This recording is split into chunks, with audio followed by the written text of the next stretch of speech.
It could reach altitudes more than 15,000 meters or 50,000 feet and fly nearly 10,000 kilometers or around 6,000 miles, nearly a quarter of the Earth's circumference, without refueling. It can penetrate even the most heavily defended airspace, deliver up to 18,000 kilograms of bombs with pinpoint accuracy, and slip out again, all while remaining all but invisible to radar. And it looks like nothing else flying today, with no fuselage or tail and an organic bat-like form that seems more like it was grown rather than built. It looks like something straight out of science fiction. It is, of course, the Northrop Grumman B-2 Spirit stealth bomber, one of the most advanced and exotic aircraft ever made.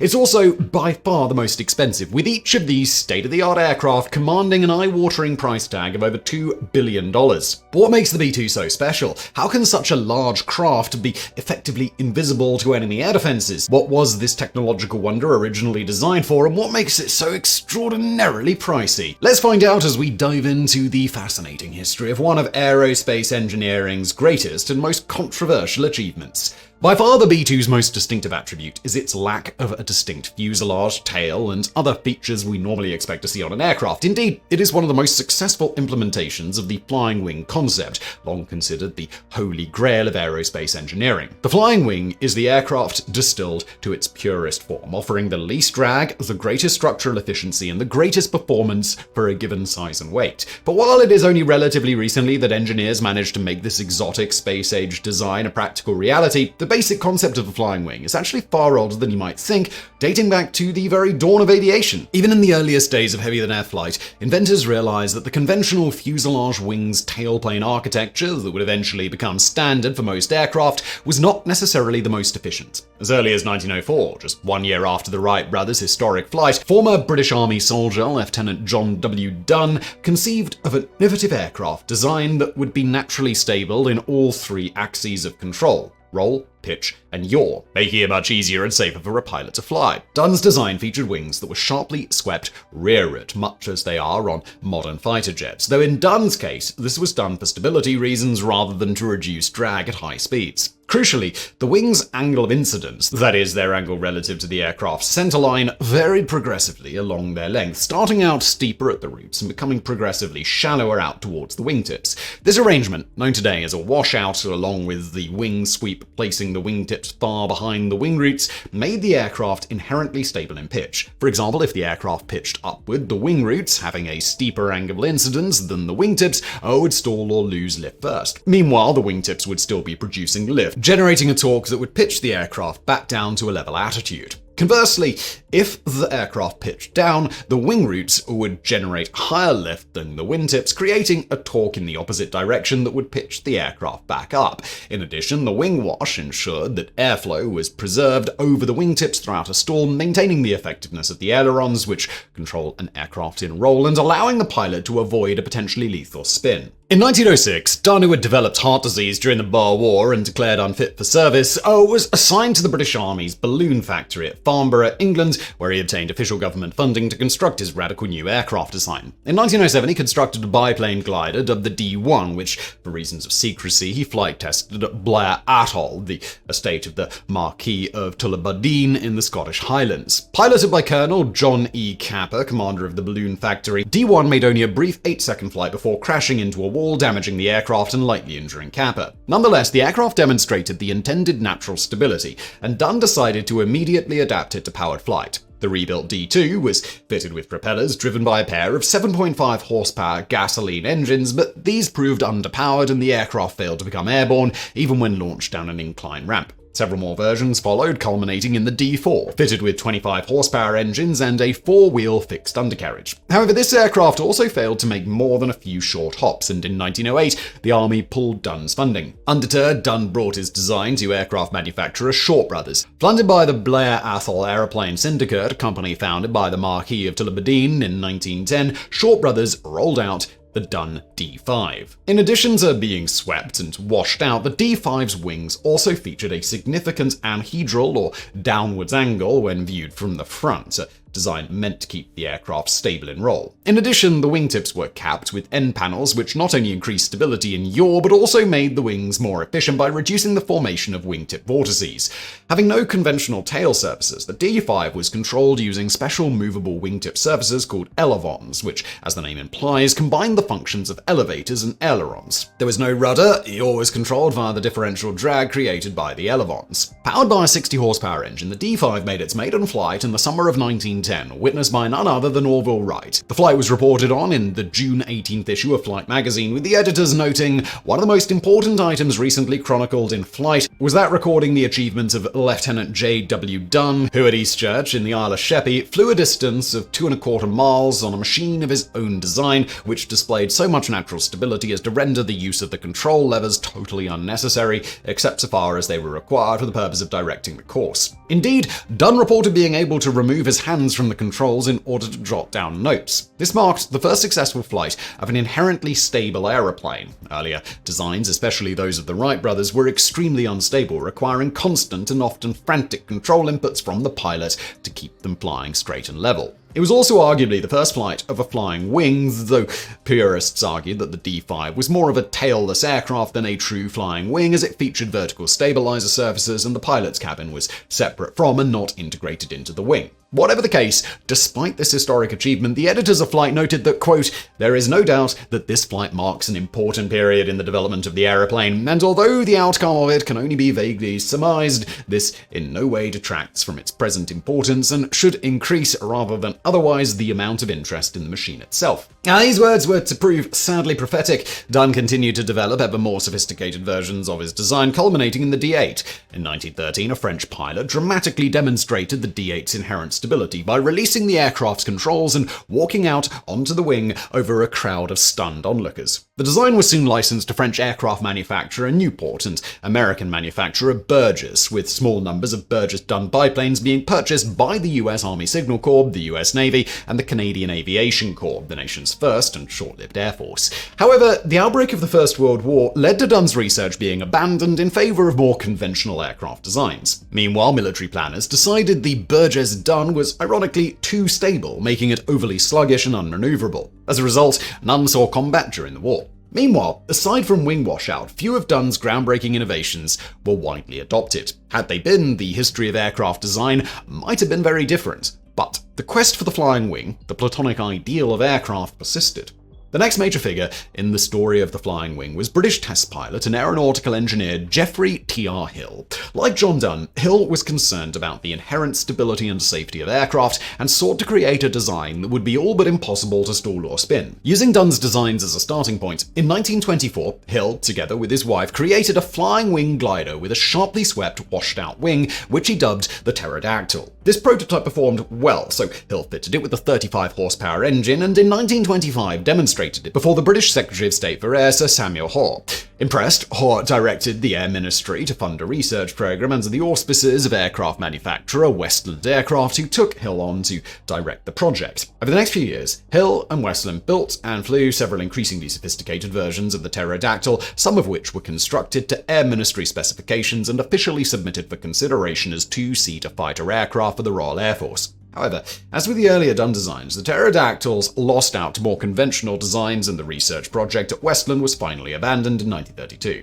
Meanwhile, in Germany, development of flying wings was attracting far more official enthusiasm. Early work on tailless and delta-wing aircraft was carried out by German aerodynamicist Alexander Lippisch, who in 1928 designed the world's first rocket-powered aircraft, the Lippisch Ant, or Duck. He would later go on to design the innovative but horrifically dangerous Messerschmitt Me-163 Comet rocket-powered interceptor, used in small numbers at the end of the Second World War, and for more on that please do check out our previous video, the German rocket fighter that dissolved its pilots alive. Lippisch's work on tailless aircraft was highly inspirational to Walter and Reimer Horten, two brothers from Göttingen who, like many young Germans during the interwar period, were obsessed with the sport of gliding. With Germany prohibited by the 1919 Treaty of Versailles from building an air force, gliding clubs provided an expedient and legal means of secretly training the nation's next generation of military pilots. Starting in 1931, the Horton brothers began building and flying their own glider designs. Inspired by the work of Lippisch, they quickly moved away from conventional designs towards radically sleek,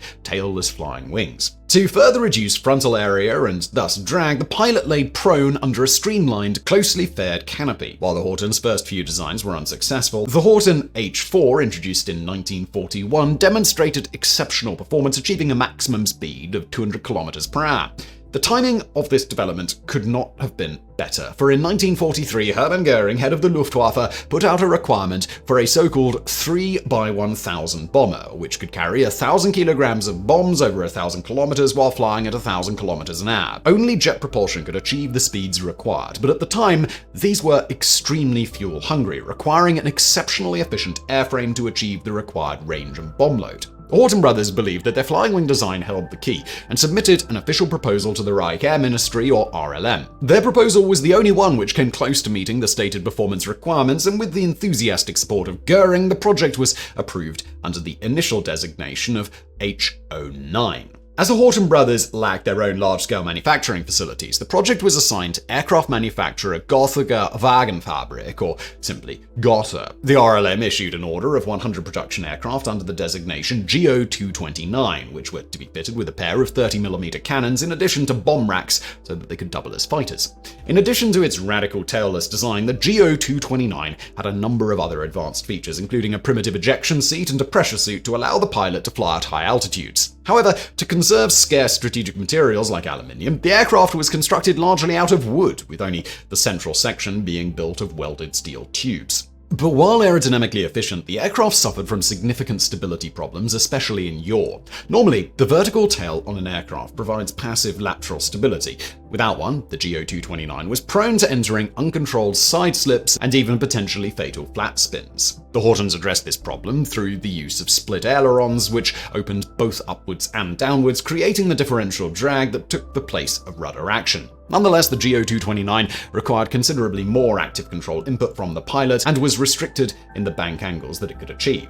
The first V1 airframe was nearly complete by the time the aircraft's BMW 109003A1 turbojet engines finally arrived, but to the Hortons' dismay, they turned out to be larger than anticipated and would not fit inside the GO-229's wings. V1 was thus flight tested as a glider throughout 1944, while V2 was modified to accept the more powerful, but even bulkier, Junkers 109004B1 engines. By this time, Germany's worsening strategic situation had forced the RLM to reduce its initial order of 100 aircraft to just 7 prototypes and 20 production aircraft. The V2 prototype made its maiden flight on February 2, 1945, with Luftwaffe test pilot Lieutenant Erwin Ziller at the controls. The aircraft handled well, and Ziller went on to perform another successful test flight a few days later, reaching a top speed of 950 km per hour. However, 45 minutes into the third test flight on February 18th, one of the aircraft's engines caught fire and seized. Ziller performed a series of dives in an attempt to restart the engine, but eventually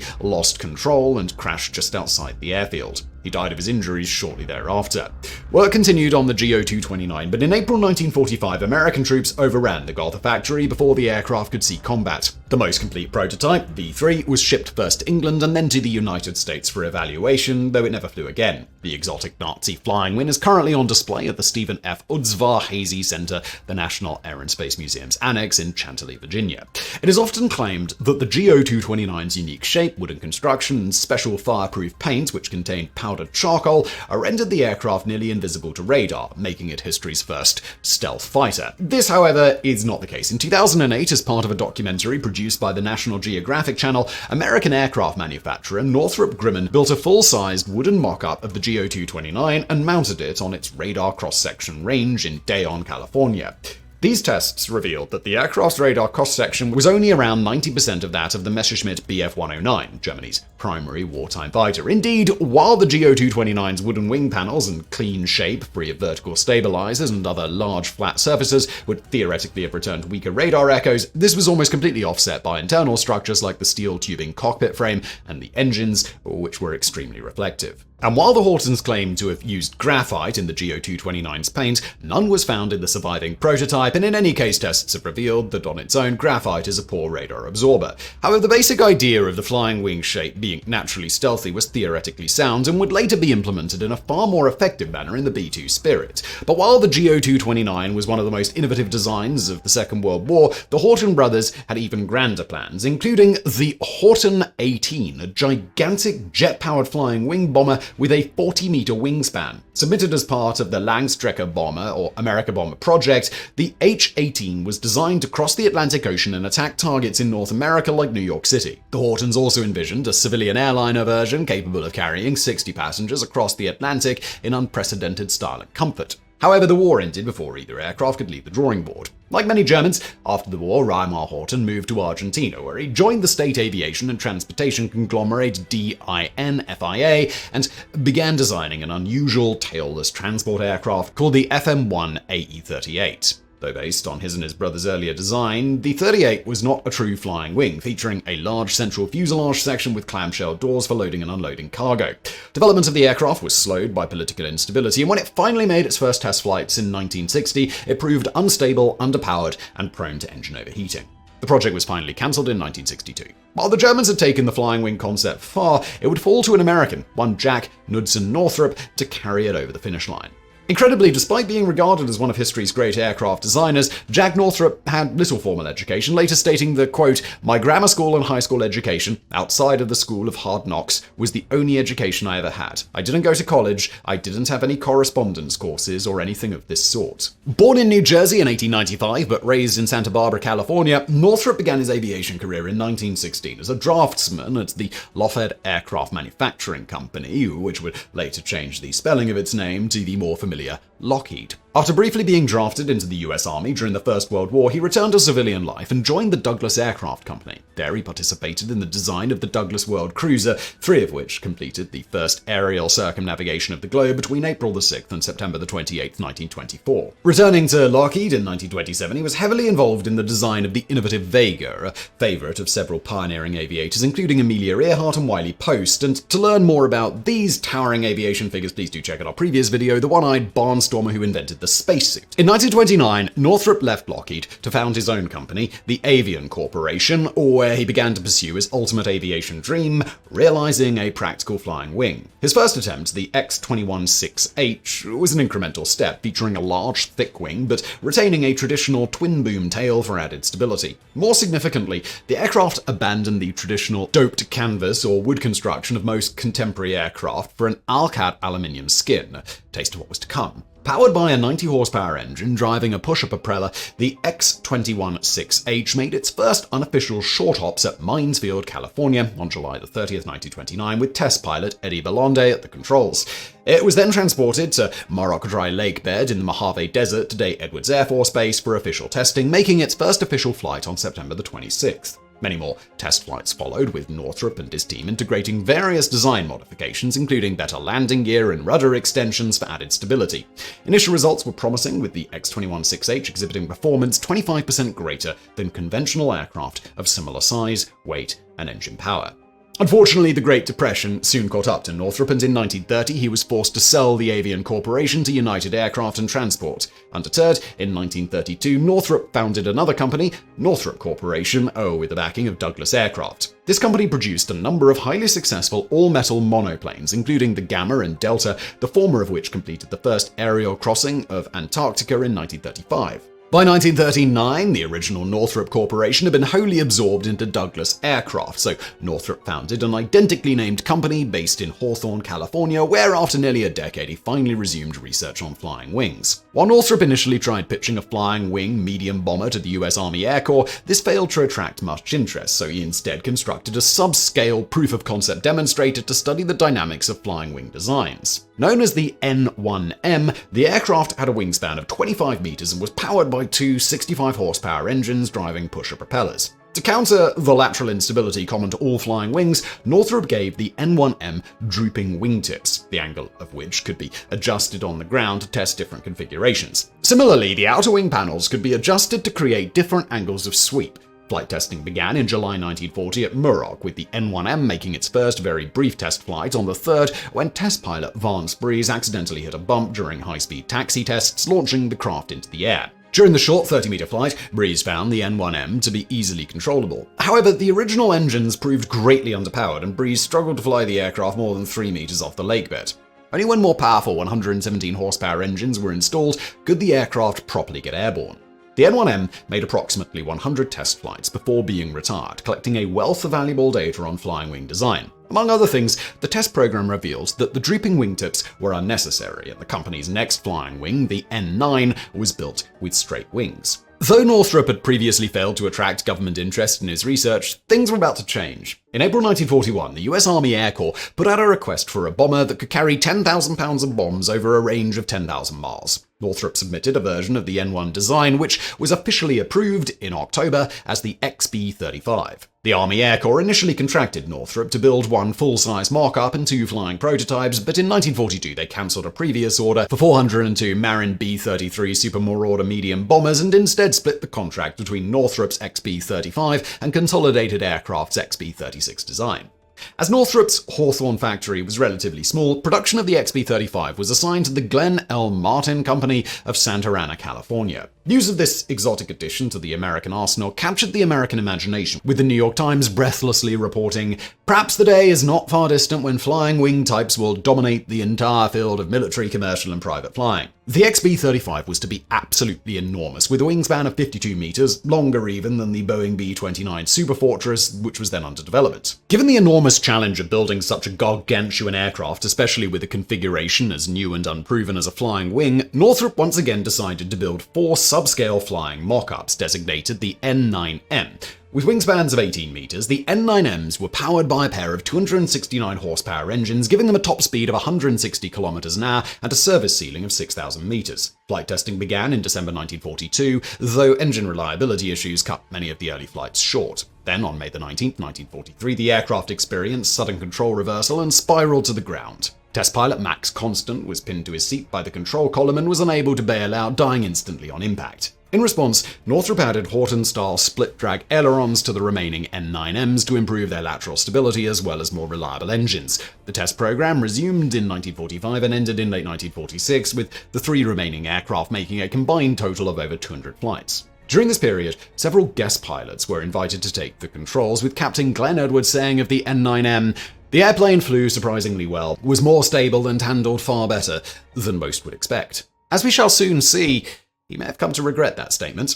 Meanwhile, work proceeded on the XB-35, with the full-scale non-flying mock-up being completed in 1943. Northrop also worked on a number of related side projects, including the much smaller MX-324, which on July 5, 1944, became the first US-built aircraft to fly under rocket power. This aircraft became the basis for the XP-79, a small fighter powered by a pair of Westinghouse 19B turbojet engines. Not a true flying wing, the aircraft had a pair of small vertical tail services for lateral stability, with the pilot lying prone between the 2 engines, as in the contemporary German Horten designs. Though armed with 450 caliber machine guns, the XP-79's leading edge was built out of solid magnesium to allow it to cut through the wings of enemy bombers, hence its unofficial name, the Flying Ram. The XP-79 made its first and only flight on September 12, 1945 at Muroc, but 15 minutes into the flight, the aircraft suddenly became uncontrollable and spiraled to the ground. Test pilot Harry Crosby attempted to bail out, but was struck by the aircraft and killed.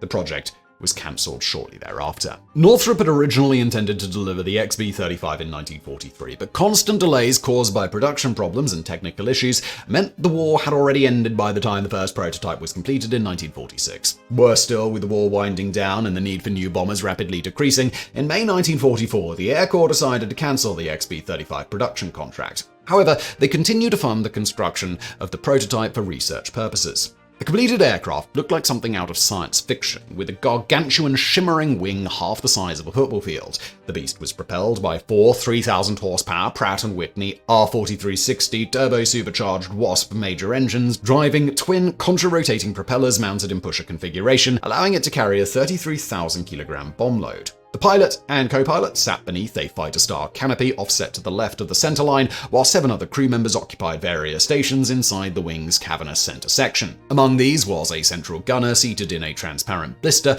at the rear of the aircraft, who operated 4 2-ton turrets by remote control. 2 more manned 4-gun turrets completed the defensive armament.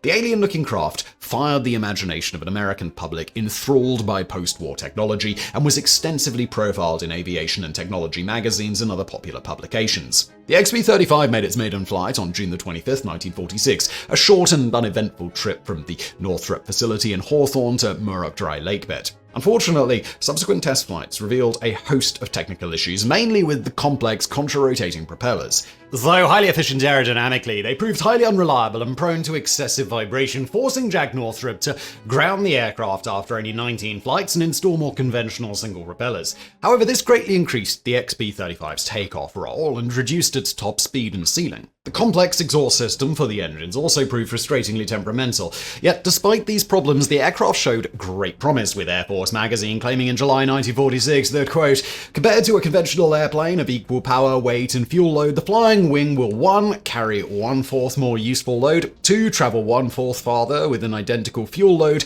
3. Travel approximately 20% faster with the same thrust or applied horsepower. But there was a slight problem. The XB-35 had been designed to carry conventional bombs, the payload being distributed between multiple smaller bomb bays. This, however, prevented the XB-35 from carrying the first generation of atomic bombs, quickly becoming the de facto weapon of modern warfare.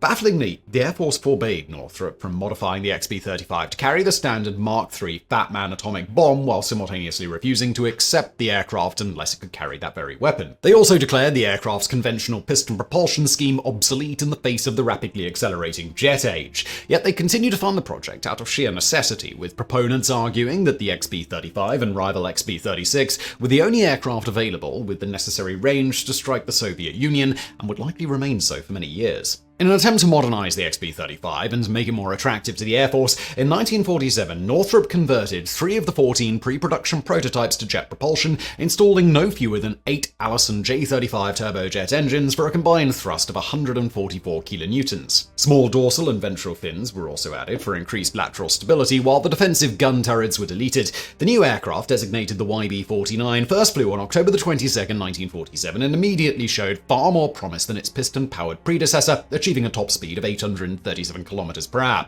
It later set an unofficial endurance record by flying continuously above 12,000 meters for 6.5 hours straight. At the same time, however, the added weight of the jet engines and the larger quantity of fuel needed to feed them significantly reduced the aircraft's ceiling, range, and payload, making it even less suited as a strategic nuclear bomber. It also suffered from worrying lateral instability problems, with test pilot Lieutenant Glenn Edwards describing the prototype as, quote, the darndest airplane I've ever tried to do anything with, quite uncontrollable at times. Hope to be more favorably impressed as time goes on.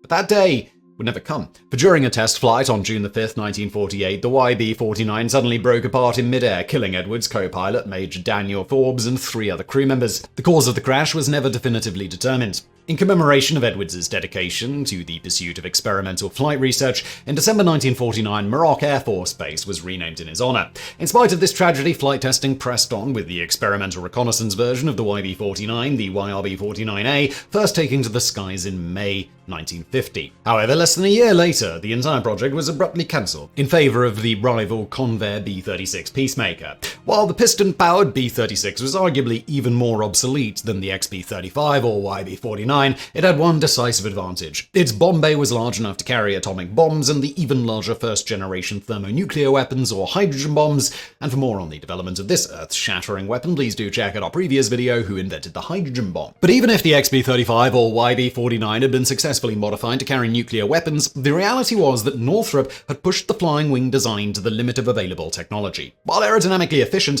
flying wings are inherently unstable, and without some kind of automatic stability enhancement will always be difficult and even dangerous for pilots to control. Furthermore, fitting all the required components of a conventional aircraft, cockpits, engines, landing gear, fuel tanks, payload, etc., requires the wing section to be extremely thick, creating considerable drag and severely limiting the aircraft's performance. Nonetheless, the XB-35 and YB-49 programs provided the Northrop Corporation with a wealth of vital information on flying wings, meaning that when the technology finally caught up to the design, they would be perfectly positioned to create one of the most extraordinary aircraft ever built.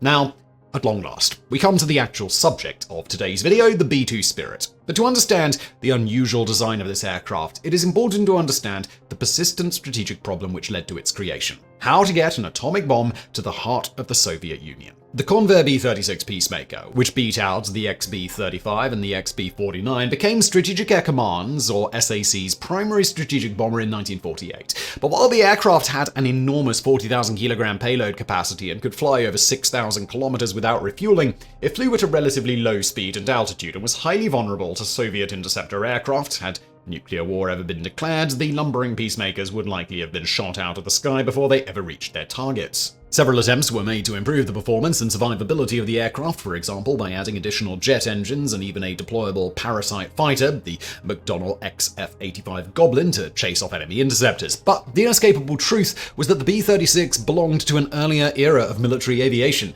The aircraft was finally retired in 1959, replaced by the more advanced jet-powered Boeing B-47 Stratojet and B-52 Stratofortress. The latter, in particular, became an icon of the Cold War. Between 1961 and 1968, nuclear-armed B-52s were placed on continuous airborne alert as part of Operation Chrome Dome, flying round-the-clock missions near the Soviet Union's northern borders. This ensured that even if the Soviets launched a first strike and destroyed most of the United States' nuclear arsenal on the ground, at least a few B-52s would remain in the air at any given time, ready to dash across the Soviet border to deliver a retaliatory strike.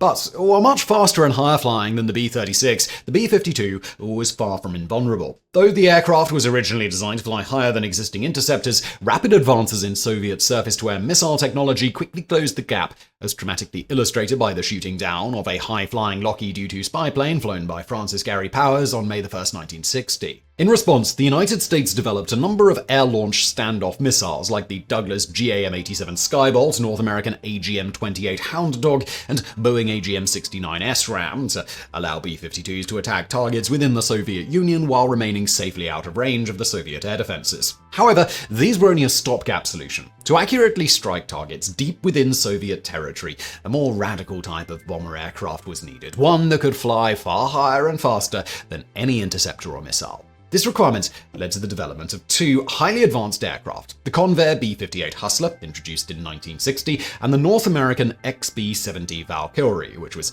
first flown in 1964. The former could reach a top speed of Mach 2 at an altitude of 19,000 meters, and the latter more than Mach 3 at 21,000 meters, nearly as fast as the Lockheed SR-71 Blackbird, the fastest active military aircraft in history.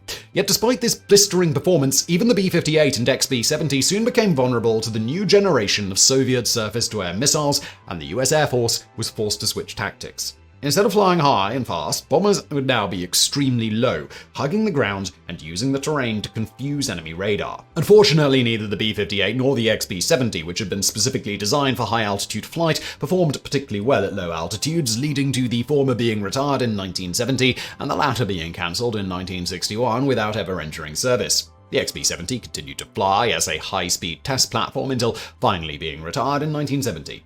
With the loss of the B-58 and XB-70, Strategic Air Command was left with only one operational strategic bomber, the B-52 Stratofortress, which despite its age remained in service thanks to its extreme adaptability and reliability. However, the B-52 was not well suited to the low-level penetrator/interdictor role, so the Air Force set about developing more purpose-built aircraft. The first of these was the General Dynamics F-111 Aardvark, which could carry out tactical, low-level strikes but lacked the intercontinental range needed for strategic nuclear bombing. That role would instead be filled by the Rockwell International B-1 Lancer, which was designed to combine the Mach 2 capability of the B-58 Hustler, the bomb load of the B-52, and the terrain-hugging capability of the F-111. Eventually, it replaced the former two. Unfortunately, development of the B-1 was plagued by technical issues and delays. First ordered in 1970, the aircraft did not fully fly until 1974, and by 1975, the estimated cost per aircraft had soared from $40 million to nearly $70 million. So costly was the program that in his 1976 presidential campaign, Jimmy Carter made reviewing and cancelling the B-1 a key part of the Democratic Party platform. Even worse, in 1976, Soviet fighter pilot Viktor Belenko defected to the West by flying his supersonic MiG-25 Foxbat jet from his base in Chukovyevka, eastern Russia, to Hokkaido, Japan. During interrogation, Belenko revealed that the newest generation of Soviet jets, notably the MiG-31 Foxhound, were equipped with so-called look-down, shoot-down radar, which was impervious to terrain masking and could detect even low-flying aircraft. Almost overnight, the mission that the B-1 was designed for became infeasible, and when Jimmy Carter took office in 1977, he ordered the project cancelled. But unlike the early 1970s, the Air Force would not be left without a feasible strategic strike platform for long, for two replacements were waiting eagerly in the wings. One was the long-range AGM-86 cruise missile, a nuclear-capable standoff missile designed to be launched from the ever-adaptable B-52. The other was an exotic new bomber design from our old friends at Northrop, which took a radically different approach to penetrating Soviet airspace. Instead of flying low, high, or fast, it simply made itself all but invisible to radar. Enter the B-2 Spirit. The history and science of stealth technology is long and complex, and has already been covered in a previous video. For our purposes today, the immediate origins of the B-2 go back to 1974, when the Defense Advanced Research Projects Agency, or DARPA, requested information from US manufacturers on technology for reducing an aircraft's radar cross-section. This request led to the creation of two stealth technology research programs codenamed Have Blue and Tacit Blue. The former contract was awarded to Lockheed, who had previously pioneered stealth technologies like radar-deflecting geometries and radar-absorbing composite materials on its A-12 and SR-71 high-speed reconnaissance aircraft. The Have Blue project eventually produced the F-117 Nighthawk, which entered US Air Force service in 1983 and famously performed precision strikes deep behind enemy lines during the 1991 Gulf War, 1990s Yugoslav Wars, and the 2003 invasion of Iraq. Perhaps the most distinctive feature of the Nighthawk is its faceted surface, made up of dozens of flat panels, which were specifically designed using custom computer software to deflect the majority of radar waves away from their source. Screens over the engine intakes prevent the turbine blades from returning loud radar echoes, while special paint containing nanoscopic iron balls helps absorb and dissipate incoming radar waves. Meanwhile, Tacit Blue was awarded to Northrop, who took a somewhat different approach to achieving stealth. As early as the 1940s, it was known that flying wings, with their smooth, rounded contours and lack of large flat control surfaces, had a uniquely low radar cross-section. But for many years, the precise contours needed to achieve this stealth effect were beyond the ability of contemporary computers, let alone human designers, to calculate. By the early 1980s, however, technology had caught up to theory, and in 1982, Northrop created an unusual experimental aircraft called the YF-117D to demonstrate its stealth design principles. Nicknamed the Whale or the Alien School Bus, the YF-117D not only featured smoothly curved, radar-dissipating surfaces, but also a flush, paired-in air intake to reduce the radar cross-section of its engines. More importantly, however, it introduced a key technology that made both flying wings and stealth aircraft a practical reality: a stability augmentation or fly-by-wire system. As previously mentioned, pure flying wings are inherently unstable, making them difficult, exhausting, and potentially dangerous for a pilot to keep under control. This is doubly true for aircraft like the F-117 Nighthawk and the YF-117D, which, thanks to their unique stealth geometries, have the aerodynamic stability of a brick and would be all but impossible for a pilot to fly using conventional direct controls. Instead, fly-by-wire systems use computers to interpret the pilot's control inputs and translate them into the thousands of split-second control adjustments needed to keep such unstable aircraft flying straight and level. Indeed, designers joke that given a powerful enough engine and a sophisticated enough fly-by-wire system, even a John Deere tractor could be made to fly stably. Thanks to this revolutionary technology, Jack Northrop's dream of a practical, ultra-efficient flying wing could finally become a reality. At the same time, another of the fundamental flaws with the flying wing design had also been solved by recent advances in technology. As previously mentioned, fitting all the required components of an aircraft like engines and landing gear into a flying wing requires the use of an extremely thick wing section, which produces excessive drag and severely degrades the aircraft's performance. However, in the 1960s, NASA developed the supercritical airfoil, which delays the formation of drag-producing shock waves along the upper surfaces of a wing and allows higher subsonic speeds to be reached by thicker, high-lift airfoils. Today, supercritical airfoils are a key feature of most commercial airliners, allowing for efficient and fast intercontinental travel, and for more on this pivotal but rarely celebrated technological achievement and the brilliant men behind it, once again check out our previous video, The Most Impressive Hat Trick in Aerospace History. With these design principles proven, Northrop moved on to the design of the Advanced Technology Bomber, or ATB, which would eventually become the B-2. The ATB program had its origins in the 1979 US presidential election when Republican candidate Ronald Reagan used incumbent Jimmy Carter's decision to cancel the Rockwell B-1 Lancer as evidence of Carter being soft on national defense. In response, the Carter administration announced it was building a fleet of stealth bombers far more advanced than anything that had come before and which would give the United States a definitive advantage over the Soviets. The development contract for that project, codenamed Aurora, was awarded to two companies, Northrop and Lockheed, with the former proposal being designated Senior Ice and the latter Senior Peg. Both companies opted for a flying wing design, with Northrop's proposal using smooth curves and Lockheed's reflective facets, like on the F-117. In October 1981, Northrop's proposal was selected for production under the designation B-2 Spirit, with the initial order comprising 165 aircraft. For Jack Northrop, it was the culmination of a lifelong dream, and shortly before his death in February 1981, he was granted permission to visit the Northrop factory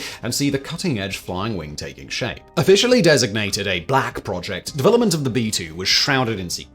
To build the aircraft, Northrop converted an abandoned Ford Motor Company plant in Pico Rivera, California, using a series of phony front companies for construction and parts procurement to avoid attracting suspicion. Components were always delivered by unmarked trucks under the cover of darkness. Military personnel were forbidden from wearing uniforms while visiting the factory, and employees were subjected to extensive background checks and forced to undergo regular polygraph tests to ensure their reliability. Nonetheless, in 1984, Northrop employee Thomas Cavanaugh was arrested for attempting to sell classified information to the Soviet Union, and he was sentenced to life in prison. And in 2005, Northrop engineer Nasir Gawadia was arrested, convicted, and sentenced to 32 years in prison for selling information on the B-2's propulsion system to China.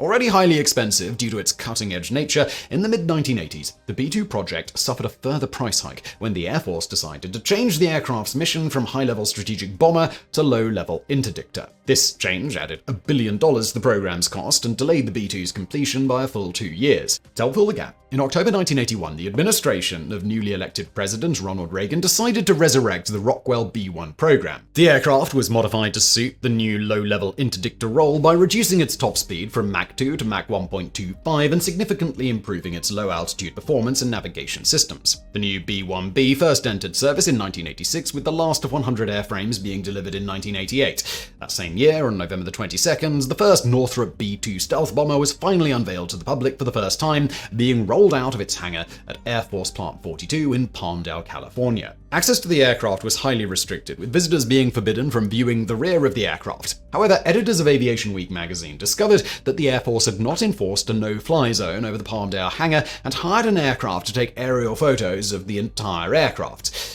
Whoops-a-daisy.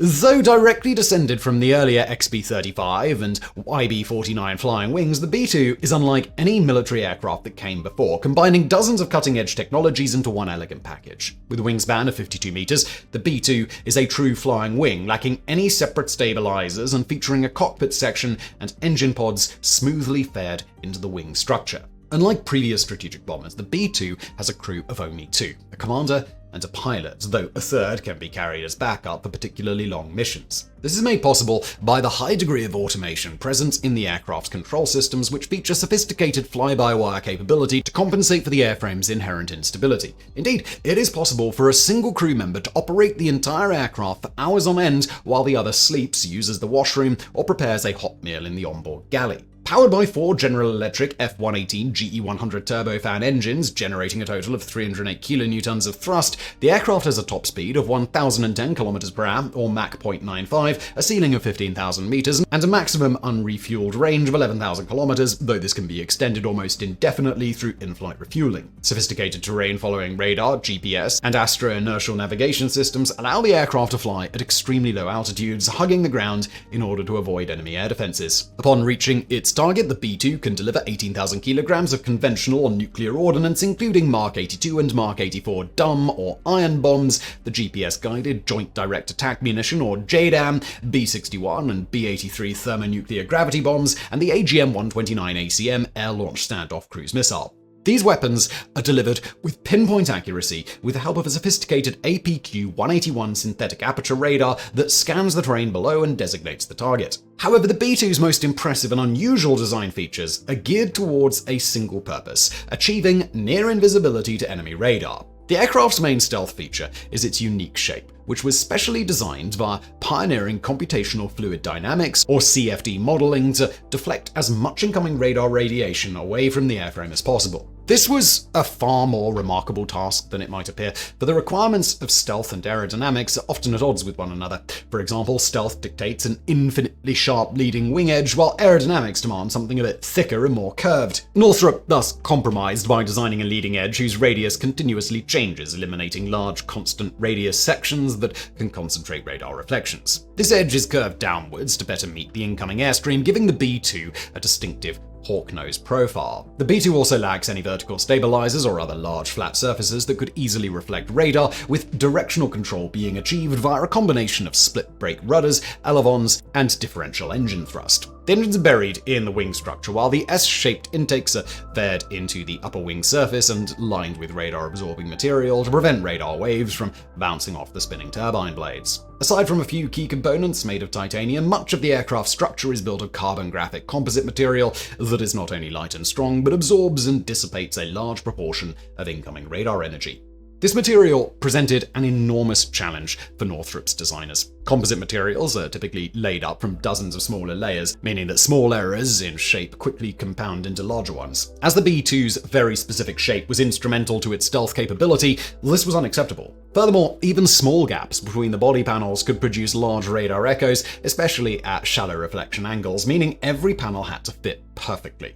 Consequently, the panels were molded from the outside in, and the internal structure designed around the panels rather than the other way around, a first in aviation history. In addition, the wing leading edges are filled with a radar-absorbing structure, or RAS, made of various compositions of glass fiber honeycomb. The aircraft skin is covered in a special radar-absorbing coating, and the windscreens feature a fine embedded metal mesh, much like the mesh on the door of a microwave oven, to prevent radar waves from bouncing around the interior of the cockpit. To further reduce reflections as well as improve aerodynamics, weapons are stored in two internal bomb bays, which feature special rotary launchers to allow ordnance to be quickly deployed while minimizing the total time the extremely reflective bomb bays are open. The devotion to achieving minimal radar cross-section applies to even the smallest details. For example, the aircraft's Rosemount air data system uses special flush-mounted air pressure sensors instead of traditional pitot tubes, as the latter would be far too visible to radar. Unfortunately, as we shall later see, this design feature would later factor into the single most expensive crash in aviation history.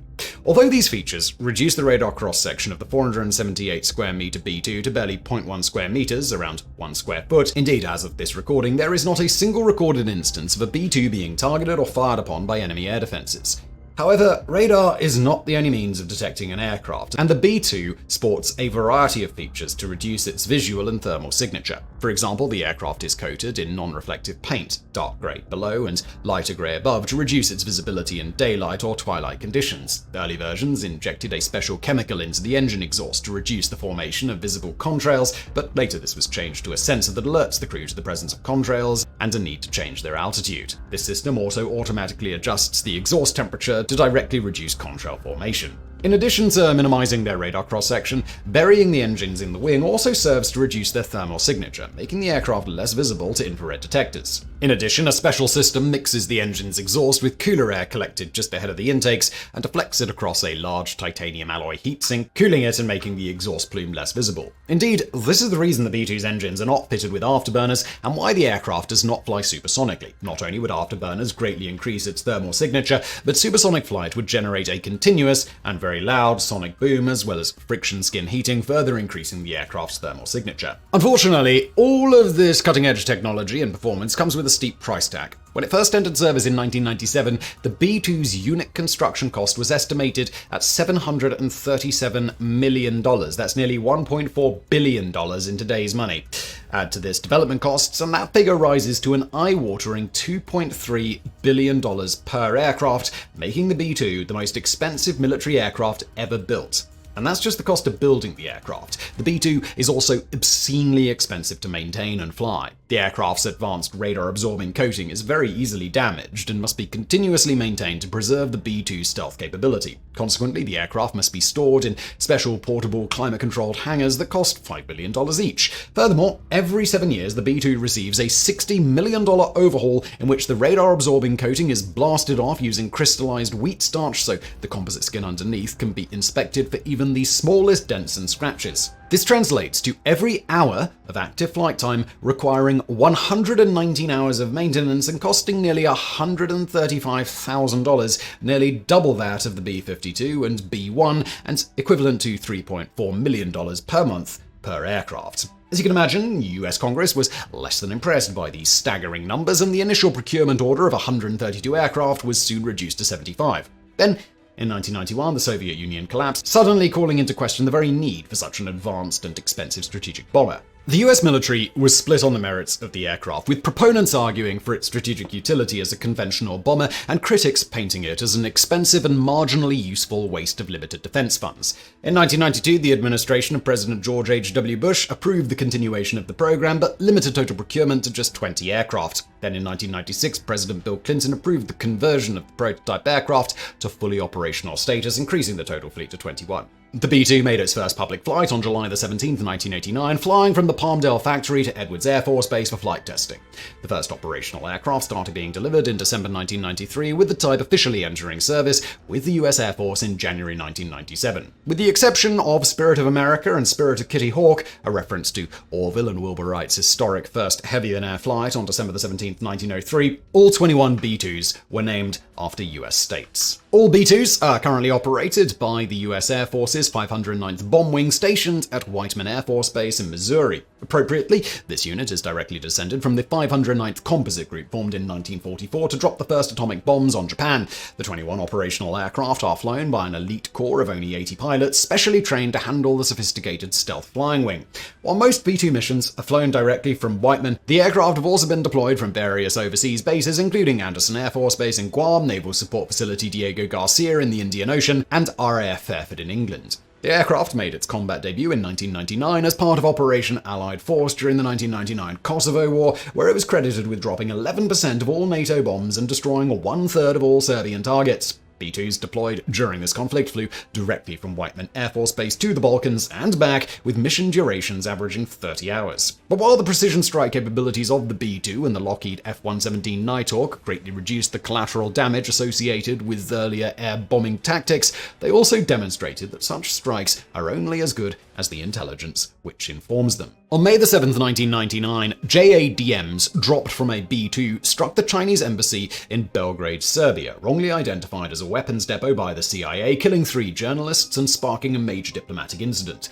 A few years later, B-2s participated in Operation Enduring Freedom against targets in Afghanistan and as part of the 2003 American invasion of Iraq, flying 49 missions from Whiteman Air Force Base Diego Garcia and an undisclosed forward operating base in the Middle East, and dropping more than 680,000 kilograms of ordnance. In 2001, Spirit of America performed the longest bombing mission on record, flying directly from Whiteman Air Force Base to Afghanistan in 44 hours.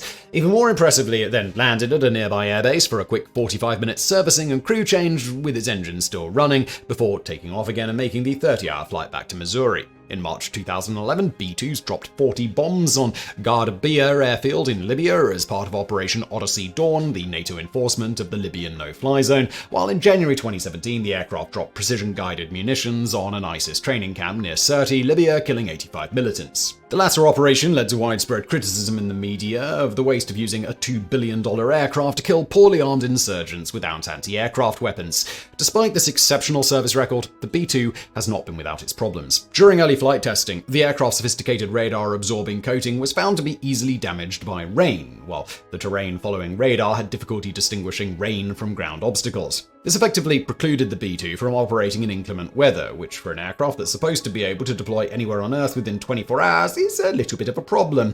Thankfully, however, by the time the aircraft entered service in 1997, most of these issues have been worked out.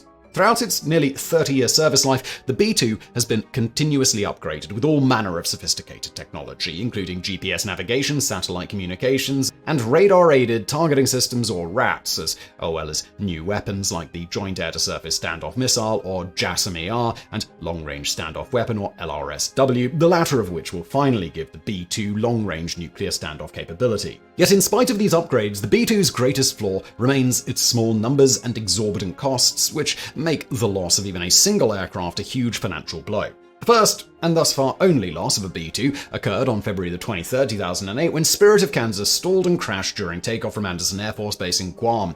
The two crew members, Major Ryan Link and Captain Justin Grieve, managed to eject safely, but the aircraft was completely destroyed in what is still history's single most expensive plane crash. The cause of the crash was eventually determined to be moisture in the aircraft's flush-mounted air pressure systems, which led to a faulty airspeed indication and the pilots pulling up too early. In 2010 and 2021, two other B-2s suffered serious landing accidents, while in 2022, one was forced to make an emergency landing following an in-flight malfunction. These incidents led to the entire fleet being grounded for months and cost the US taxpayer hundreds of millions of dollars in repairs. And the cost of operating the stealth bomber is likely to rise even higher as spare parts become harder and harder to come by. Indeed, due to the small size of the B-2 force, few vendors have found it cost-effective to maintain production of certain key components, forcing Air Force maintenance crews to cannibalize other airframes to keep the fleet flying. Furthermore, the B-2 stealth capabilities are no longer cutting edge, with the Lockheed Martin F-22 Raptor and F-35 Lightning II stealth fighter and strike aircraft having less than 1/10 the stealth bomber's radar cross-section. For these and other reasons, while the Air Force originally planned to keep the B-2 in service until 2058, in 2011 it was decided to retire it and the B-1 by 2040 in favor of the more advanced and hopefully more cost-effective Northrop Grumman B-21 Raider, the next evolution of the stealth flying wing concept expected to enter service in 2027. But if we've learned anything from the history of military procurement, it's that such timelines rarely go to plan, meaning that if the B-21 is delayed, the US Air Force may once again find itself with only one operational strategic bomber, the B-52 Stratofortress. Yep, the B-52, which first flew in 1954 and ended production in 1962. It has doggedly outlasted even hyper-advanced bomber designs that have come to replace it, becoming the longest-serving aircraft in US history and only the second longest-serving in the world after the Ukrainian Antonov AN-2 Colt. And for more on that particular aircraft, please do check out our previous video, the Russian military buildup of 1940s biplanes that has Ukrainian commanders nervous. Indeed, thanks to a series of modern upgrades, the venerable Buff, its crew's affectionate nickname standing for Big Ugly Fat F***, is expected to remain in service until the 2050s, making it the first military aircraft in history to serve for a century. Just goes to show that you can't beat the classics. But whatever its flaws, the B-2 Spirit remains a triumph of aerospace engineering, seamlessly integrating scores of advanced technologies into one elegant package and coming closer than any aircraft yet built to capturing the pure, distilled spirit of aviation. May she retire as gracefully as she looks and flies. On September 1st, 1974, US Air Force pilots Major James Sullivan and Major Joe Whitterfield took off from New York City and headed east over the Atlantic Ocean.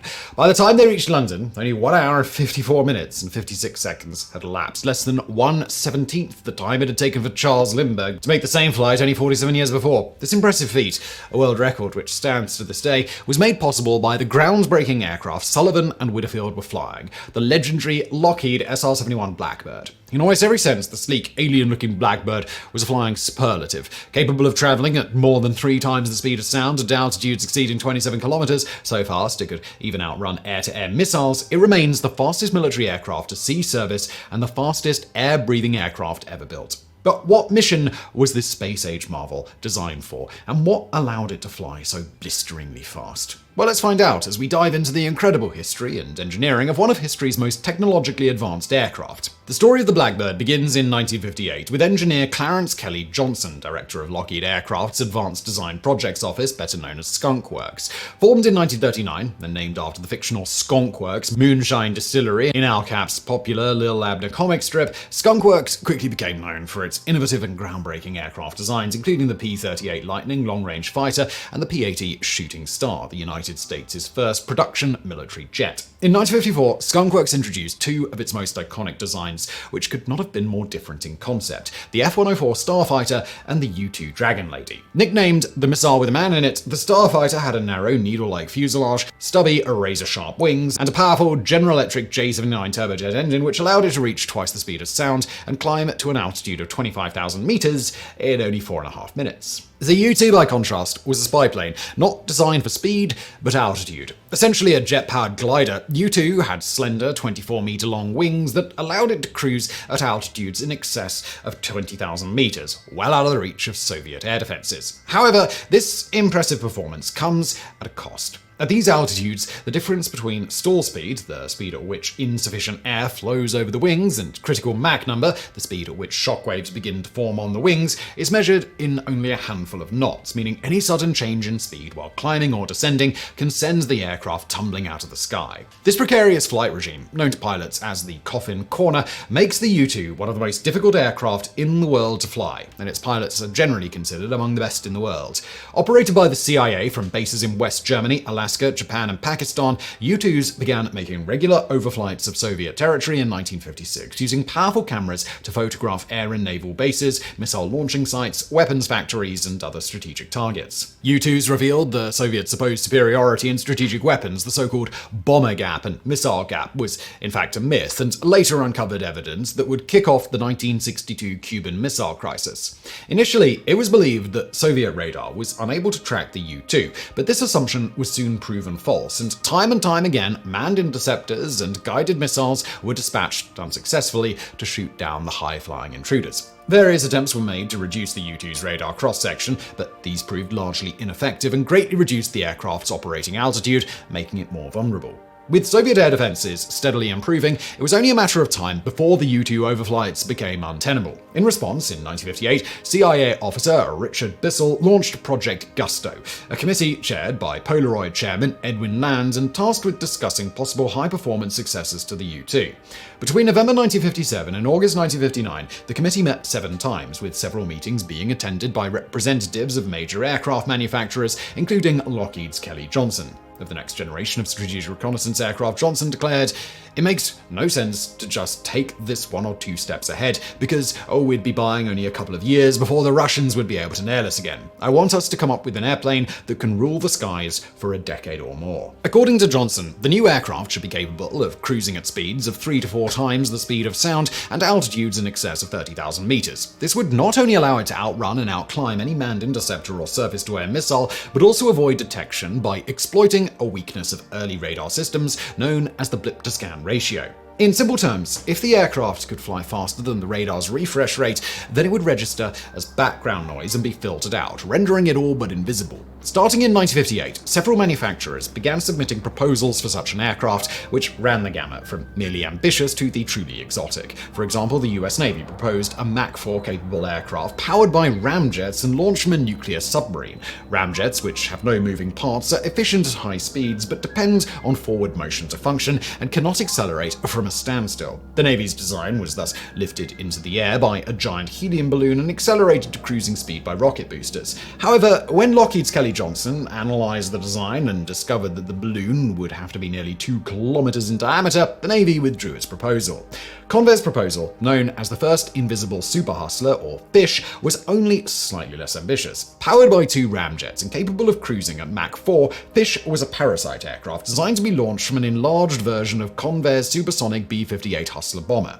To withstand the enormous frictional heating encountered at such high supersonic speeds, the nose and wing leading edges were made of a special material developed by the Corning Glassworks called pyroceram. Slightly more exotic was Lockheed's initial proposal, the CL-400 Suntan. Resembling an enlarged F-104 Starfighter, Suntan was powered by a pair of wingtip-mounted ramjet engines burning pure liquid hydrogen. The hydrogen, stored in fuselage tanks, traveled to the engines through pipes in the leading edges of the wings, simultaneously preheating the fuel and cooling the airframe. However, the Gusto Committee was unimpressed by these initial proposals and asked the competitors to resubmit designs based around the Pratt & Whitney J58 turbojet engine developed in 1958 for use in various aircraft projects which never came to fruition. Lockheed's new design, codenamed Archangel, was still ramjet powered but used conventional fuel and was boosted to cruising speed by J-58 engines running at full afterburner. Meanwhile, Convair's resubmission, the Kingfish, was no longer air-launched but had a top speed of Mach 3.2 and a range of nearly 6,300 kilometers. Though the Gusto Committee liked Lockheed's design, they felt that its radar cross-section was too high. This prompted Kelly Johnson to draft progressively improved versions of the design, culminating in the A-11, which reduced the original cross-section by 90%. Finally, on August 28, 1959, the government declared Lockheed the winner of the new spy plane contract. This decision was based not only on the aircraft's estimated performance, but also on Lockheed's track record of delivering black projects on time and under budget. By contrast, Convair had a long history of budget overruns and no secret projects division to rival Lockheed's Skunk Works. In January 1960, the CIA placed a $96 million order for 12 A-11s, which, in a sly bit of tongue-in-cheek naming, were given the official codename of Oxcart. This decision could not have come at a better time, for just 4 months later, the day the United States military had been dreading finally arrived. On May 1, 1960, CIA U-2 pilot Francis Gary Powers took off from Peshawar, Pakistan, and turned northwest toward the Soviet border. Powers' mission called for him to fly around 6,000 kilometers over Soviet territory, photographing a variety of targets, including the Baikonur and Plesetsk cosmodromes. He also was to photograph the Chelyabinsk-65 plutonium production plant before landing in Bodo, Norway. At first, the flight was uneventful, with the Soviets trying but failing to intercept Powers using conventional jet fighters. However, soon after passing Chelyabinsk, he was finally shot down by an S-75 Dvina surface-to-air missile near the city of Sverdlovsk. Powers managed to bail out and parachute to the ground, whereupon he was captured and paraded before the world by the Soviet authorities. The U-2 incident of 1960 caused international scandal, significantly setting back US-Soviet relations. It also marked the end of American overflights of Soviet territory, creating a severe intelligence blackout regarding Soviet military capabilities. At the time, Lockheed was well into development of its Corona series of spy satellites, but this technology would not be ready for another year. Meanwhile, Skunk Works pushed on with the development of the A-12. The challenge facing Kelly Johnson's engineers was enormous, forcing them to rethink nearly every aspect of the aircraft's design. As Johnson would later state, everything had to be invented. Everything. The conditions under which the A-11 was to operate were extreme. At 3 times the speed of sound, friction with the atmosphere would produce skin temperatures in excess of 500 degrees Celsius, temperatures that would melt a conventional aluminium airframe. It was thus decided to build 93% of the A-11 out of titanium, which is not only twice as dense as aluminium, but also far more heat resistant. But there was a tiny problem. In the late 1950s, titanium was a scarce commodity, and the world's largest source of it was, well, you guessed it, the Soviet Union. But while the CIA managed to get its hands on large quantities of Russian titanium through a network of dummy companies, buying only the high-grade missile that Lockheed needed, risk tipping off the Soviets to its ultimate use. Thus, the CIA was forced to import hundreds of tons of mixed-grade titanium, only around 7% of which was selected by Lockheed for use. But the challenges didn't end there, for titanium is a fiendishly difficult material to work with. Ordinary cadmium-based tools embrittled the metal on contact and caused it to shatter, so new ones had to be manufactured from titanium. On one occasion, when bolts and other fasteners began failing without apparent cause, it was discovered that all the wrenches in the factory also contained cadmium, forcing every toolbox to be scoured for the offending tools. And then there were the welds, which seemed to crack almost at random. Further investigation revealed a bizarre pattern. Welds made during the winter behaved normally, while those made during the summer tended to fail prematurely. After months of dogged detective work, the cause was finally traced to the water supply in Burbank, California, where the Lockheed factory was located. During the summer, the city added more chlorine to the water to prevent algae growth, and when newly welded titanium parts were washed in this extra chlorinated water, it weakened the welds. When Johnson ordered the welds washed in distilled water instead, the problem disappeared.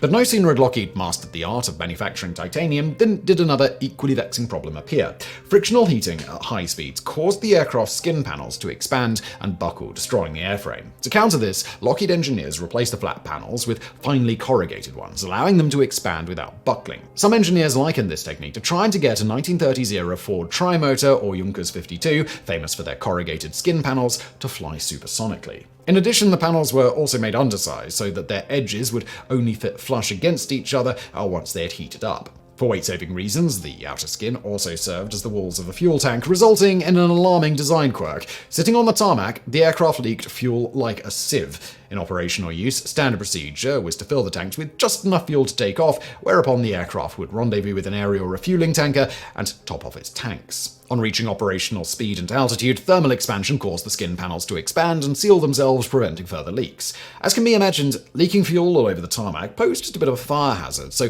a special high flashpoint fuel called JP7 was developed, which could not be ignited by a stray flame or spark. However, since JP7 could also not be lit by conventional jet engine igniters, Lockheed developed a system to inject diborane, a pyrophoric gas that ignites spontaneously on contact with air, into the engines to ignite the stubborn fuel. The engines themselves were spun up prior to takeoff with a special starter cart containing 2 Chevrolet big block engines putting out 600 horsepower. The extreme temperatures encountered at Mach 3 required nearly every system in the aircraft to be specially engineered. Special lubricants and hydraulic fluids were developed that could withstand temperatures of up to 350 degrees Celsius, while the fuel system was designed to circulate JP7 past particularly hot areas of the airframe in order to cool them. Control cables were made of heat-stable steel chromium nickel alloy called alloy, normally used in clock and watch springs, while all electrical connections were even plated in gold, which retains its conductivity better at higher temperatures than other metals. Due to the weight restrictions, the cockpit could not be insulated, forcing pilots to wear special air-conditioned pressure suits, which also protected them against the near vacuum of the upper stratosphere. Indeed, under cruising conditions, the inside of the cockpit got so hot that during missions, crews often heated up their meals by holding them up against the cockpit glass. As specified by the Gusto Committee, the A-11 was powered by a pair of Pratt & Whitney J58 turbojet engines, which had to be extensively modified in order to operate reliably at full continuous afterburner and withstand the extreme conditions of Mach 3 flight. According to one Pratt & Whitney engineer, I do not know of a single part, down to the last cotter key, that could be made from the same materials as used on previous engines. The engines themselves were housed in streamlined wing-mounted nacelles, which at cruising speed acted partially like ramjet engines, diverting a large proportion of the incoming air into the annular space between the engine and the nacelle. As jet engines cannot ingest air traveling at supersonic speeds without flaming out, the nacelle inlets were fitted with special cone-shaped structures that generated shock waves and slowed the incoming air to subsonic speeds before it entered the engines. But no matter how fast the A-11 flew, it would still be useless as a reconnaissance aircraft if it could not take clear pictures. Thus, considerable engineering attention was devoted to the fused quartz window for the onboard camera. Due to the 500-degree difference in temperature between the inside and the outside of the aircraft, this window was susceptible to optical distortion that could potentially ruin any photos taken through it. This problem caused considerable anxiety for the design team until Corning Glassworks developed an innovative method for fusing the glass to its titanium frame using powerful high-frequency sound waves. The camera itself, manufactured by Perkin-Elmer, carried 1,500 meters of film and could photograph a 113-kilometer wide swath of land from an altitude of 30,000 meters with a resolution of 30 centimeters. In November 1959, long before production of the first prototypes had begun, Lockheed built a full-size mock-up of the A-11 and shipped it to Groom Lake, Nevada, better known as Area 51, where it was mounted on a pylon and bombarded with radar waves from various angles. These tests revealed that the aircraft's radar cross-section was still unacceptably high, forcing Lockheed to make further modifications to the design. These included replacing the leading edges of the wings and tail fins with a radar-absorbing composite material made of iron oxide, silicon, and asbestos, and blending the fuselage of wings together with sharp, fin-like structures known as chines, giving the aircraft an otherworldly appearance, which aviation historian Peter Merlin once described as, quote, more organic than mechanical. Most conventional airplanes looked like someone built them. This one almost looks like it was grown. It was later discovered that in addition to deflecting radar, the chines had the added benefit of generating additional lift at supersonic speeds. In light of these modifications, the aircraft's designation was changed from A-11 to A-12, which it would maintain going forward. Overcoming all these unprecedented technical difficulties proved extremely expensive and time-consuming. Delivery of the first prototype was originally promised for May 1961, but as development dragged on, this was moved to August and the maiden flight to December. Meanwhile, the $96 million budget had ballooned to $161 million. Richard Bissell, then embroiled in the fallout from the Bay of Pigs debacle, wrote a frantic letter to Kelly Johnson stating, I have learned of your expected additional delay in the first flight from August 30th to the 1st of December 1961. This news is extremely shocking on top of our previous slippage from May to August, and my understanding, as of our meeting on the 19th of December, that the titanium extrusion problems were essentially overcome. I trust this is the last of such disappointments, short of a severe earthquake in Burbank. But to Bissell's dismay, the problems just kept coming. Due to the hyper-advanced materials and manufacturing techniques involved, the A-12 could not be mass-produced like a regular aircraft. Each airframe was essentially a handcrafted work of art. In July 1961, Johnson wrote in his log that he was, quote, having a horrible time building the first airplane. Everyone on edge, and we still have a long, long way to go. In an attempt to rein in costs and get the project back on track, the CIA reduced its order from 12 to 10 aircraft and dispatched one of its own aerospace engineers to Lockheed to supervise final assembly. Meanwhile, Pratt & Whitney was also having serious problems getting the J-58 engine up to Lockheed specifications. To prevent further delays, it was decided to carry out the first test flights using the less powerful J-75 engine used in the U-2. This would theoretically allow the A-12 to reach altitudes of 15,000 meters and speeds of up to Mach 1.6. Meanwhile, the CIA was searching for the men who would eventually fly the A-12. The selection requirements were nearly as strict as those used to choose America's first astronauts, the Mercury 7. Candidates had to be qualified to fly high-performance jet aircraft, be 25 to 40 years old, and be under 6 feet tall and under 175 pounds to fit into the A-12's cockpit. They also had to pass a grueling battery of medical examinations, as well as interviews intended to gauge their political reliability and emotional stability. By November 1961, a preliminary batch of 12 pilots had been selected. Like their predecessors who flew the U-2, these men officially resigned from the military to become contract employees of the CIA, with the understanding that they could later return to active service with no loss of rank or seniority, a practice known as sheep dipping. Finally, on February 28, 1962, the first prototype A-12 was packed into 2 large crates and shipped by road from Skunk Works in Burbank to Groom Lake for flight testing. As no self-respecting pilot would fly something with a name as unsexy as Oxcart, the test pilots dubbed the exotic new aircraft Cygnus after the stellar constellation. On April 24th, Lockheed test pilot Lou Shark was performing high-speed taxi tests when the A-12 accidentally became airborne for several seconds, making its first, albeit brief, flight. The next day, the A-12 made its first proper, though still unofficial, flight, with Schalk once again at the controls. Barely 20 seconds after takeoff, the aircraft began to oscillate violently. Rather than circle around to land, Schalk opted to set the aircraft down on the dry lake bed beyond the end of the runway. As the A-12 came to a halt, Schalk heard the angry voice of Kelly Johnson growling over the radio, "What the hell, Lou?" The next day, Schalk took off on another unofficial test flight, keeping the landing gear extended in case he once again needed to put down quickly. At first, the flight went perfectly, but soon the aircraft began shedding titanium fillets from the wing leading edges. It took Lockheed technicians days to comb the dry lake bed for the pieces and fit them back onto the aircraft. Nonetheless, Johnson was pleased with the results, stating, "We showed that the first flight troubles were not caused by basic aircraft instability." Finally, on April 30th, the A-12 made its first official flight in front of Air Force and CIA representatives, 1 year later than originally planned. From here, flight testing carried on at a steady pace, with the first A-12 being joined by a second in June 1962. On May 2nd, the A-12 broke the sound barrier for the first time, achieving a top speed of Mach 1.1. However, without proper engines, the A-12 would never be able to reach its full potential. The CIA thus placed additional pressure on Pratt & Whitney to deliver, and in January 1963, the first J-58-powered A-12s finally took to the air. Meanwhile, world events clearly demonstrated the urgent need for an aircraft like the A-12. On October 27, 1962, U-2 pilot Rudolf Anderson was shot down and killed while photographing Soviet ballistic missile installations in Cuba. In the wake of this incident, the A-12 program shifted into high gear, with Lou Schalk performing the first Mach 3 flight on July 20th, 1963. By 1966, A-12s were regularly smashing aviation records, albeit secretly and unofficially. For example, on December 21st, Lockheed test pilot Bill Park flew his aircraft on a course that took him from Groom Lake northward over Yellowstone National Park to Bismarck, North Dakota, and then east to Duluth, Minnesota, south to Atlanta and Tampa, northwest to Portland, and finally southwest around Knoxville and Memphis before returning to Nevada, a total distance of 16,300 kilometers in only 6 hours. For training purposes, one of the A-12s was fitted with a second cockpit for an instructor. Nicknamed the Titanium Goose, the trainer used the less powerful J-75 engine, saving the scarcer and more expensive J-58s for the operational aircraft. And while initially the A-12 sported a bare titanium finish, in 1964 they were coated with the now iconic dark black radiative paint to allow heat to more easily dissipate.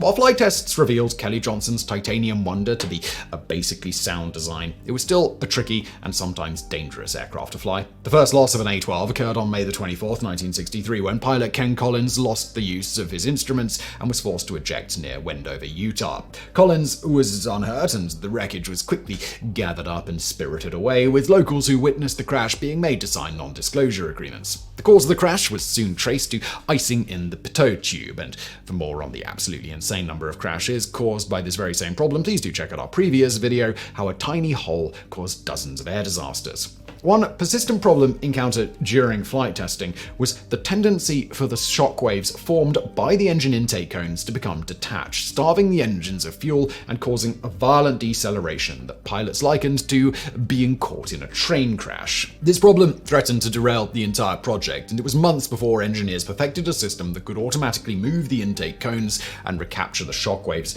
in a fraction of a second. In total, the A-12s would make 2,850 test flights at Groom Lake before the type became operational, with 3 more airframes being lost in the process. The first loss occurred on July 9, 1964, when a pitch control servo froze and the aircraft became uncontrollable. Pilot Bill Park ejected safely. The second occurred on December 28, 1965, when pilot Mele Vojvodic experienced a series of violent yawing and pitching motions shortly after takeoff and was forced to eject. The cause of the crash was later traced to the gyroscopes in the stability augmentation system, which had been incorrectly wired by a maintenance technician.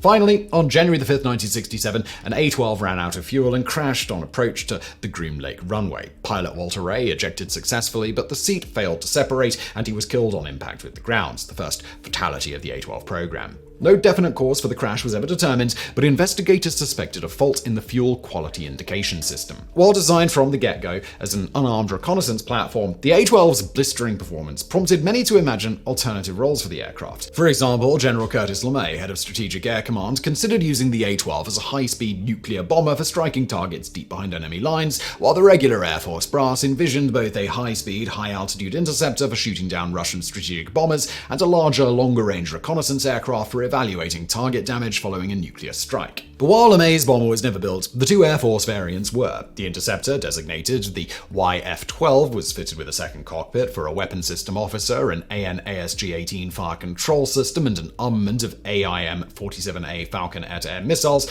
with the front of the fuselage chines being cut away to accommodate the targeting radome. 3 prototype YF-12s were produced, with the type making its maiden flight on August 7, 1963. The second Air Force variant, designated the RS-71 for reconnaissance strike, was effectively a larger and more sophisticated version of the A-12. It measured a full meter long and weighed 6,800 kilograms more, had a 13% greater range, and was fitted with a second cockpit for a reconnaissance systems officer, as well as an additional photographic synthetic aperture radar and electronic intelligence or ELINT sensors. First flown on December 22, 1964, the RS-71 was coated in the same radiative black paint as the A-12, earning it the immortal name of Blackbird. Another project to grow out of the A-12 program was the Lockheed D-21, an autonomous ramjet-powered drone designed to penetrate deep into enemy territory. Built using many of the same materials and techniques as the A-12 and RS-71, the D-21 was designed to be launched from the back of a specially modified A-12 mothership known as the M21. Once launched, the D-12 would streak over enemy territory at a speed of Mach 3.3 and an altitude of 29,000 meters, using an inertial guidance system to navigate and a sophisticated camera system to photograph enemy targets. It would then fly over international waters and release its film canister on a parachute, which would be snatched out of the air by a Lockheed C-130 transport aircraft. Although today this might sound needlessly complicated, this procedure had already been perfected for recovering film canisters from Corona spy satellites and was remarkably effective. 2 A-12s were converted into M21 motherships with flight tests beginning in March 1966. The first 3 test flights returned mixed results, with the D-21 suffering various systems failures. The drone also demonstrated an unnerving tendency to float in place above the mothership's fuselage for several seconds after launch. For this reason, launches were conducted while performing an outside loop to help the drone separate from the mothership. The testing program came to an abrupt halt on July 30, 1966, when the D-21 suffered an engine failure immediately after launch and struck the mothership's tail, destroying both aircraft and forcing the M21 crew to eject. Pilot Bill Park survived, but Launch Control Officer Ray Torek accidentally opened his helmet visor upon parachuting into the ocean, causing his suit to fill with water and drag him under. Following this disaster, M21 launches were abandoned, and the D-21 was instead modified to be launched from the wings of a Boeing B-52 Stratofortress strategic bomber, the drone being accelerated to cruise speed by a solid rocket booster. This configuration proved much safer, and in November 1969, the Air Force launched Operation Senior Bowl, an attempt to use B-52 launched D-21s to spy on the Chinese nuclear test site at Lop Nor. Between November 9, 1969 and March 20, 1961, 6 Senior Bowl missions were flown with disappointing results. 2 drones failed to reach their targets and crashed, 2 successfully released their film canisters, only for them to be lost at sea, while 2 canisters were successfully recovered. However, most of the photographs were ruined due to improper film processing techniques. In July 1971, the D-21 project was finally cancelled. Throughout the development of the A-12 and its derivatives, the US government faced an increasingly troubling question. How long could the project remain secret? Spiraling costs made it increasingly difficult for the Department of Defense to deny the A-12's existence, while airline pilots and other witnesses regularly spotted the mysterious aircraft on testing and training flights over the southwestern US. Despite the efforts of Lockheed, the CIA, and the Air Force to keep the project under wraps, sooner or later, the truth was bound to get out. Furthermore, Lockheed knew that its cutting-edge research on supersonic aerodynamics would be of great interest to the aviation industry, especially for the design of the Supersonic Transport, or SST, the doomed American predecessor to the legendary Concorde. In the end, a clever plan was hatched to manage the information that reached the public, and on the 24th of February 1964, President Lyndon B. Johnson announced to the nation, the United States has successfully developed an advanced experimental jet aircraft, the A-11, which has been tested in sustained flight at more than 2,000 miles per hour and at altitudes in excess of 70,000 feet. The performance of the A-11 far exceeds that of any other aircraft in the world today. The development of this aircraft has been made possible by major advances in aircraft technology of great significance to both military and commercial applications. Several A-11 aircraft are now being flight tested at Edwards AFB in California. The A-11 aircraft, now at Edwards AFB, is undergoing extensive tests to determine their capabilities as long-range interceptors. 5 months later, Johnson spoke again announcing the successful development of a major new strategic manned aircraft system which will be employed by the Strategic Air Command. The system employs the new SR-71 aircraft and provides a long-range advanced strategic reconnaissance plane for military use capable of worldwide reconnaissance for military operations. The SR-71 aircraft reconnaissance system is the most advanced in the world. The aircraft will fly at more than 3 times the speed of sound. It will operate at altitudes in excess of 80,000 feet. It will use the most advanced observation equipment of all kinds in the world. The aircraft will provide the strategic forces of the United States with an outstanding long-range reconnaissance capability. The system will be used during periods of military hostilities and in other situations in which the United States military forces may be confronting foreign military forces. Johnson's choice of words is very deliberate. For instance, the use of A-11, the A-12's original designation before receiving its radar-evading modification, was a misdirect meant to throw off potential spies. Furthermore, by publicly acknowledging the existence of the very similar-looking YF-12 interceptor, it was hoped that the original A-12 reconnaissance aircraft could be kept in the shadows. For a time, the ploy seemed to work, with dozens of aviation journals and other publications writing exhaustive articles on the hyper-advanced A-11 based on what little information the government chose to declassify. Meanwhile, the A-12 testing and training program carried on in relative obscurity. However, the deception also had unexpected consequences. At the time President Johnson made his first announcement in February, there were no YF-12s at Edwards Air Force Base. Caught by surprise, the Air Force hastily flew 2 of the prototypes to Edwards to back up the president's story. So rushed was this operation that when the aircraft rolled into the hangar, the heat from the fuselages set off the sprinkler system, soaking the welcoming committee. Johnson's second speech also had an unexpected legacy. Though the official designation of the Air Force's A-12 derivative was RS-71, Johnson mispronounced it as SR-71. The Air Force decided it was easier to redesignate the aircraft than publicly correct the president, and so the SR-71 it became. In 1967, a full 5 years after its maiden flight, the A-12 finally reached operational status. However, by this time, the mission it had been designed for had disappeared. Following the shootdowns of Francis Gary Powers in 1960 and Rudolph Anderson in 1962, the US government abandoned manned overflights of Soviet and Cuban territory as too politically risky. This mission instead fell to the Corona spy satellites, which by 1967 were regularly returning high-quality photographic intelligence. The A-12 was thus repurposed as a tactical reconnaissance platform for gathering up-to-the-minute intelligence in active war zones, such as the conflicts then raging in Vietnam. In 1967, the US military was concerned by reports that North Vietnam had obtained from the Soviet Union large numbers of medium-range surface-to-surface missiles with which to attack the South. In response, the CIA launched Operation Black Shield to evaluate the North's missile capabilities. In May 1967, 3 A-12s flew from Groom Lake to Kadena Air Force Base in Okinawa, Japan, crossing the Pacific in an incredible 5 hours and 55 minutes. The unit was declared operational on May the 30th, and the following day, pilot Mele Vojdovich flew the first operational Black Shield mission, flying at Mach 3.1 at an altitude of 24,000 meters and capturing a nearly 2-kilometer-long film strip covering most of North Vietnam and the demilitarized zone between the North and the South. To the enormous relief of the Pentagon, this and subsequent missions revealed that the North did not in fact have any surface-to-surface missiles. Over the next 7 months, the A-12s would carry out 22 Black Shield sorties, photographing artillery batteries, factories, supply depots, harbors, radar installations, prisoner of war camps, and other strategic sites. The intelligence proved key to President Johnson's decision to approve large-scale air raids over North Vietnam. Yet despite their advanced stealth features, the aircraft were regularly detected and then tracked by North Vietnamese search radar. Radar technology had improved significantly since the A-12 was designed, making many of its advanced stealth features of limited value. On October the 28th, an A-12 was fired upon for the first time, but the missile failed to lock in on its target. 2 days later overnight, pilot Denny Sullivan had a much closer call when a North Vietnamese SAM site launched no fewer than 6 missiles at him. As he later recalls, "Here comes a big old telephone sailing right by the cockpit, going straight up. That's interesting."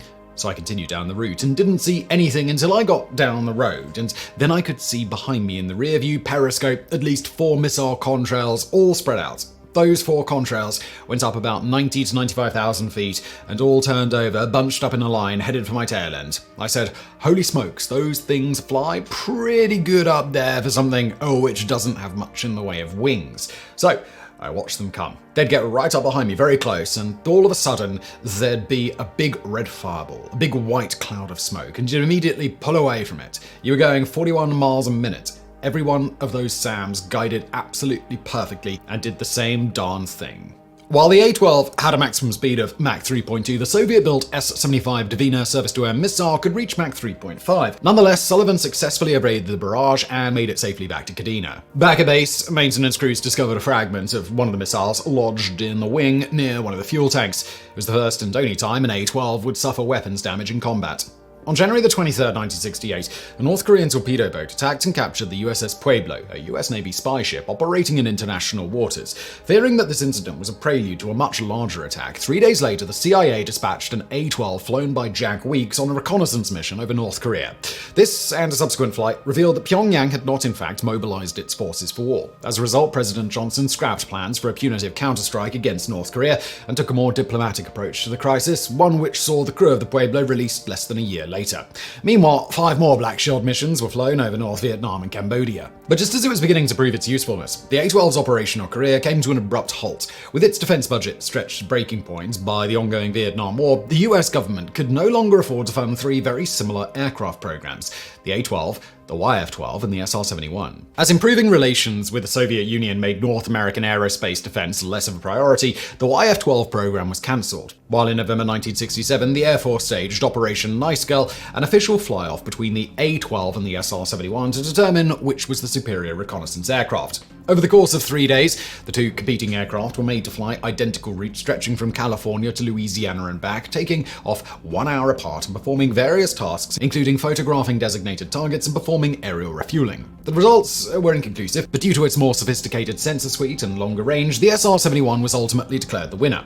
Other factors may have also played into this decision, for it was widely known that the Air Force was jealous of the CIA's A-12 program and wanted to keep high-speed military aviation all to itself. Whatever the case, after only 10 months of operational service, the A-12 was retired, and all further Black Shield missions were flown by SR-71s.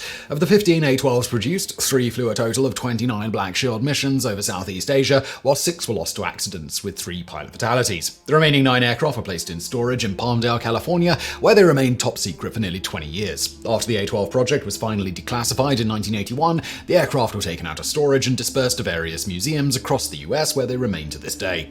But while the A-12 languished in obscurity, the SR-71 quickly became one of the most famous aircraft in the world, smashing dozens of aviation records. For example, on July 28, 1976, Captain Robert Helt broke the world absolute altitude record by reaching a height of 26,929 meters. That same day, another SR-71 broke the absolute airspeed record at 3.529 kilometers per hour, approximately Mach 3.3. 2 years earlier, on September 1, 1974, pilot James Sullivan and RSO Noel Widderfield flew from New York to London, a distance of 5,570 kilometers, in just 1 hour, 54 minutes and 56 seconds, achieving an average speed of 2,908 kilometers an hour, or around Mach 2.72. And 3 years before that, on April 26, 1971, pilot Thomas Estes and RSO Dwayne Vick flew a distance of 24,000 kilometers in just 10 hours and 30 minutes. This flight earned the pair the 1971 Mackay Trophy for the most meritorious flight of the year and the 1972 Harmon Trophy for the most astounding international achievement in the art/science of aeronautics. It is important to note here that while other aircraft have flown faster and higher, these feats were achieved under very special circumstances. For example, on August 22, 1963, pilot Joseph Walker reached a record altitude of 108 kilometers past the official edge of space, while on the 3rd of October 1967, William Pete Knight reached a record speed of 7,274 kilometers an hour, or Mach 6.7. However, both pilots were flying the North American X-15, a rocket-powered research plane carried aloft and launched at altitude from larger carrier aircraft. Pilots flying conventional jets have also reached altitudes as high as 35,230 meters by performing high-speed zoom climbs. By contrast, the SR-71 set all of its records in level, sustained flight using air-breathing engines after taking off from the ground under its own power. And while the SR-71's predecessor, the A-12, could technically fly slightly higher and faster, it remained classified throughout its operational career and was thus ineligible to compete for international aviation records. Similarly, while SR-71 pilot Brian Shaw claims that on April 15, 1986, he achieved a speed of Mach 3.5 in order to evade a surface-to-air missile over Libya, this record has never been confirmed over a standard closed course and thus remains unofficial. For these reasons, the SR-71 is officially recognized as the fastest and highest-flying air-breathing aircraft ever built, with records set in the 70s that still stand to this day. But the SR-71 did far more than just break records and turn heads at air shows. Since entering service in 1966, the Blackbird participated in dozens of armed conflicts around the world, collecting vital intelligence during the 1973 Yom Kippur War, the Israeli invasion of Lebanon, and the 1986 US airstrikes in Libya. Between 1977 and 1988, SR-71s based at RAF Mildenhall in England flew 322 so-called Baltic Express missions along the northern coast of the Soviet Union and East Germany, often violating Swedish airspace in the process. The Swedes responded by scrambling supersonic fighters to defend their neutrality, but the SR-71s were so much faster than these interceptors that none were ever successfully engaged. Ever adaptable, the SR-71 was even used domestically in 1971 as part of the FBI's manhunt for mysterious skyjacker D.B. Cooper. All operational SR-71s were flown by the 9th Strategic Reconnaissance Wing based at Beale Air Force Base in California, but deployed from various operating locations, or OLs, included Eielson Air Force Base, Alaska, RAF Middlehall, Diego Garcia in the Indian Ocean, and Kadena Air Force Base in Okinawa, where the SR-71 acquired its second major nickname, Habu. This was a reference to an indigenous species of venomous snake that the aircraft was thought to resemble.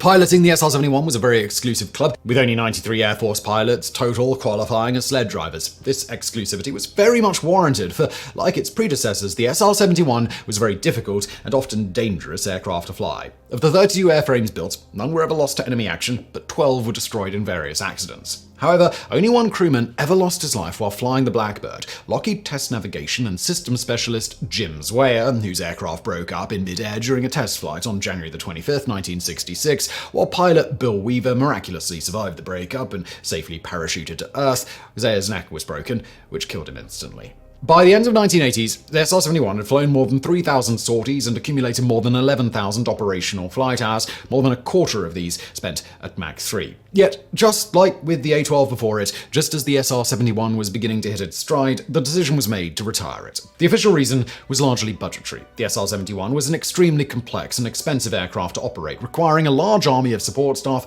and a global network of air bases, refueling aircraft, and other infrastructure. Indeed, then Secretary of Defense Dick Cheney estimated that the SR-71 cost a whopping $85,000 a minute to fly, while the whole project absorbed some $300 million per year. Meanwhile, detractors argued the same job could be done more cheaply and more effectively by sophisticated spy satellites, unmanned aerial vehicles, or UAVs, and ironically, the very aircraft the SR-71 had been designed to replace, the Lockheed U-2. For despite being superior to the U-2 in nearly every way, the SR-71 had one major shortcoming: its lack of a data link system, which prevented the intelligence collected from being transmitted and used in real time. Meanwhile, the U-2 had been upgraded with such a system, making it a more capable tactical reconnaissance platform despite its greater vulnerability to anti-aircraft defenses. While proponents argued that the SR-71 provided unique capabilities that other reconnaissance platforms could not, the aircraft was finally retired in October 1989. As with the A-12, part of the decision may also have been political, with the Air Force using the cancellation of the SR-71 project as a bargaining chip to secure funding for higher priority projects like the Boeing B-2 Spirit stealth bomber. The timing of the decision proved an inauspicious one, as the tactical reconnaissance capability provided by the SR-71 was sorely missed by coalition forces during the 1991 Persian Gulf War. This, along with similar intelligence gathering difficulties during the Bosnian War of 1992 to 1995, prompted a re-evaluation of the SR-71. As no technology existed which could match the Blackbird's capabilities, Congress agreed to allocate $72 million to reactivate 3 aircraft which were fitted with real-time data links to bring them up to modern standards. However, this reprieve proved short-lived. The Air Force had not budgeted for the SR-71's reactivation and feared that this decision would divert funds from other, more important projects. Yet despite attempts by the Air Force to shut down the program, Congress nonetheless reapproved the allotted funding. In October 1997, President Bill Clinton attempted to use the line-item veto to cancel the allocation, but this was quickly struck down by the Supreme Court as unconstitutional. The status of the SR-71 thus remained up in the air until September 1998, when the Air Force finally redistributed the reactivation funds and retired the aircraft for good. But this was not the end of the story for the Blackbird, for 2 examples were sent to NASA for use as hypersonic testbeds. Among other things, the 2 Blackbirds were used to test parts of the Aerospike rocket engine for the Lockheed Martin X-33, a proposed reusable single-staged orbit spaceplane. The last SR-71 flights took place in 1999, whereupon the surviving aircraft were decommissioned and sent off for display in aviation museums. It was the end of an era, and to this day, no manned conventional aircraft has ever flown as fast or as high. Today, the role of the Blackbird is increasingly being taken over by unmanned aerial vehicles or drones, which can be deployed faster and loiter over a target longer without risking the life of a pilot. However, no drones in use today can match the Blackbird's incredible speed which allowed it to outrun every adversary, even missiles, for nearly 3 decades. But this may be about to change, as Lockheed is currently developing an unmanned successor called the SR-72, or son of Blackbird, whose supersonic combustion ramjet or scramjet engines will allow it to cruise at 6 times the speed of sound, twice as fast as its manned predecessor. The SR-72 is expected to enter service sometime in the 2030s, and while the Blackbird no longer graces the skies, its influence is still being felt to this day. Many of the aerodynamic and radar-evading technologies developed for the SR-71 and its predecessor, the A-12, were incorporated into the design of other aircraft, such as the supersonic Concorde airliner and modern stealth fighter aircraft like the F-117 Nighthawk, F-22 Raptor, and the F-35 Lightning II. The Blackbird's distinct profile also served as the inspiration for the X-Jet used by the Marvel superhero team, the X-Men. That this design is still being used in the current-day movies is a testament to the cutting-edge vision of Kelly Johnson and Lockheed Skunk Works. For despite being designed in the late 1950s, the Blackbird still looks like something out of the distant future. On the morning of Thursday, December 17th, 1903, 2 brothers stood on a windswept beach outside Kitty Hawk, North Carolina, and prepared to make history. After winning a simple coin toss, one of the brothers climbed into a strange wooden canvas craft dubbed the Flyer. With a clatter and a whir, the twin propellers spun up to a blur, and a few moments later the craft began to trundle down the long wooden track laid down over the sand. Then, at around 10:35 a.m., the Flyer gently rose into the air and began skimming over the beach at 10 kilometers per hour. By the time it touched back down, it had covered just 36 meters in a little over 12 seconds. Nonetheless, the Flyer would go down in history as the first aircraft to make a manned, controlled, heavier-than-air flight, and its builders, Orville and Wilbur Wright, would forever be known as the fathers of modern aviation. But the Wright brothers were far from the only ones trying to crack the secret of flight, competing directly with intellectual heavyweights possessing far greater technical knowledge and material resources. So how did a pair of unknown bicycle mechanics from Ohio succeed in beating the world's greatest minds into the air? Let's find out as we dive into the fascinating tale of the road to Kitty Hawk. From the dawn of our species, humans have yearned to fly. As Wilbur Wright once wrote, "The desire to fly is less an idea handed down to us by our ancestors who, in their grueling travels across trackless lands in prehistoric times, looked enviously on the bird soaring freely through space at full speed above all obstacles on the infinite highway of the air." Unsurprisingly, the first attempts at conquering this infinite highway involved directly copying the flight of birds. History abounds with tales of daredevils who strapped on wings made of wood, canvas, or feathers and leapt from towers, bridges, and other tall structures with often fatal results. Others, most famously OG Renaissance man Leonardo da Vinci, conceived of more elaborate flapping wing flying machines known as ornithopters. But these early dreamers not only failed to understand key facets of how birds' wings generate lift, but also that human bodies are just not built for flapping wing flight. While birds have hollow bones and highly efficient respiration systems, humans are just too heavy, our muscles too weak to achieve the power-to-weight ratio needed to achieve flight. If we humans were to take to the skies, we would have to do so in our own unique way. The development of hot air and hydrogen balloons in the late 18th century and dirigibles in the late 19th gave humanity its first taste of flight. But these craft were severely limited, being highly vulnerable to the whims of wind and weather. And to learn more about people who took the first balloons and immediately turned them into weapons of war, because of course they did, please do check out our previous video, The Fascinating Tale of the World's First Air Force. The true conquest of the air would have to await the development of practical, heavier-than-air flying machines, aka aeroplanes. By the end of the 19th century, scientists and engineers had realized that for manned, heavier-than-air flight to become a practical reality, three major technical obstacles had to be overcome. First, the aerodynamics of lift generation had to be understood and the most efficient shapes for wings worked out. Second, a means of controlling an aircraft along all three axes of movement, yaw, pitch, and roll, had to be devised. And finally, an engine lightweight yet powerful enough to lift itself, an aircraft, and its pilot into the air had to be developed. But exactly how these goals were to be achieved and in what order varied greatly from inventor to inventor, with some advocating a measured, incremental approach and others a brute force methodology. Among the first modern aviation pioneers to achieve a degree of success was French engineer Clément Adet. Born near Toulouse in 1841, Adet was a renowned electrical engineer and sportsman and one of the major pioneers of telephone technology and the sport of cycling. Long fascinated by flight, in 1873, Adet built a large bird-shaped kite covered in goose feathers, which he tethered to the ground and lay atop in order to ride the wind. Convinced that powered, heavier-than-air flight was possible, in 1882, Adet began construction of an aircraft he dubbed Éole, the French term of the Greco-Roman god of the wind, Aeolus. Completed in 1890, Éole resembled a giant bat with highly curved wings, 14 meters long, and no elevators, rudder, or tail surfaces at all. Instead, a complicated mechanism allowed the wings to be swung and pivoted in any direction, imitating the control methods used by birds. Weighing only 330 kilograms, including the pilot, the craft was powered by a lightweight 20-horsepower steam engine of Adet's own design, fueled by alcohol. On October 9th, 1890, Adet transported the Éole to an estate in Aumervilliers for its maiden flight. As a handful of assistants looked on, the strange-looking craft, piloted by its inventor, sputtered its way across the open field, slowly gaining speed. Suddenly, it rose up and skimmed along the ground at an altitude of around 8 inches. By the time Éole touched down, it had traveled around 50 meters through the air. Despite this very modest achievement, Adet was ecstatic, triumphantly declaring that "I have resolved the problem of flight after much work, fatigue, and money," and claiming that only the length of the field had prevented a longer flight. Meanwhile, the French Ministry of War took great interest in Adet's experiments and in 1892 supplied him with 650,000 francs to develop a more sophisticated flying machine. Completed 5 years later, the aircraft, dubbed Avion 3, had 2 engines, each driving its own propeller, and a longer 16-meter wingspan, and a rudder for lateral control. On October 12, 1897, Adet organized a series of demonstrations for the army at a field near Versailles. At first, Adet merely conducted taxi trials, getting a feel for the machine, but 2 days later, he finally attempted to get into the air. Unfortunately, during the takeoff run, a gust of wind caught the machine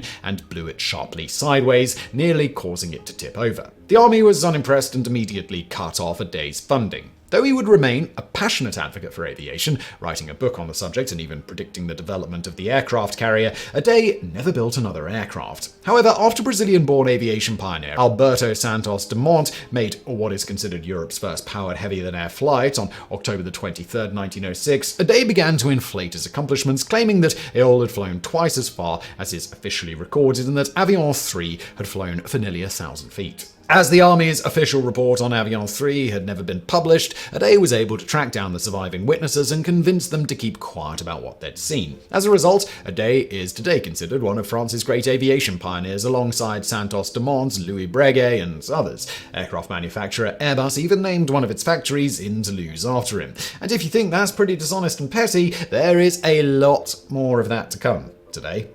The next major figure to tackle the problem of heavier-than-air flight was none other than Sir Hiram Maxim, the inventor of the first practical machine gun and the man who changed the face of modern warfare forever. And for more on that fascinating story, check out our video Who Actually Invented the First Machine Gun on our sister channel, Origins. Born in Sangerville, Maine in 1940, Maxim had been fascinated by flight from an early age. When he was 16, his father came up with a remarkably advanced design for a helicopter, but did not pursue the project as there were no engines light and powerful enough to power it. In 1881, after successfully selling his revolutionary machine gun to the British Army, Maxim decided to settle in England and become a British citizen, renting a manor called Baldwin's Park in Kent. At the same time, he also decided to indulge his lifelong fascination and have a go at finally cracking powered flight. Like most aviation theorists of the time, Maxim was convinced that there was little to be gained from studying the flight of birds, writing in 1892 that it is neither necessary nor practical to imitate the bird too closely because screw propellers have been found to be very efficient. Without doubt, the motor is the chief thing to be considered. Scientists have long said, give us a motor and we will very soon give you a successful flying machine.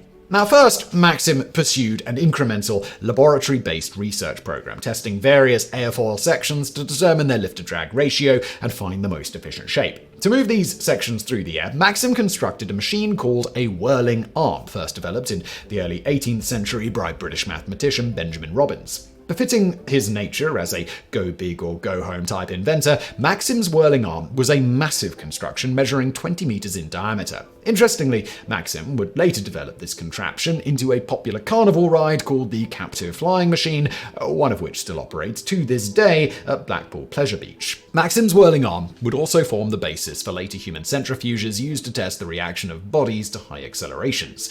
Eventually, Maxim switched to using a more practical wind tunnel, in which air is driven past a stationary test article rather than the other way around. But this being Maxim, the tunnel was enormous, measuring 4 meters long and 1 meter to a side and capable of generating wind speeds of up to 80 kilometers per hour. In addition to developing some very efficient airfoil sections, Maxim was also among the first to discover that the total aerodynamic drag on a structure is often higher than the sum of the individual drag contributions of its components. He further noticed that some of this additional drag, now known as interference drag, was caused by the airflow streams of closely spaced components interacting with each other.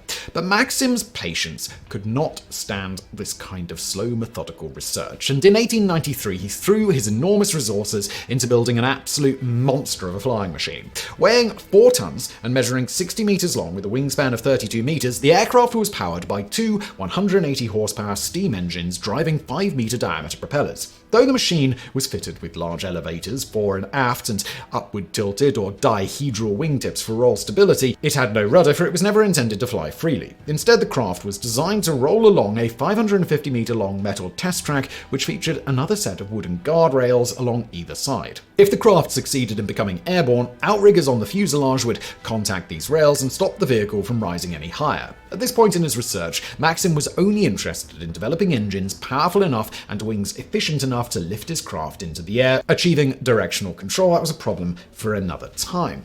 When fully powered up, Maxim's behemoth was truly a sight to behold. As journalist H.J.W. Dam wrote of one test run in 1893, a rope was pulled, the machine shot forward like a railway train, and with the big wheels whirling, the steam hissing, and the waste pipes puffing and gurgling, flew over the 1,800 feet of track in much less time than it takes to tell it. Unfortunately for Maxim, these trials came to an abrupt end on July 31st, 1894, when, having travelled 600 feet and reached a speed of 67 kilometers per hour, the flying machine rose up sharply against the guardrails and caused them to snap. For a few moments, the machine flew freely through the air until suddenly a piece of guardrail smashed into one of the propellers, forcing Maxim to cut the power to the engines. While his giant contraption made a safe landing, Maxim abandoned his research soon after. Like many of his contemporaries, Maxim realized that steam power was a dead end, for the technology simply could not achieve the power-to-weight ratios needed to achieve flight. The answer, he believed, lay in the internal combustion engine developed by inventors Jean Lenoir and Nicolaus Otto in the 1860s. Even by the 1890s, however, such engines were still too heavy and inefficient for the task, but Maxim was confident the technology would advance rapidly, writing in 1893 that even under the most unfavorable circumstances, aerial navigation will be an accomplished fact inside of 10 years. Maxim would live long enough to see just how accurate his prediction was. But while a day, Maxim and many other aviation pioneers tried to brute force their way into the air, directional guidance be damned, others took the opposite approach, believing the key to practical heavier-than-air flight lay in developing a stable, controllable glider which could later be fitted with an engine. And among the greatest advocates of this approach was German experimenter Otto Lilienthal, known worldwide as the Flying Man. Born in 1848 in Anklam in the Kingdom of Prussia, Lilienthal and his brother Gustav began their aeronautical experiments at a young age, building a set of strap-on wings from birch veneer. Though the contraption failed to get off the ground, the brothers never lost their fascination with flight. Indeed, during the Franco-Prussian War of 1870-71, soldiers in Otto's army unit reported that he spoke of little else. After the war, he formed his own engineering company, producing steam engines, boilers, and other machinery, while in the late 1880s he embarked on the research that would make him world famous, uncovering the secrets of stable, controlled flight. Lilienthal began by studying birds and constructing airfoil studies using a whirling arm machine. The result was the 1889 book Bird Flight as the basis of aviation, which, to the benefit of many other experimenters, contained extensive detailed tables listing the lift-to-drag ratio of various airfoil profiles. But Lilienthal was not satisfied with laboratory experiments, believing that, quote, one can gain a proper insight into the practice of flying only by actual flying experiments. The inner in which we have to eat the irregularities of the wind when soaring in the air can only be learned by being in the air itself. To this end, in 1891, Lilienthal thus began constructing a series of wood, bamboo, canvas, and tensioned wire. Lilienthal stood in a circular cockpit, gripping a support bar, and flew the gliders by acrobatically swinging his body around to the craft's center of gravity. These experiments started small, with Lilienthal later writing, "The first experiments were made from a grass plot in my own garden, upon which, at the height of 1 meter from the ground, I had erected a springboard from which the leap with my sailing apparatus gave me an oblique descent through the air. After several hundred of these leaps, I gradually increased the height of my board to 2.5 meters, and from that elevation, I could safely and without danger cross the entire grass plot." By 1893, Lilienthal had so refined his glider designs that he began producing a standardized patented version called the Lilienthal Normal Segelapparat, or Standard Flying Apparatus, for commercial sale. 9 examples were sold, making it the first aircraft in history to be serially produced. In 1894, Lilienthal built an artificial hill near his house, topped by a wooden hangar to store his gliders.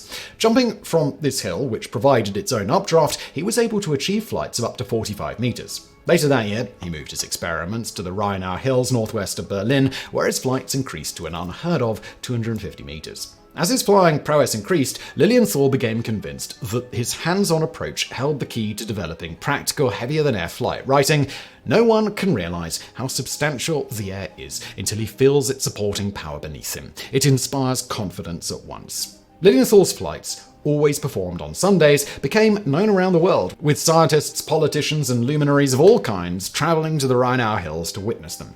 In 1896, reporter R.W. Wood of the Boston Evening Transcript described one of these flights. "Lilienthal faced the wind and stood like an athlete waiting for the starting pistol. Presently, the breeze freshens. He took 3 rapid steps forward and was instantly lifted from the ground, sailing off nearly horizontally from the summit. He went over my head at a terrific pace at an elevation of about 50 feet, the wind playing wild tunes on the tense cordage of the machine, and was past me before I had time to train the camera on him. Then the apparatus tipped sideways as if a sudden gust had got under the left wing. For a moment, I could see the top of the airplane, and then with a powerful throw of his legs, he brought the machine once more on an even keel and sailed away below me across the fields at the bottom, kicking at the tops of haystacks as he passed over them. When within a foot of the ground, he threw his legs forward, and notwithstanding its great velocity, the machine stopped instantly, its front turning up, allowing the wind to strike under the wings, and he dropped lightly to the earth. In response to such mishaps, Lilienthal developed what he called the Prellbugel, or rebound bow, a spring of bent wood to absorb and cushion the force of impact. But while most observers were enthralled by Lilienthal's flights, others were not so impressed. Samuel Langley, secretary of the Smithsonian Institute and a figure who will become very important later in this story, said of Lilienthal's gliders that, quote, "the aspect of the whole was heavy and clumsy," while Hiram Maxim dismissed Lilienthal as a mere parachutist. Lilienthal, in turn, stated that all Maxim had accomplished was to show other men how not to fly. Mic drop. Indeed, while Lilienthal's work was very advanced in many respects, in others it was curiously archaic. In contrast to nearly all of his contemporaries, Lilienthal believed that the future of manned flight lay in flapping wing ornithopters, and even constructed a pair of prototypes powered by a lightweight carbon dioxide engine. Unsurprisingly, neither could be made to fly, and for all their record-breaking endurance and maneuverability, Lilienthal's famous gliders were dangerously unstable and difficult to control. This instability would prove Lilienthal's undoing when, August 9th, 1896, a sudden gust of wind caught his glider and dashed it to the ground. With no Prellbugel installed to cushion the fall, Lilienthal was mortally injured and died 2 days later of a broken spine. Despite his many contributions to the advancement and promotion of aviation, it was clear that Lilienthal's approach to flight research was as much of a dead end as Adair's and Maxim's. If humans were to conquer the skies, a new, more integrated approach would be needed, and the man who would form the intellectual hub of this new phase of aviation research was a now largely forgotten figure named Octave Chanute. Born in Paris in 1832, Chanute moved to the United States at the age of 6. After working for many years as a railroad construction worker, Chanute taught himself the principles of physics and design and established himself as a talented civil engineer, masterminding such projects as the Union Stockyards in Chicago and the bridge across the Missouri River in Kansas City. By the time he became involved in the race for heavier-than-air flight, he was nearly 60 years old and running his own engineering firm in Chicago. Unlike many of the figures in this story, Chanute claimed no particular childhood fascination with flight, his interest being piqued later in life after reading articles on the flight of birds and the aerodynamics of structures like roofs and bridges. Steadily, Chanute began gathering all the information he could find on the subject, amassing an extensive personal archive on the latest developments in aeronautics. This prompted Chanute's friend, Matthias Forney, editor of the Railroad and Engineering Journal, to commission a series of articles on the development of flying machines. Chanute enthusiastically dove into the project, attending lectures at aeronautics conferences and corresponding with dozens of experts in the field. The first of his articles appeared in October 1891 and was followed by 26 more, which Chanute later compiled into a book titled Progress in Flying Machines. The most comprehensive survey to date of the state of the art of aviation, the book became a must-have for any aeronautical experimenter and made Chanute a sought-after expert in the field. Scientists, engineers, and backyard tinkerers from around the world wrote to Chanute for advice and guidance, which he gladly provided, along with the occasional sum of cash to help particularly promising projects get off the ground. Though mainly a theoretician, Chanute did make one brief but important foray into the world of hands-on experimentation. Through his various correspondences, Chanute gathered a team of 3 young aviation enthusiasts eager to work with him: Augustus Herring, William Avery, and William Butasov. In June 1896, the team arrived on the south shore of Lake Michigan to test out a number of experimental gliders they'd built. Herring's glider was a traditional Lilienthal type, which unsurprisingly proved difficult to control and failed to fly very far. After only a few flights, the machine crashed and was damaged beyond repair, prompting Chanute to declare that he was glad to be rid of it. Chinook's glider, on the other hand, was of a more radical experimental design. Dubbed the Katydid, it had no fewer than 6 pairs of 2-meter-long wings mounted on special hinges to allow them to pivot in any direction. As Chinook explains, Katydid is based upon just the reverse of the principles involved in the Lilienthal apparatus. Instead of man moving about to bring the center of gravity under the center of pressure, it was intended that the wings should move automatically so as to bring the movable center of pressure back over the center of gravity, which later would remain fixed. That is to say that the wings should move instead of the man. The emphasis on natural stability represented a new approach to heavier-than-air flight, one which would remain influential for many years. Indeed, the belief that aircraft should be inherently stable prompted telephone inventor Alexander Graham Bell, who pop up again later in today's story, to throw himself into the development of giant manned-powered kites, a bizarre and forgotten technological dead end we've already covered in our video. That time, the inventor of the telephone devoted his life to commercial manned giant kites over on our sister channel, Higher Learning. Though his assistants were initially hesitant to test Katydid due to its novelty, it proved far more stable than the Lilienthal design, exactly as Chinook had intended. And while it only managed to glide a distance of 25 meters, Chinook was confident that its performance could be improved. After a short break in July, the team returned to Lake Michigan in August for more testing. This time, William Budasov had brought his own glider design, the bat-winged Albatross. Launched from a special ramp, the curiously old-fashioned craft performed poorly and was swiftly abandoned. Chinook's improved Katydid fared better, doubling its previous distance record. But the real star of the show was a brand new glider created by Chinook and Augustus Herring. Looking more like a modern aeroplane than anything which had come before, the Chinook Herring glider was a biplane whose wings were made rigid by tensioned wires, forming a Pratt truss. Adapted by Chinook from bridge design, this structure would remain standard for aircraft construction well into the 1920s. Fitted with a cruciform tail for greater directional stability, the Chinook Herring glider performed exceptionally well, achieving glide distances of up to 107 meters and proving remarkably easy to control. As Chinook later reported, the machine was steady, easy to handle before starting, and under good control when underway. A motion of the operator's body of not over 2 inches proving as effective as a motion of 5 or more inches in the Lilienthal machine. Indeed, the team became so confident in the design that by the time their second experimental session ended in late September, they had begun offering free glider rides to curious onlookers. Buoyed by the success, Augustus Herring wanted to push ahead and fit the glider with an engine and propeller. Chinook disagreed, believing that more glide tests were needed, prompting Herring to break from the group and strike out on his own. 2 years later, on October 11, 1898, he arrived on the beach near St. Joseph, Michigan, with a new version of the glider, powered by a lightweight compressed air engine. After climbing to the top of a tall dune, he turned on the engine and cast off. A correspondent from the Chicago Record describing what happened next. It was really flying. Already the machine had covered a distance of 50 or 60 feet when the speed perceptibly slackened, and a little farther on, the apparatus came gently to rest on the sand. A week and a half later, Herring made another series of flights covering a maximum distance of 22 meters in 10 seconds. Like so many others, Herring would claim to the end of his days to have made the world's first powered heavier-than-air flight. However, there is little evidence for this, for all of Herring's flights were made down a slope and were of such short duration that it's impossible to tell whether his craft ever achieved sustained flight under its own power. While the accomplishments of Chinook and his team might seem like a minor step forward, it was fast becoming apparent that all the pieces of the aviation puzzle were nearly in reach. Someone just needed to put them all together. And in the 1890s, the man seen as most likely to do so was Samuel Pierpont Langley. Born in Roxbury, Massachusetts in 1834, in 1864, Langley quit a promising career in architecture to pursue his real passion: astronomy. Like Octave Chanute, Langley had no formal education in his chosen field, instead choosing to teach himself through intensive study of the existing literature. So successful was he that just 3 years later, in 1867, he was awarded a 20-year tenure as a professor of astronomy and physics at Western University of Pennsylvania in Pittsburgh. In short order, he transformed the school's small, run-down Allegheny Observatory into a world-class institution.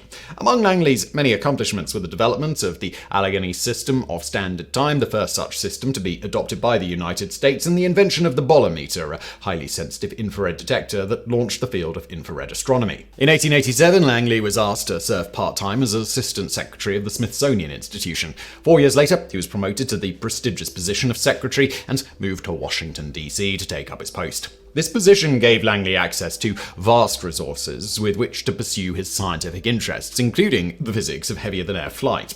Langley began small, testing various airfoil sections in a whirling arm apparatus and building hundreds of small rubber band-powered flying models. Like Hiram Maxim before him, Langley believed that all that mattered was developing an engine light and powerful enough to get a craft into the air. Directional control was a separate problem that could be solved at a later date.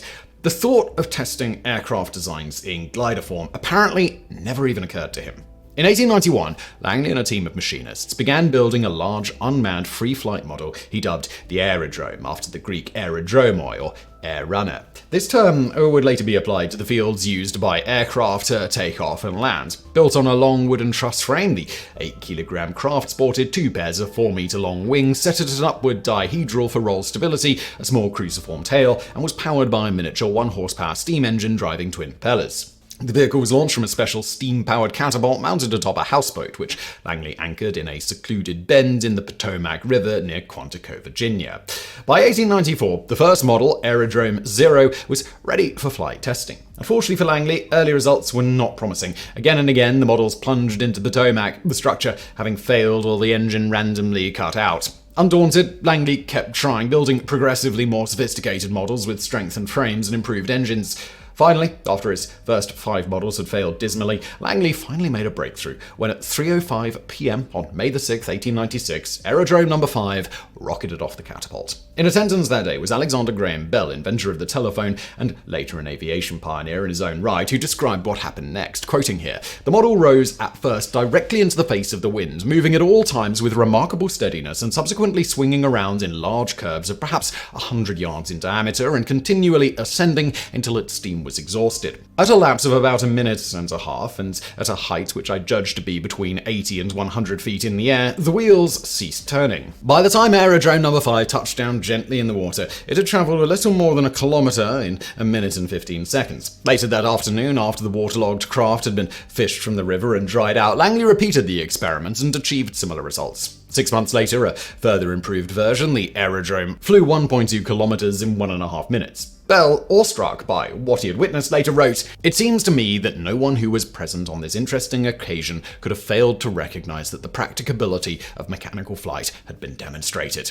Indeed, while all but forgotten today, the events of May 6, 1896 stand as one of the great milestones in the history of flight, being the first time a heavier-than-air craft of any kind had achieved sustained level flight under its own power. Yet being unmanned and lacking a control system, Aerodrome No. 5 fell just short of clinching the ultimate prize. Incredibly, despite having come so far, Langley was initially content to end his research there and leave others to work out the remaining details. It was only under intense public pressure that he finally agreed to build a full-size manned version of the Aerodrome. Meanwhile, Alexander Graham Bell persuaded President William McKinley to release $50,000 of the War Department's budget to fund the venture. Believing that a flying machine might prove useful in the recently declared Spanish-American War, McKinley provided the funding on the condition that Langley deliver 2 working prototypes by the end of 1899. With such lavish resources at his disposal, it seemed obvious to all that if anyone was going to crack the secret of manned heavier-than-air flight, it was Samuel Langley. But Langley would not enjoy this near monopoly on aviation research for very long, and soon he found himself facing stiff competition from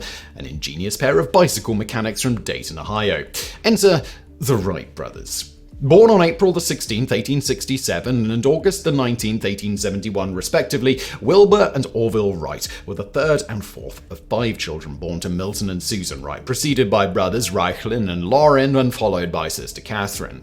A bishop in the United Brethren Church, Milton Wright encouraged inquisitiveness, inventiveness, and industriousness in his household. A brilliant woman in her own right, Susan Wright could build or fix just about anything, while the Wright children invented all sorts of contraptions like paper folders, printing presses, and even improvements to hay baling machines. Indeed, it was Milton Wright who first sparked Orville and Wilbur's nascent fascination with aviation when one evening in 1878 he returned home bearing a gift hidden in his hands. Before he could see what it was, he tossed it into the air. Instead of falling to the floor as we expected, it flew across the room until it struck the ceiling, where it fluttered a while and finally sank to the floor. It was a model helicopter, built of paper and bamboo and powered by an elastic band. Enraptured by the device, Wilbur and Orville spent the next few days studying how it worked and building and test flying their own copies. This kind of collaborative experimentation came naturally to the brothers and would prove key to their later endeavors. As Wilbur later recalled, "From the time we were little children, my brother Orville and myself lived together, played together, worked together, and in fact thought together." But aviation was just one of many passing fancies, and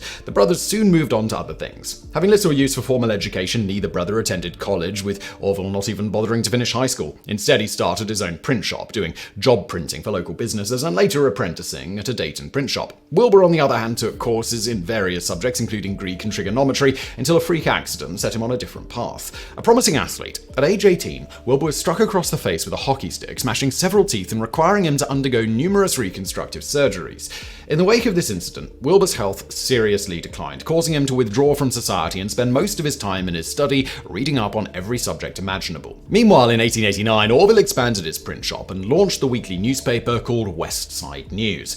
When this proved moderately successful, Orville expanded it into a 4-page daily called the Evening Item. Unfortunately, the item could not compete with the big Dayton dailies, and the publication soon folded. Undeterred, Orville tried to go back and complete his high school education, but soon grew bored and returned to his job printing business. Then in 1892, Orville stumbled upon a new technology that would change his and his brother's lives forever. That year, Orville purchased one of the newfangled safety bicycles, which had recently appeared on the market. With 2 wheels of equal size, safety bicycles were far more stable and manageable than the old penny farthing high-wheelers and had kicked off a worldwide cycling craze. And for more on the surprising historical impact of the bicycle, please check out our previous videos, how bicycles caused the downfall of the British Empire, and how a French political scandal created one of the world's greatest races. Seeing a golden business opportunity, Orville set up a bicycle sales and repair shop and even convinced Wilbur to leave his study to help him run it. Business was soon so brisk that Orville soon shut down his printing shop, and by 1896 the brothers were even manufacturing their own proprietary line of bicycles.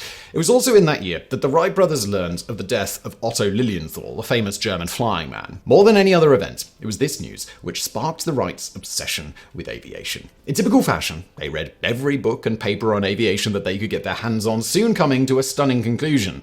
Almost the only great problem which has not been pursued by a multitude of investigators and therefore carried to a point where progress is very difficult, we could not understand that there was anything about a bird that would enable it to fly that could not be built on a larger scale and used by man. If the bird's wings could sustain it in the air without the use of any muscular effort, we did not see why man could not be sustained by the same means. Fortuitously, the Wrights had found themselves in the ideal position to pursue the dream of flight. Not only did the bicycle shop provide them with all the tools and money they needed, but business was brisk in the spring, summer, and fall, and very slow in the winter, giving them several months every year in which to devote themselves to aviation research. Having exhausted all resources in Dayton in 1899, Wilbur next wrote to leading experts, including Samuel Langley and Octave Chanute, asking for more information on aeronautics. In response, the Wrights received and promptly devoured a number of technical pamphlets, as well as an extensive bibliography, including Samuel Langley's Experiments in Aerodynamics and Story of Experiments in Mechanical Flight, Octave Chanute's Progress in Flying Machines, Otto Lilienthal's The Problem of Flying and Practical Experiments in Soaring, and French theorist Louis Couillard's Empire of the Air. Having caught up on the state of the art, the Wrights came to the conclusion that the approach taken by previous experimenters was not flat out wrong. It was not enough to just brute force a machine into the air or make it inherently stable. To be useful, an aircraft had to be maneuverable, capable of taking the pilot, his passengers, and his cargo where they needed to go. Therefore, building a successful flying machine required first developing an efficient, fully controllable glider, then fitting it with an engine. But Otto Lilienthal's method of throwing the pilot's weight around was impractical and dangerous. Instead, the Wrights hit upon the idea of twisting the aircraft's wings to control its flight, just like birds do. Unfortunately, no matter what the Wrights came up with, there seemed to be no way of implementing this wing warping scheme on a practical glider. But then, a moment of serendipity intervened. One day, in July 1899, a customer came into the Wrights' bicycle shop to buy a new inner tube. As Wilbur chatted with the customer, he idly played with the long cardboard box, twisting it back and forth. Suddenly, inspiration struck. If they built a biplane, its wings braced with a tension wire Pratt truss like the Chinook herring biplane, then the wingtips could easily be twisted using a system of cables and pulleys. Together, Wilbur and Orville quickly worked out the details of the design and within a few days built a small kite to test their ideas.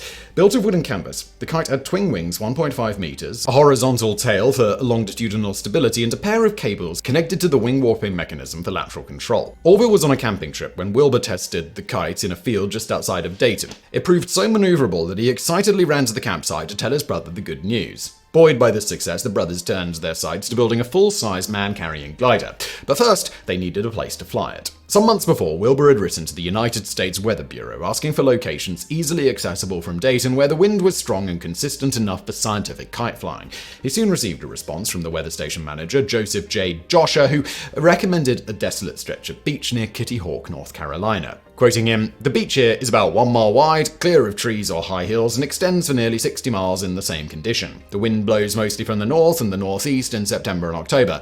I'm sorry to say you could not rent a house here, so you'll have to bring tents." By the fall of 1900, the Wrights had completed their first full-scale experimental glider. A wire truss biplane, just like their small-scale kite, it had a wingspan of 5 meters and an airfoil section taken directly from Otto Lilienthal's published lift tables.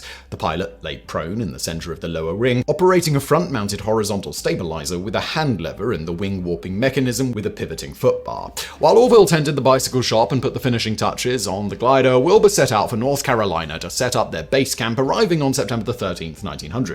In those days, Kitty Hawk was a bleak, desolate place with little more than a small weather station, a post office, a United States life-saving service station, and a handful of houses constantly choked by the wind-blown sand. Wilbur lodged with the postmaster, William J. Tate, borrowing his horse and cart to transport his tools and materials to a site around a kilometer away.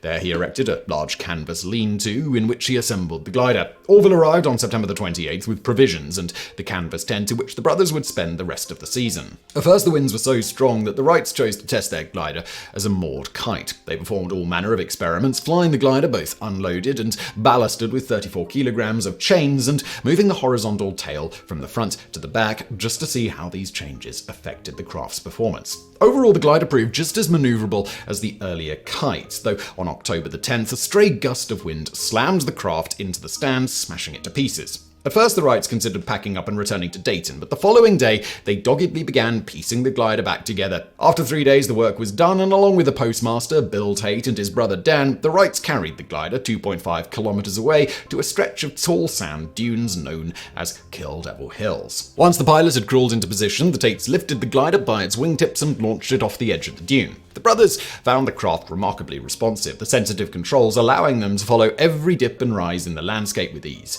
Over the following 2 weeks, they performed dozens of successful flights, covering distances of up to 120 meters. Finally, on October the 23rd, they broke camp and returned to Dayton. Though the 1900 glider trials had been a great success, the machine had not performed nearly as well as Lilienthal's lift tables had predicted, leading the Wrights to suspect that the great German pioneer's data might be in error. Upon arriving back in Dayton, the Wrights threw themselves into the design of an even bigger, more sophisticated glider, nearly doubling its wing area and increasing the wing's camber or curvature in an attempt to increase lift. The Wrights intended to return to Kitty Hawk in September 1901, but in their excitement moved the testing period up to July. In the meantime, they hired a mechanic named Charles Taylor to run the bicycle shop full-time in their absence. The Wrights arrived back at Kitty Hawk on July the 10th, 1901, whereupon they began construction of a sturdier wooden hangar in which to assemble their glider. The heat and humidity were stifling, as were the swarms of mosquitoes, as Orville wrote to his sister Catherine. "They chewed us clear through our underwear and socks. Lumps began swelling all over my body like hen's eggs.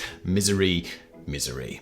Yet despite these hardships, by July the 27th, the glider was ready and the Wrights headed to Kill Devil Hills to try it out. After a number of false starts due to center of gravity issues, they finally got the machine to fly smoothly. Despite being the largest and heaviest glider ever flown up to that point, it proved just as responsive as the previous model and was soon making regular 100-meter flights. But just as before, the glider produced far less lift than Lilienthal's tables predicted. It was also dangerously unstable, tending to suddenly pitch up or down without warning. On more than one occasion, the brothers were only saved from a bone-crunching crash by their lightning-quick reflexes. The brothers also noted another strange phenomenon. When banking, the glider sometimes snapped into a violent, uncontrolled yaw, what pilots today call a spin. During one flight, this effect caused the glider to slam into the dune, throwing Orville headfirst into the elevator. Luckily, he wasn't significantly hurt, and the brothers brothers decided to keep the elevator mounted forward at what is today known as a canard configuration as a precaution against future crashes. On August the 4th, the Wrights were joined by a special guest, none other than Octave Chanute, who provided the brothers with two of his protégés, Edward Huffaker and George Spratt, as assistants. He also brought news that Samuel Langley had almost spent his War Department grants, but his full-scale aerodrome was still nowhere near complete. So despite their relative lack of resources, the Wrights were still very much in the race. Soon after Chanute's arrival, the Wrights resumed their test flights, having reduced the curvature of the airfoils in an attempt to improve the stability of their glider. The modification seemed to work, with the glider achieving multiple flights of up to 120 meters before the Wrights broke camp on October the 23rd. By now it was clear to the Wrights that Lilienthal's lift tables, regarded as gospel by so many experimenters, were woefully inaccurate. They thus embarked on a methodical research project to gather accurate data for themselves. They began by building a simple lift balance from a bicycle wheel mounted horizontally on the handlebars of one of their own St. Clair brand bicycles. To this, they mounted a small model of an airfoil section and a flat plate of equivalent surface area. By riding the bicycle around to generate airflow and adjusting the angle of the flat plate until the torque produced by both surfaces matched, the Wrights were able to measure the lift-to-drag ratio of any given airfoil section. It took just a handful of tests to confirm their suspicions. Lilienthal's tables were worthless. But the bicycle lift balance was nowhere near precise enough to generate the tables the Wrights needed, so they instead built a small wooden wind tunnel driven by the same 1-horsepower motor that ran their shop machinery. Inside, they mounted a delicate lift balance built of hacksaw blades and bicycle spokes, which, like the bicycle wheel balance, allowed the airfoil sections to be compared to an equivalent flat plate. Using this equipment, the Wrights tested 48 different airfoil sections, eventually compiling an extensive set of highly accurate lift tables. As Orville later boasted, "I believe we possessed more data on cambered surfaces 100 times over than all our predecessors put together." Based on this data, the Wrights set about designing a third glider. Their research had revealed that a longer, narrower wing with a shallower camber was ideal, so the 1902 glider increased the wingspan from 7 to 10 meters, decreased the chord or width from 2 to 1.5 meters, and the camber from 1 in 9 to 1 in 24. The craft also featured a new system for controlling the wing warping mechanism, a wooden cradle which the pilots operated by shifting their hips. Finally, the Wrights fitted the glider with a fixed twin vertical tail in hopes of correcting the side slip problem. The Wrights arrived in Kitty Hawk for the 1902 season on August the 28th, whereupon they set about repairing and expanding their wooden hangar. They began reassembling the glider on September the 8th, and by the 19th were ready for flight tests. At first, the Wrights' upgrades appeared to have worked. The recalculated camber produced exactly as much lift as predicted, while the vertical tail seemed to have eliminated the side slip problem. But then, on September the 23rd, Orville was piloting the glider when, quote, "I was sailing along smoothly when I noticed that one wing was getting a little too high and that the machine was slowly sliding off in the opposite direction." Despite Orville's attempts to compensate, the glider suddenly pitched up, stalled, and crashed to the ground. Thankfully, Orville was unhurt, but it was clear that the vertical tail had not solved the problem. Indeed, 10 out of the 75 glides performed up to that point had ended in uncontrolled side slips. After carefully examining the problem, the Wrights concluded that the fixed tail was actually making the instability worse and came up with the idea of making the vertical rudders movable to allow the pilot to compensate for the unwanted yawing motion. While they initially worried about the pilot having to manipulate yet another set of controls, in the end, they decided to link the rudder and wing warping cables together so that they were both operated by the hip cradle. To their delight, the solution worked perfectly, with the pilot now able to control all three axes of motion. The glider became a joy to fly. Today, pilots are taught to combine yaw and roll control to execute side slip free or coordinated turns. With the new control system proven, the Wrights made hundreds of successful flights to distances of up to 190 meters. Meanwhile, Octave Chanute and his protégés tested out their own more old-fashioned designs, but met with disappointing results, clearly demonstrating that the Wrights were on the right track. The team broke camp on October 28th. Having finally perfected an efficient, fully controllable glider, the Wrights were finally ready to tackle the next major challenge: powered flight. By now, the Wrights' success was beginning to attract attention, with descriptions of their experiments appearing in aeronautical journals. This, in turn, brought a flood of correspondence from other experimenters seeking advice and data for their own research, as well as numerous copycats. In France, artillery captain Ferdinand Ferber built a crude copy of the Wrights' glider, but without properly curved wings or any kind of directional control system, it proved an utter failure. Nonetheless, like many experimenters before him, Ferber was convinced he could brute force his way into the air, and in late 1902 fitted his failed glider with a 6-horsepower engine driving a paddle-like propeller. He suspended this contraption beneath a huge crane-like whirling arm and for several months flew round and round testing the airworthiness of his craft. However, he never succeeded in achieving free flight. 1 year earlier, another experimenter, a German immigrant, Gustav Whitehead, claimed to have made a series of flights from a field near Bridgeport, Connecticut in a bat-like homemade aircraft reaching altitudes of up to 60 meters and covering distances of 7 miles. This story, widely reported at the time, led to Whitehead being declared the father of Connecticut aviation. However, no photographs of Whitehead's machine in flight survive, and later analysis of its design confirmed that it could never have flown and that Whitehead's claims, like all others of this type, are a pure fantasy. Even Samuel Langley wrote to the Wrights requesting information on their special curved surfaces and means of control and inviting them to visit Washington at his expense. Wary that Langley would steal their hard-won data and beat them to the finish line, the Wrights politely declined the invitation and became more secretive in their work. The race, it seemed, was coming to a head. In reality, despite the vast resources at his disposal, Langley's bid to construct a full-scale version of his aerodrome models had been fraught with difficulties, with the lightweight propeller gear train alone taking 4 years to perfect. But the greatest challenge he faced was finding a suitable pair of engines, which each had to produce at least 12 horsepower but weigh less than 100 pounds.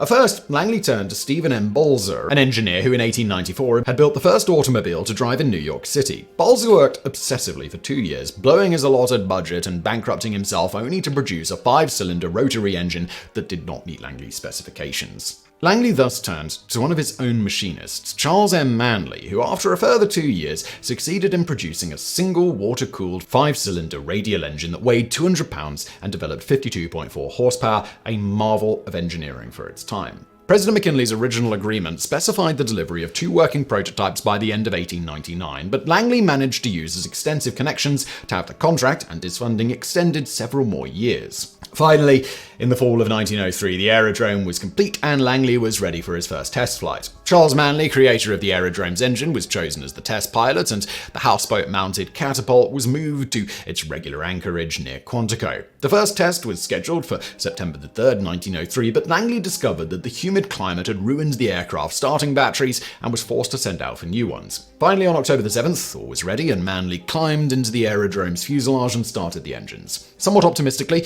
he'd sewed a compass to one of his trouser legs to aid with aerial navigation. With the propellers at full speed, Manley gave the signal and the catapult was triggered. The aerodrome shot forward, rose a little, then snagged on the end of the catapult and plunged into the Potomac. Miraculously unhurt, Manley extracted himself from the tangled wreckage and swam back to the houseboat. Despite this embarrassing failure, Manley declared that "my confidence in the future success of the work is unchanged." Meanwhile, the Wright brothers were facing many challenges of their own, including the same problem of finding a suitably light and powerful engine. After determining that no existing automobile manufacturer could design an engine to their specifications, the Wrights and their mechanic Charles Taylor set about building one themselves. In the end, they produced a compact, 4-cylinder, inline engine that weighed only 140 pounds but generated 12 horsepower. Though crude in many ways, the engine was at the same time remarkably advanced for its time, featuring one of the first aluminium blocks and direct fuel injection systems in history. Another major challenge involved the design of the propellers. Up until this point, aviation experimenters had largely based their propeller designs on those developed for marine propulsion. However, the fluid dynamics of water and air are very different, meaning most of these propellers were very inefficient. Furthermore, the Wrights discovered to their surprise that no formal theory of propeller design had yet been developed, with marine propellers largely being developed through trial and error. Lacking the time needed for this approach, the Wrights instead applied their knowledge of aerodynamics and developed their own propeller design theory, resulting in the first aircraft propellers designed entirely according to physical principles. As Orville wrote in June 1903, "We had been unable to find anything of value in any of the works to which we had access, so we worked out a theory on our own on the subject and soon discovered, as we usually do, that all the propellers built heretofore are all wrong. Isn't it astonishing that all these secrets have been preserved for so many years just so that we could discover them?" By the fall of 1903, the Wrights had finally completed their first powered aircraft, which they dubbed the Flyer. Like the 1902 glider, it was a biplane with a canard horizontal stabilizer and twin rudders in the rear. The pilot operated the wing warping mechanism and rudders with a hip cradle and the elevators with a hand lever. However, this time the pilot's position was moved to the left of the aircraft centerline, with the engine mounted to the right to balance out the pilot's weight. The engine drove a pair of wooden propellers via a chain device, one of many design features borrowed from bicycle technology, the propellers rotating in opposite directions to counter the effects of torque. Weighing 275 kilograms empty, the Flyer was too heavy to launch by hand, and in any case, to unambiguously demonstrate powered, sustained flight, the aircraft had to take off from level ground under its own power. But as wheels would not work on the loose sand of Kitty Hawk Beach, the Wrights devised a simple detachable wheeled dolly that rolled along a 10-meter track laid in the sand. The Wrights arrived at Kitty Hawk on September the 25th, 1903, to find their campsite in absolute shambles. While some repairs had always been needed in previous years, 1903 was a season that was particularly bad, with a winter of violent storms having completely destroyed the Wrights' wooden hangar and workshop. Miraculously, however, the 1902 glider had survived almost completely intact. Despite stormy weather, the Wrights set about rebuilding the hangar and the 1902 glider, which they practiced flying while waiting for the Flyer to arrive. The components, packed in crates, arrived on October the 8th, along with news of Samuel Langley's unfortunate failure. As Wilbur wrote to Octave Chanute, "I see that Langley has had his fling and failed. It seems to be our turn to throw now, and I wonder what our luck will be." Wary that Langley would soon make another attempt, the Wrights abandoned their original plan to test the Flyer as a glider and decided to install the engine immediately. However, their progress was interrupted by a powerful storm, which threatened to blow down the hangar and tear off its tar paper roof. The Wrights spent days hastily nailing on braces and hammering down shingles in a desperate bid to keep the structure together. And it was not until early November that they finally got the airframe assembled and the engine installed. But the weather was just one among many problems. During static tests on November the 5th, the engine constantly malfunctioned. The drive chains came loose, and worst of all, the propeller shafts jerked loose and were bent beyond repair. There was nothing do but send the shafts back to Dayton to be repaired, a process that would delay flight tests by at least 10 days. The dismal situation was alleviated somewhat by the arrival of Octave Chanute, but the worsening weather made the wait for the repaired shafts a miserable one and made the Wrights wonder whether they would have to abandon their attempts for the season. At last, on November the 20th, the shafts arrived, Charles Taylor having secured the drive sprockets via the judicious application of Arnstein's hard cement, a powerful adhesive widely used around the Wrights bicycle shop. With shafts installed and the rest of the mechanical issues sorted, the first flight test was scheduled for November the 25th. However, the weather intervened once more, with a stiff 40-km/h wind, freezing rain, and finally snow, giving the Wrights no choice but to wait out the storm. Work resumed on November the 28th, but during a static test, the Wrights discovered, to their dismay, that one of the engine shafts was badly cracked. The next day, Orville set off for Dayton to fetch a new set of shafts turned from solid spring steel. With the Wrights temporarily out of the race, it was now Samuel Langley's chance to pull ahead and clinch the coveted prize. The weather in Washington, D.C. was also less than ideal for flying, with the Potomac having nearly frozen over. However, the sky in early December was bright and clear. Langley would likely never get a better chance until the following spring. So, on December the 8th, 1903, he moved the houseboat to the confluence of the Potomac and the Anacostia rivers and faced it into a steady 12.5 km/h wind. As a group of reporters and observers from the War Department looked on, Charles Manley once again climbed up into the aerodrome's skeletal fuselage and started up the engines. Then at 4:45 p.m., he gave the signal, and the catapult fired. Once again, the aircraft shot off the end of the track and rose into the air. This time, it did not snag on the catapults, it instead rolled over onto its side before the tail suddenly crumpled, sending the machine plunging once more into the Potomac. The shattered fuselage snagged on Manley's life preserver and began to drag him down into the icy depths. It was only with determined effort that he managed to tear himself free and swim to the surface, whereupon he immediately struck his head on a chunk of floating ice. He was soon pulled back aboard the houseboat, dazed but alive.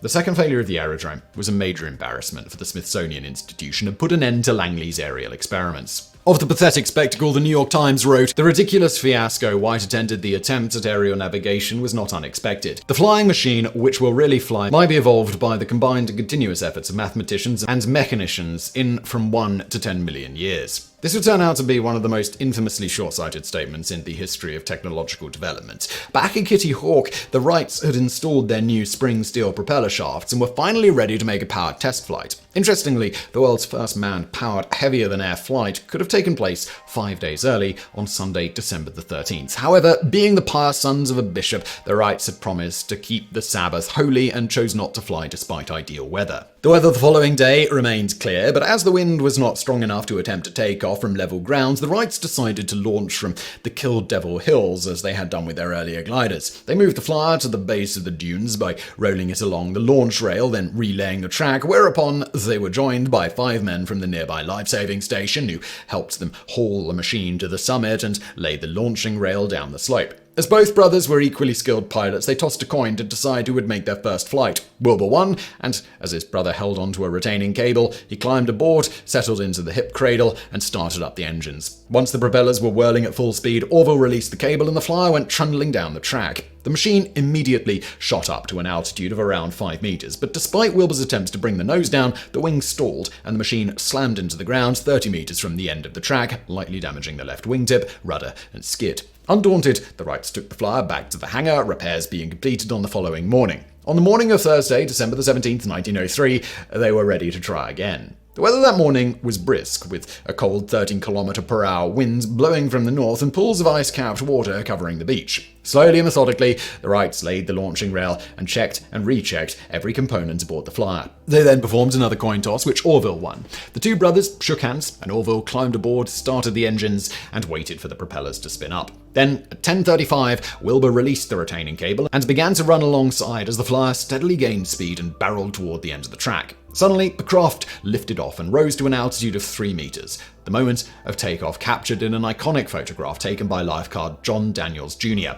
The flyer skimmed along over the beach, rising and dipping a few times before gently touching down on the sands. Beginning to end, the flight had only lasted 12 seconds and covered a mere 36 meters, less than the wingspan of a Boeing 747 jumbo jet. But it didn't matter. The Wright brothers had achieved the seemingly impossible. As Wilbur Wright later explained, it was nevertheless the first in the history of the world in which a machine carrying a man had raised itself by its own power into the air in full flight, had sailed forward without a reduction in speed, and had finally landed at a point as high from which it started. The other witnesses to the historic flight were somewhat less measured in their response, with one lifeguard scrambling to the local post office crying, "They have done it! They have done it! Damned if they ain't flew." Not content to rest on their laurels, the Wright brothers made 3 more flights that day, with Wilbur setting a record by flying 260 meters in 59 seconds. But while the brothers and their assistants were carrying the flyer back to camp, a stray gust of wind caught the aircraft and set it tumbling across the beach, smashing it beyond repair. It would never fly again. Over the next few weeks, news of the Wright brothers' achievements began to appear in various publications. However, most of these reports were confused and inaccurate, with one journalist claiming that the Wrights had flown for 3 miles. This forced the brothers to issue a number of written corrections in order to set the record straight. Meanwhile, confident that they no longer needed the stiff breezes of Kitty Hawk in order to take off, the Wrights moved their experiments to a dairy farm just outside of Dayton known as Huffman Prairie.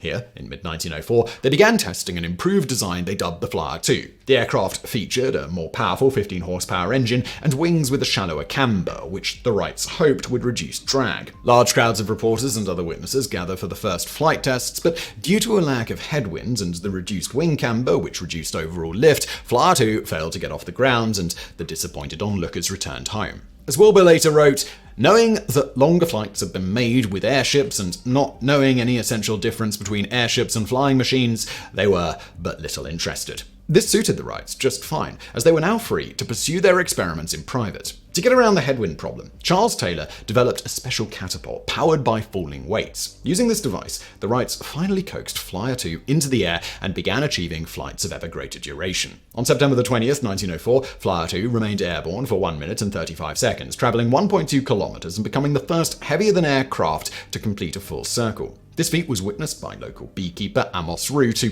wrote the first published eyewitness account of an aircraft in flight, saying, "One of the grandest sights, if not the grandest sight of my life. Imagine a locomotive that's left its track and is climbing up in the air toward you, a locomotive without any wheels, we will say, but with white wings instead. Well, now imagine this white locomotive with wings that spread 20 feet each way, coming right toward you with a tremendous flap of its propellers, and you will have something like what I saw." Over the following winter, the Wrights rebuilt the Flyer 2 to create the Flyer 3, which featured wings with deeper, higher lift camber. On October the 5th, 1905, Wilbur Wright made aviation history once again by remaining aloft for 38 minutes and 3 seconds, covering 39 kilometers in the process. The flight could have gone on for much longer, only ending because the fuel tank ran dry. There was now no longer any doubt. Manned, powered, controlled, heavier-than-air flight was now a practical reality. The following year, the Wrights introduced the Model A, the first powered aircraft in history to be serially produced and sold, while in 1909 the US Army Signal Corps became the first military establishment in the world to purchase a heavier-than-air flying machine. The history of transportation would never be the same again. But how had the Wrights done it? How had a pair of bicycle mechanics with only high school educations managed to beat the world's foremost experts with vastly greater resources to achieving manned, powered, heavier-than-air flight? In the end, the answer comes down to a simple word: methodology. While other experimenters like Hiram Maxim and Samuel Langley tried to brute force their way into the air with powerful engines, seeing stability and control as secondary problems, the Wrights saw the problem of powered flight as a holistic one, all aspects of which had to be solved individually before they could be assembled into a viable flying machine. To this end, they embarked on a methodical glider-based research program to solve the problems of lift, stability, and directional control before they even attempted to add an engine. They were also keenly observant experimenters, unafraid to question conventional wisdom, attributes which led them to compile their own far more accurate lift tables and develop their own theory of propeller design. In short, the Wright brothers fully understood the complexity of the problem before them, as well as their own ignorance and limitations, and worked slowly, methodically, and thoughtfully to chip away at both. This humble approach is perhaps best exemplified by Wilbur Wright's 1899 letter requesting information from the Smithsonian, in which he rather self-deprecatingly assures the recipient that "I am not a crank in the sense that I have some pet theories as to the proper construction of a flying machine. I wish to avail myself of all that is already known, and then, if possible, add my mite to help the future worker who will attain final success." In just 4 short years, he and his brother would succeed in accomplishing much, much more. But while today the Wright brothers are universally acknowledged as the fathers of modern aviation, this was not always the case. The very public failure of Samuel Langley's aerodrome was a huge embarrassment to the Smithsonian Institution, who out of spite and wounded pride refused to acknowledge the Wright brothers' accomplishment for many decades. Among the accusations leveled by the Smithsonian was that the 1903 Flyer was launched into the air by a catapult and thus had not taken off under its own power. This is a very strange claim, for not only is it entirely false, but it conveniently ignores that Langley's aerodrome was catapult launched, so nice try, guys. The debate over the primacy of the Wrights' achievement came to a head in 1914 when Glenn Curtiss, another early aviation pioneer and a member of Alexander Graham Bell's Aerial Experiment Association, found himself being sued by the Wright brothers for patent infringement. By this time, the Wrights had all but stopped innovating and spent most of their time enforcing their patents against all other would-be aircraft manufacturers. Hoping to break the Wrights' near monopoly on aircraft production,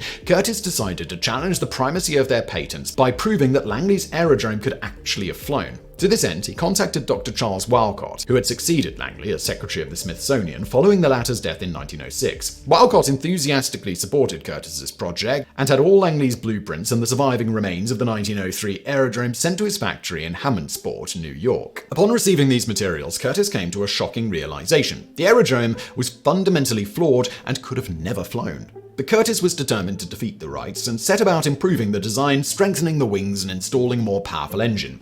But even with these fudges, the aerodrome was still too heavy and underpowered, and only succeeded in remaining aloft for 5 seconds. Even when Curtiss installed an even more powerful V8 engine, he could only keep the ungainly craft in the air for around a minute.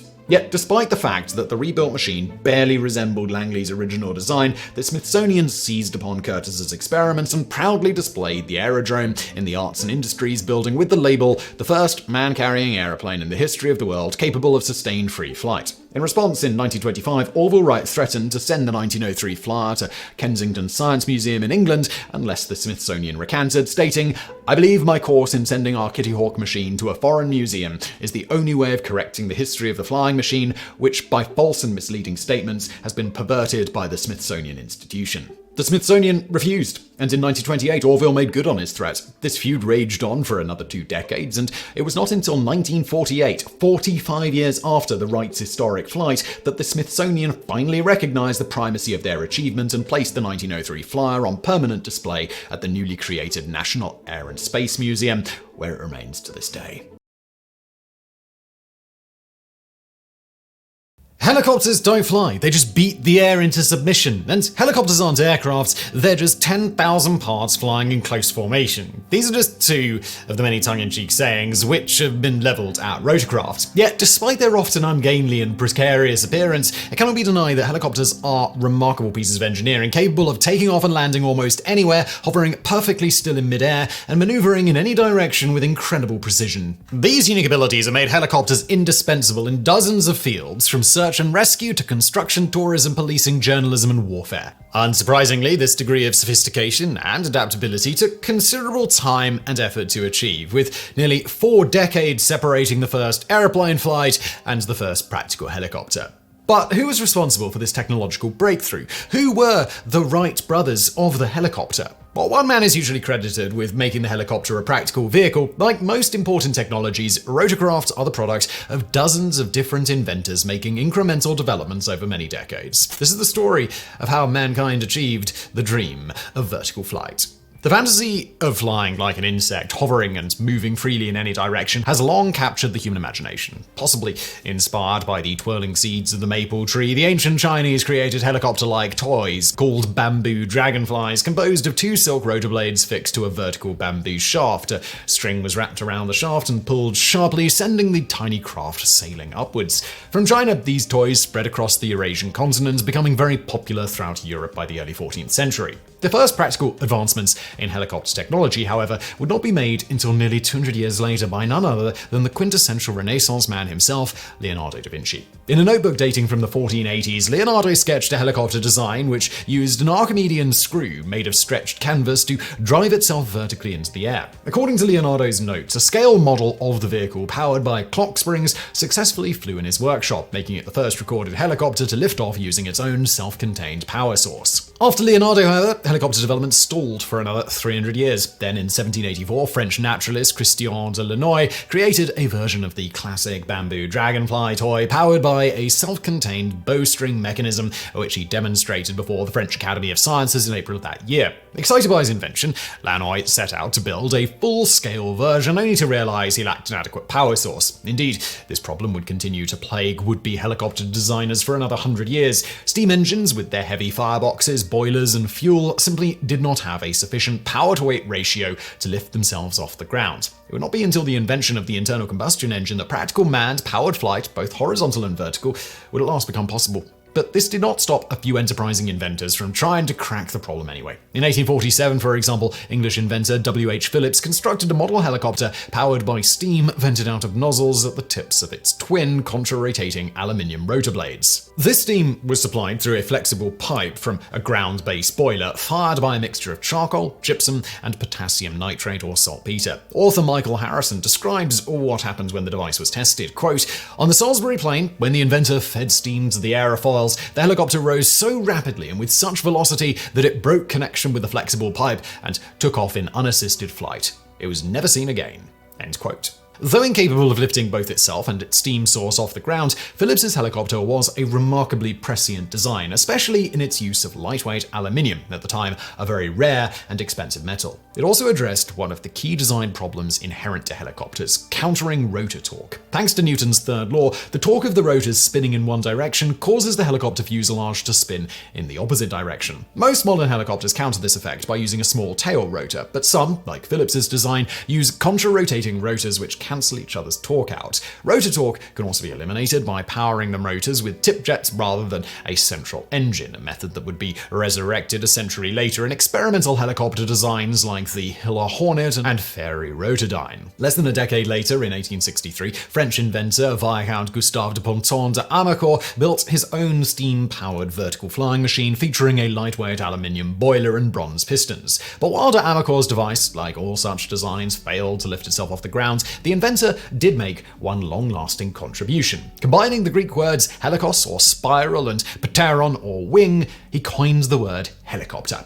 The next big swing at the problem of vertical flight was taken in 1885 by inventor extraordinaire Thomas Edison. Initially, Edison planned to power his helicopter with electric motors, only to realize that the batteries of the era were too heavy to fly. Thus, Edison set out developing his own compact internal combustion engine fueled not by gasoline, but by explosive nitrocellulose or gun cotton. Edison converted paper ticker tape into nitrocellulose by treating it with nitric acid and sulfuric acid, then fed it using rollers into the cylinders of his engine, where it was ignited electrically. This went about as well as you'd expect, with the flame traveling backward up the tape and igniting the entire roll, badly burning one of Edison's assistants. Discouraged by this incident, Edison abandoned the helicopter project and moved on to other things. Instead, the first real advances in manned vertical flight would be made by two Frenchmen, Louis Breguet and Paul Cournot. Breguet, born in 1879, was the son of the wealthy House of Breguet, acclaimed watchmakers based in the city of Douai.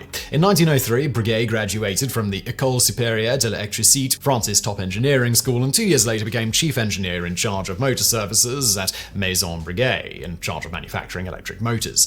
It is around this time that he became obsessed with the idea of vertical flight. Though disappointed that fixed-wing aircraft had beaten helicopters into the air, Breguet believed that the rotorcraft would soon retake the lead, and in 1906, he, along with his brother Jacques and mentor Charles Richet, began constructing a vehicle called the gyroplane in a workshop near the family factory. Powered by a 40-horsepower Antoinette aircraft engine, the gyroplane featured a cruciform body with 4 tubular steel struts. At the end of each was mounted a 4-bladed, double-stacked rotor. Breguet's goals for the craft were ambitious to say the least. He planned to use it to claim the 50,000 franc Deutsch Archdeacon Prize for the first person to pilot a heavier-than aircraft around a closed 1-kilometer course. But the road to this goal was far from a smooth one. Development of the gyroplane was plagued with difficulties, from frame collapses to rotor collisions to problems with the temperamental engine. Breguet also faced skepticism and disapproval from his friends and family, including his factory supervisor Gaston Siama, who declared, "I would rather you become an alcoholic than build aircraft." Nonetheless, Breguet persevered, and on September 29, 1907,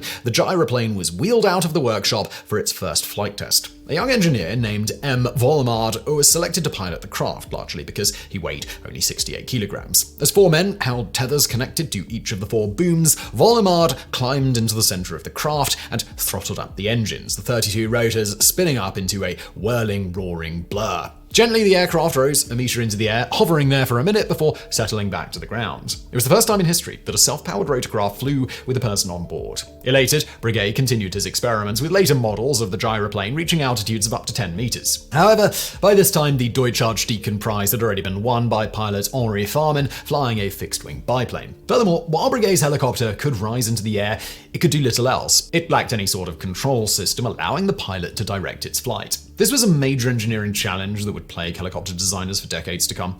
After Breguet's second helicopter was damaged in a storm in April 1909, he finally decided to abandon the project. But Breguet's contributions to aviation were far from over. In 1911, he founded Breguet Aviation, which during the First World War built several highly successful aircraft for the French armed forces, including the Breguet 14, one of the first all-metal aircraft to see combat. He also developed a formula for calculating the range of an aircraft, which is still used today. Furthermore, in the 1930s, Breguet Aviation finally succeeded in building a fully functional experimental helicopter called the Gyroplane Laboratoire, but this accomplishment was quickly overshadowed by developments elsewhere. Meanwhile, another Frenchman, Paul Cournot, had also begun his own helicopter project, backed by 120 friends contributing 100 francs, that's $20 in today's money each. Cournot's helicopter was smaller and simpler than Breguet's, with only 2 booms with 1 2-bladed rotor each, powered by a 24-horsepower engine. It also featured a rudimentary control system consisting of hinged flaps that could be tilted to deflect the rotor wash. During his first test flight on November 13, 1907,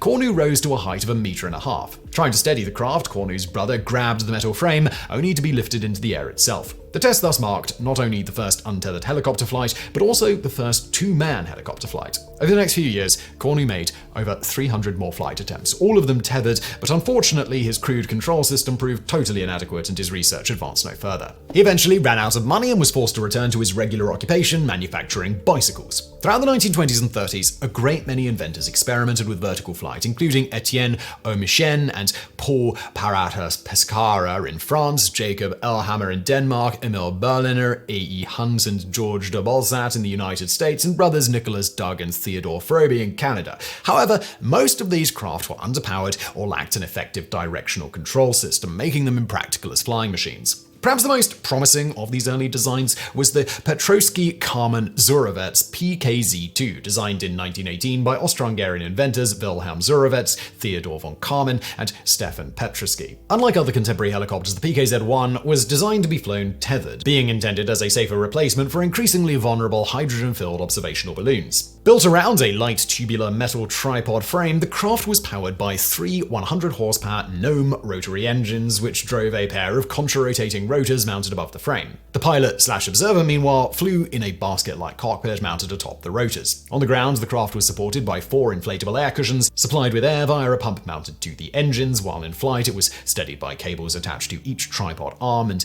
paid out by winches on the ground. Because a regular bailout would have resulted in the pilot/observer being chopped to mincemeat by the rotors below him, the cockpit was fitted with a primitive ejector seat consisting of a small cannon that would launch a parachute and the attached pilot clear of the whirling blades. Befitting its intended use as a battlefield observation platform, the craft was designed to be easily assembled, disassembled, and transported by a small group of soldiers. The PKZ-2 flew first on April 2, 1918, outside of Budapest. This and other early tests revealed the craft to be underpowered, struggling, and becoming unstable as it rose 1.2 meters off the ground. This was because most of the lift at low altitude was generated by the ground effect, a cushion of air trapped between the rotors and the ground. Consequently, the engines were replaced with more powerful 120-horsepower Lorone rotaries, allowing the PKZ-2 to achieve stable flight at altitudes of up to 50 meters. Though instabilities were still encountered, these could be damped out with skillful tensioning of the tethers. On June 18, 1918, Wilhelm Zúrovec was ordered to demonstrate the PKZ-2 in front of a delegation of Austro-Hungarian military brass. Though unsatisfied with the state of the design, Zúrovec obliged, and the craft made a series of ascents to 8 meters in height. On the last demonstration flight, however, overheating caused the engines to stall, and the PKZ-2 crashed into the ground from an altitude of 2 meters, severely damaging the frame and splintering the rotors. The design team reworked the design and were ready to try again in November, but by then the First World War had already ended and the project was cancelled. In the end, the vehicle that finally cracked the problem of stable, controlled vertical flight was not a true helicopter, but rather a strange hybrid whose brief but promising heyday lasted barely 2 decades and which is largely forgotten today. So, how did we get from a crude contraption capable of only short, uncontrolled hops to the highly capable, adaptable flying machines of today?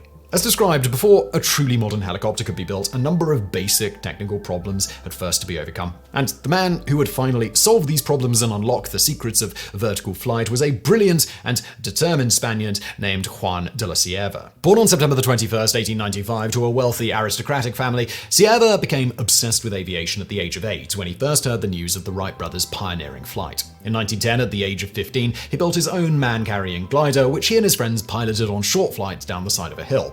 But Cierva's ambition knew no bounds, and the following year, he borrowed an engine from a French pilot, Jean Morvay, and proceeded to build his own powered aircraft, which he dubbed Cangrejo Rojo, or Red Crab. Amazingly, the home-built craft proved remarkably airworthy and is widely considered to be the first indigenously built aeroplane to fly in Spain. Unfortunately, however, the glue and paint Cierva used to assemble and seal the wings was water-soluble, and after a number of successful flights, Cangrejo Rojo literally melted away in a rainstorm.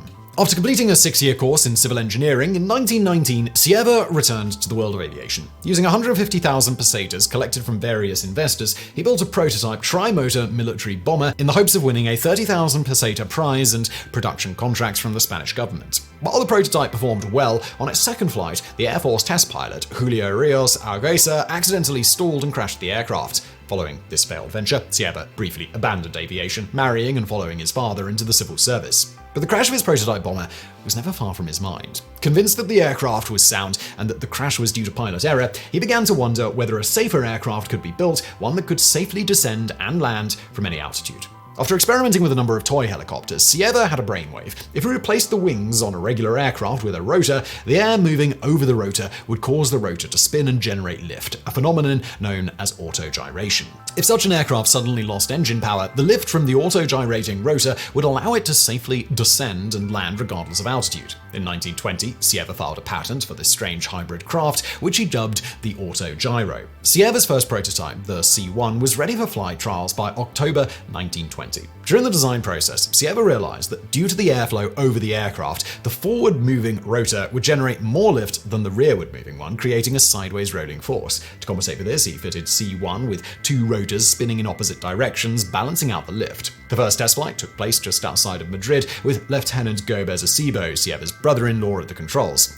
Unfortunately, things immediately went awry as the craft began tilting violently while taxiing. No matter what he tried, Lieutenant Gomez Acebo could not keep the craft level, and the trial was abandoned. Sierra's next prototype, the C2, dispensed with the twin rotors and instead incorporated a system of cams that tilted the blades forward on the forward stroke and rearward on the rearward stroke to balance out the lift. However, this proved ineffective, and on his third prototype, the C3, Sierra added large ailerons on the wings and steel bracing wires to keep the rotors rigid. But while the aircraft briefly succeeded in becoming airborne, the pilot was forced to immediately set down to avoid it tipping over.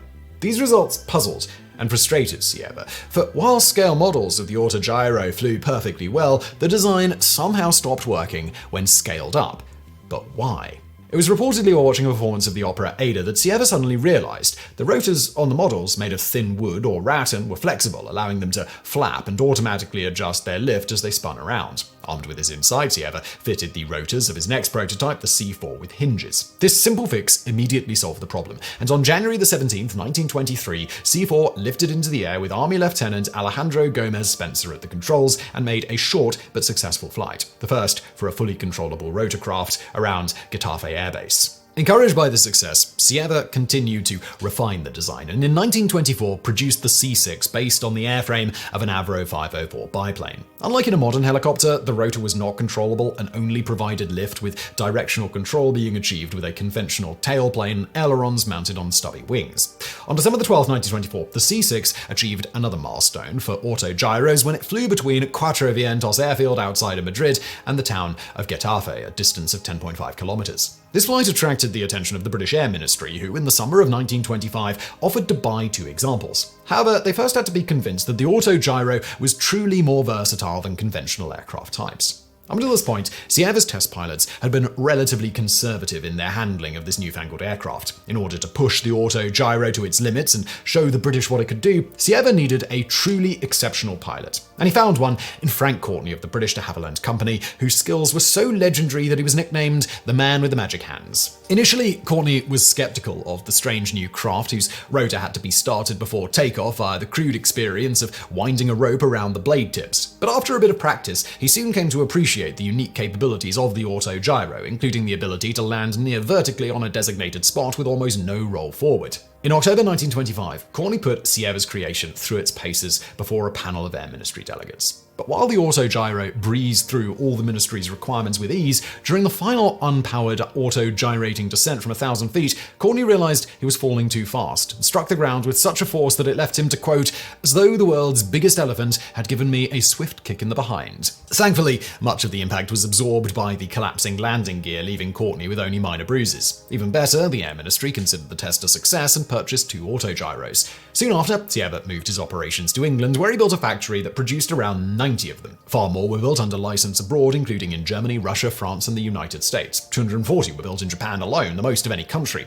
To promote his invention, Sierra obtained his pilot's license and began performing demonstration flights himself, flying a 4,800-kilometer demonstration flight around Europe and making the first rotorcraft crossing of the English Channel on September 18, 1928. The strange aircraft captured the public's imagination and was soon pressed into service for all sorts of unique applications. The New Jersey State Forest Service used autogyros for firefighting in the Pine Barrens. Several large corporations used them as flying promotional tools. Newspapers like the Detroit News and Des Moines Register and Tribune used them to fly reporters quickly to the site of major stories, and some cities even used them for rooftop-to-rooftop mail delivery. Police departments also used autogyros for crowd control at large public events, while over in Europe the craft were deployed to the Alps for search and rescue, pioneering a role performed by today's proper helicopters. Many militaries also saw great potential in the autogyro as an artillery spotter and anti-submarine aircraft, with the Italian Navy conducting trials in January 1935 that showcased the aircraft's ability to take off and land from even the smallest ships. But despite its many achievements, the autogyro design still had many kinks to work out, as Frank Courtney would dramatically discover in February 1927.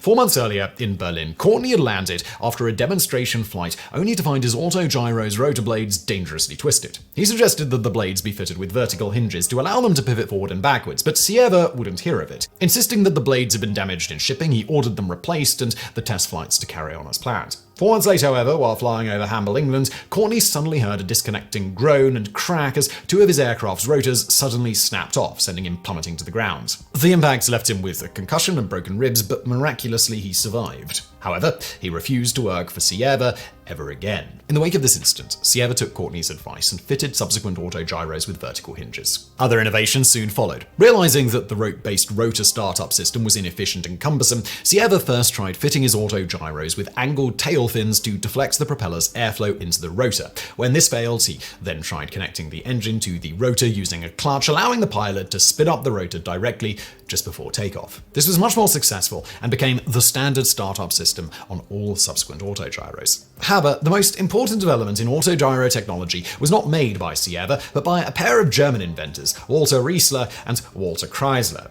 As previously mentioned, all of Sierra's original autogyros were flown using ordinary aircraft controls, with the rotor merely providing lift. Riesler and Kreisler's machine, however, incorporated full collective and cyclic control of the rotor, allowing the stubby wings of earlier autogyros to be discarded and much greater control to be achieved. This system uses a mechanism called a swash plate to tilt or feather the rotors, varying the lift that they produce. In collective control, the blades are all tilted at once, allowing the pilot to ascend and descend without throttling the engine. In cyclic control, by contrast, the blades are only tilted as they sweep past a certain quadrant of the aircraft, allowing the pilot to pitch the aircraft up or down and roll it side to side. The same basic controls are used in regular helicopters to this day.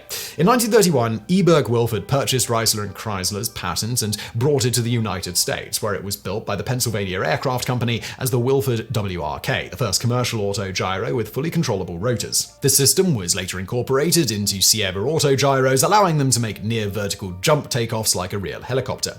As the abilities of autogyros continued to improve, manufacturers increasingly began to see them as the future of aviation. The Pitcairn Aircraft Company, Sierra's main US licensee, even began promoting its products as the Model T Ford of the Air, predicting that soon everyone would have an autogyro in their garage. One ad from the early 1930s painted a compelling picture of the extreme convenience a Pitcairn autogyro could provide its necessarily wealthy owner. To quote, "The open areas surrounding almost any country club offer room for the owner of the Pitcairn autogyro to fly directly to his golf game." To promote their products, Pitcairn loaned a PCA model to legendary aviatrix Amelia Earhart, who used it to set a new women's autogyro altitude record of 5,614 meters. For his contributions to the design and popularization of the autogyro in the US, in 1931, the founder of the Pitcairn Aircraft Company, Harold F. Pitcairn, was awarded the prestigious Collier Trophy by President Herbert Hoover. During the ceremony, a Pitcairn autogyro landed on the White House lawn, the first aircraft to do so. Sadly, however, Pitcairn's idyllic vision of the future was not to be, and despite its great promise, the autogyro was destined to become a mere footnote in the history of aviation. Multiple factors contributed to the demise of Sierra's unique creation, including fundamental problems with the technology itself. Despite Sierra's original goal of creating an inherently safe aircraft, in practice, autogyros proved trickier to fly than expected, injuring or killing many an inexperienced or inattentive pilot. The craft also suffered from an alarming phenomenon known as ground resonance on takeoff and landing, which could cause the rotors to become unbalanced and shake themselves apart. The autogyro was also a victim of poor timing, with the Wall Street crash of 1929 and subsequent Great Depression causing civilian and military budgets around the world to tighten, squeezing the newfangled rotorcraft out of the market. By the end of the 1930s, autogyros had nearly disappeared from the skies, though a few soldiered on in specialized military roles. During the Second World War, for example, Japan and the Soviet Union used small numbers of autogyros for artillery spotting and submarine hunting, while Britain used them to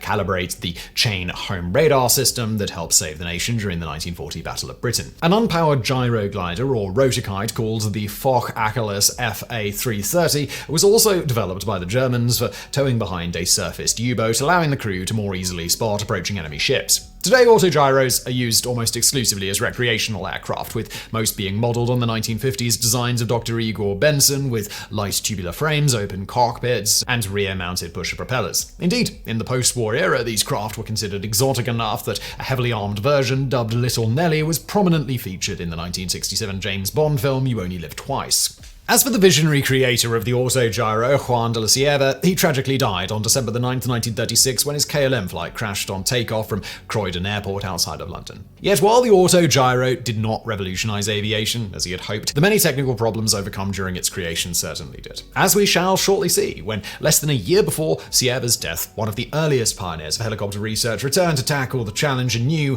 and at last achieved the dream of controlled vertical flight. On this note, as we covered earlier, in the early 1900s, French inventor Louis Breguet constructed the gyroplane, one of the first helicopters to actually lift off the ground. However, the problem of actually controlling the craft proved too daunting, and in 1911, Breguet abandoned the project and turned his attention to building conventional aircraft. But in 1930, inspired by the breakthroughs made in autogyro design, Breguet decided that technology had advanced enough to have another go at the holy grail of aviation. Too busy to pursue the project himself, Breguet instead established a subsidiary called the Syndicate for Gyroplane Studies and placed in charge a young engineer named René Durand. Over the next 3 years, Durand and his team constructed an experimental helicopter called the Gyroplane Laboratoire, based on the fuselage of a surplus Breguet 19 biplane. Featuring twin contra-rotating rotors to cancel out torque, the craft incorporated all the latest technological advancements pioneered by autogyros, including double-hinged rotor roots for stability and swash plates to allow both cyclic and collective rotor control. In November 1933, after months of ground tests, the helicopter was finally ready for its maiden flight. As a group of investors looked on, former army pilot Maurice Claes climbed into the cockpit and slowly powered up the engine. But as the rotors neared takeoff speed, the craft began to rock wildly from side to side. Suddenly, it pitched completely onto its side, smashing its rotors to pieces and sending onlookers running for safety.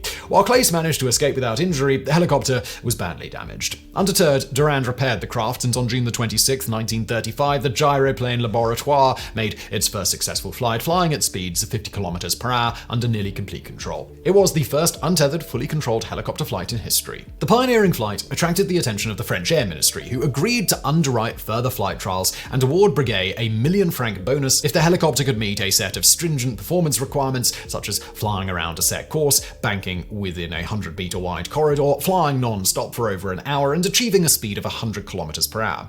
In December 1935, Maurice Claes met the first requirements by navigating the ministry's 550-meter course laid out at Villers-Cotterêts airfield just outside of Paris. A week later, he succeeded in flying at 100 kilometers an hour, but at the end of the flight, the helicopter became unstable and the rotors collided, severely damaging the craft. Nonetheless, the ministry declared the speed test requirement met.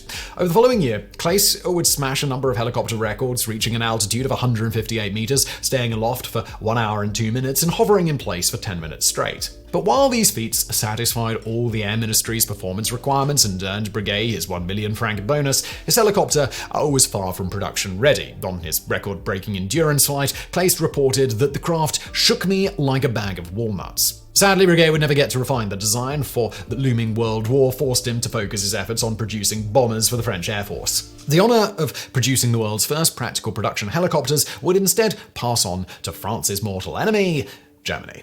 The first major helicopter pioneer in Germany was Heinrich Fokker, who, along with George Wolf, had founded the Fokker-Wulf Aircraft Company in 1923. In 1933, Fokker was expelled from the company for his anti-Nazi views and formed his own small firm to build autogyros. However, he soon realized that autogyros were a technological dead end, and he turned his attention to perfecting a proper helicopter. Together with engineer and test pilot Gerd Achilles, Fokker constructed an unmanned flying model and then a full-scale prototype called the FA-61. Built around the fuselage of a Fokker-Wulf FW-44 training biplane, the craft was fitted with a pair of tubular steel outriggers supporting twin contra-rotating propellers. These were driven via a system of shafts by a conventional 7-cylinder radial engine, which was fitted with a propeller large enough to cool the cylinders in hovering flight, but which provided negligible forward thrust. The F-861 first flew on June 26, 1936, with test pilot Ewald Rolfs at the controls, and immediately began smashing every record set by the Breguet Gyroplane Laboratoire, reaching a maximum altitude of 2,300 meters and traveling 230 kilometers in a straight line. The craft soon attracted the attention of the Nazi government, who handed it over to celebrity test pilot Hanno Reich. At a trade show in February 1938, Reich flew nightly demonstrations inside Berlin's cavernous Deutschland Hall sports arena, wowing massive crowds with the FA-61's impressive maneuverability and hovering ability. Recognizing the potential of helicopters in warfare, the government allowed Fokker and Achilles to form their own company and placed an order for a military helicopter capable of lifting 500 kilograms of useful load. The The result was the Fokker-Arculus FA-223 Drach, or Dragon, effectively an upscaled version of the FA-61 with a 12-meter fuselage and twin 12-meter rotors mounted on tubular outriggers and powered by a 1,000-horsepower radial engine. The Draco was first flown on August 3, 1940, and proved even more capable than its designers had hoped, reaching altitudes of over 7,000 meters and speeds of 180 kilometers an hour. It could also lift a full metric ton of payload at low altitudes. Full-scale production began in 1942, but only 7 machines had been assembled when, in July 1944, an Allied bombing raid destroyed the Fokker-Arculus factory in Laupheim. Though a new production line was later established at Berlin's Tempelhof Airport, Germany's rapid deteriorating strategic situation meant that no Drachen saw operational use before the end of the war.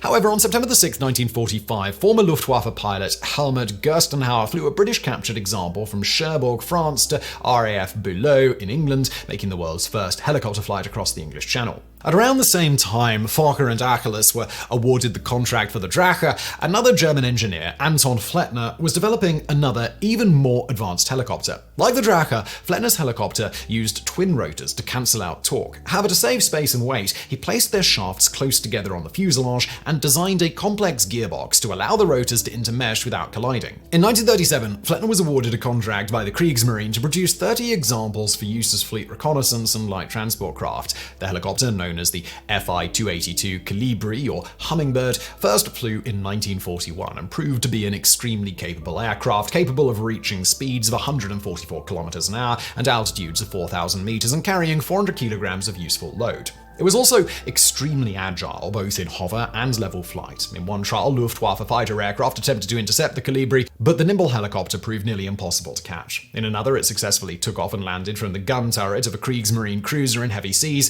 proving its utility as a naval aircraft. Yet despite its great promise, circumstances conspired to prevent the Colibri from seeing any actual action. In 1944, the Flettner factory was bombed after only 24 units had been produced. The majority of these were sent to Rangsdorf in northeast Germany, where they saw some use as artillery spotters, but most were destroyed by enemy fire before the war ended.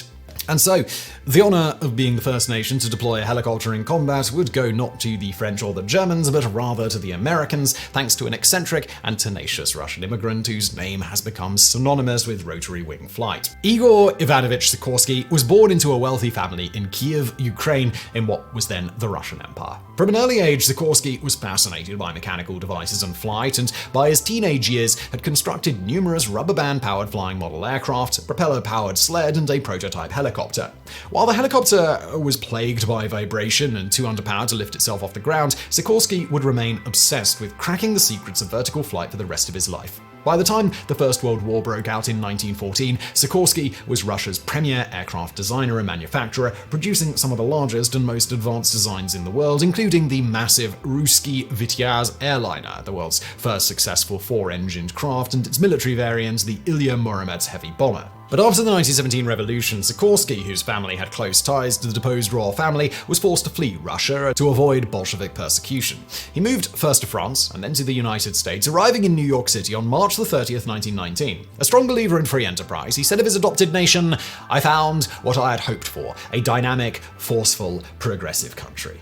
After several years teaching mathematics at a night school for Russian immigrants, in 1923 Sikorsky bought a chicken farm in Long Island and founded the Aero Engineering Corporation. The company, later renamed Sikorsky Aviation Corporation, produced a variety of unsuccessful aircraft designs before introducing their first hit, the 8-passenger S-38 amphibian. 101 were manufactured, with examples being purchased by prominent celebrities like the pilot Charles Lindbergh, industrialist Howard Hughes, documentary filmmakers Marion and Osa Johnson, and Herbert Johnson Jr. of the Johnson Wax Company. Sikorsky later designed the S-42 Clipper flying boat, which helped launch the global empire of Pan American Airways. In 1929, Sikorsky Aircraft became a subsidiary of the United Aircraft and Transport Corporation and moved its headquarters to Stratford, Connecticut. Unfortunately, just as Sikorsky was poised to reach new heights of innovation, the stock market crashed and the Great Depression hit his new parent company hard, and he was soon informed that the Vought Sikorsky Aircraft division was being shut down.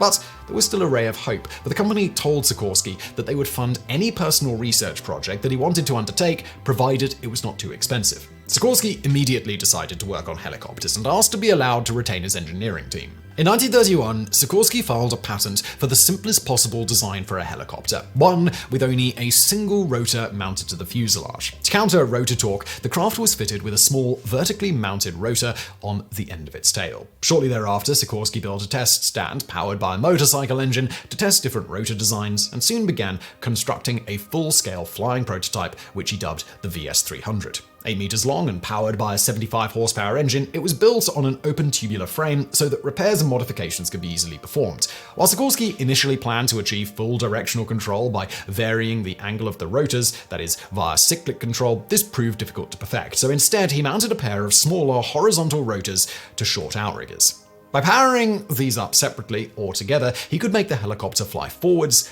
backwards, or sideways. The VS-300, nicknamed Igor's Nightmare by its creators, made its first tethered flight on September 14, 1939. Like many early helicopters, it was plagued by violent vibrations. The helicopter flew untethered in November of that same year, making a number of 2-minute hops before a rogue gust of wind caused it to topple over, smashing the rotors. Undeterred, Sikorsky pressed forward, quipping that, "I must take the blame for our occasional flight trouble if I am to accept any of the credit for the helicopter's later success." After repairing the damaged craft, Sikorsky made his first free flight in the VS-300 on May 30, 1940. Performance was much improved over previous versions, with the craft hovering so still that a person could easily take objects in and out of a basket attached to its nose.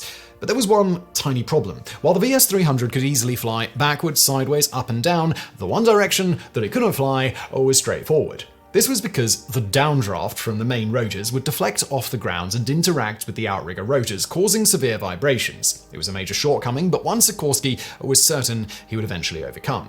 But he was running out of time. For the US Army Air Corps, the client Sikorsky most wanted to court had already awarded a $300,000 contract to the rival Platt-LePage Aircraft Company to develop a copy of the pioneering German FA-61 helicopter. Feeling the added pressure, Sikorsky's team continued to refine the VS-300, though progress was slow. As test pilot Captain Hollingsworth Gregory later recalled, "More than anything else, the VS-300 reminded me of a bucking bronco. She was ornery. When I wanted her to go down, she went up. When I tried to back her up, she persisted on going forward. About the only thing she was agreeable to was getting down again, and that was probably because she wanted to get fed and pampered by the mechanics and her maker."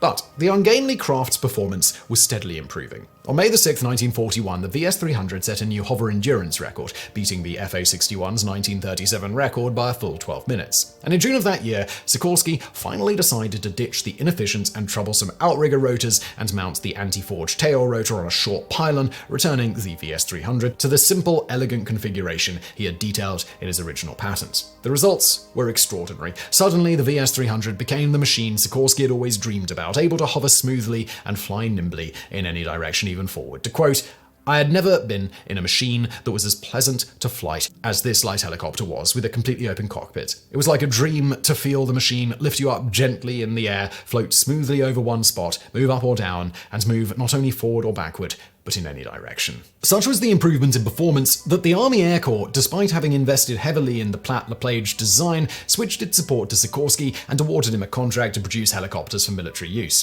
Production of the finalized design, designated the YR-4, began in 1942, with 400 being produced by the end of the war. In April 1944, the YR-4 became the first mass-produced helicopter to see active military service when one took part in a daring rescue operation in the Burmese jungle. On April the 22nd, an American pilot was flying 3 British soldiers out of the jungle in a Stinson L-1 liaison aircraft when engine trouble forced him down 50 kilometers from the nearest airfield. With the passengers too injured to carry from the crash site, U.S. Army Lieutenant Carter Harmon of the 1st Air Commando Group was called in to fly them out using his brand new YR-4. It was a hazardous assignment. The crash site was small, and the hot, humid jungle air greatly reduced the helicopter's lifting power, forcing Lieutenant Harmon to fly one man out at a time and make rapid transitions from vertical to horizontal flight to avoid crashing into the surrounding trees. To reduce strain on the engine, Harmon did not fly the casualties all the way back to base, and instead dropped them in a dry riverbed 16 kilometers away, where they were picked up and flown the rest of the way by a light aircraft. Despite these precautions, however, Harmon's engine began to overheat, and he was forced to fly back to base and return the next day.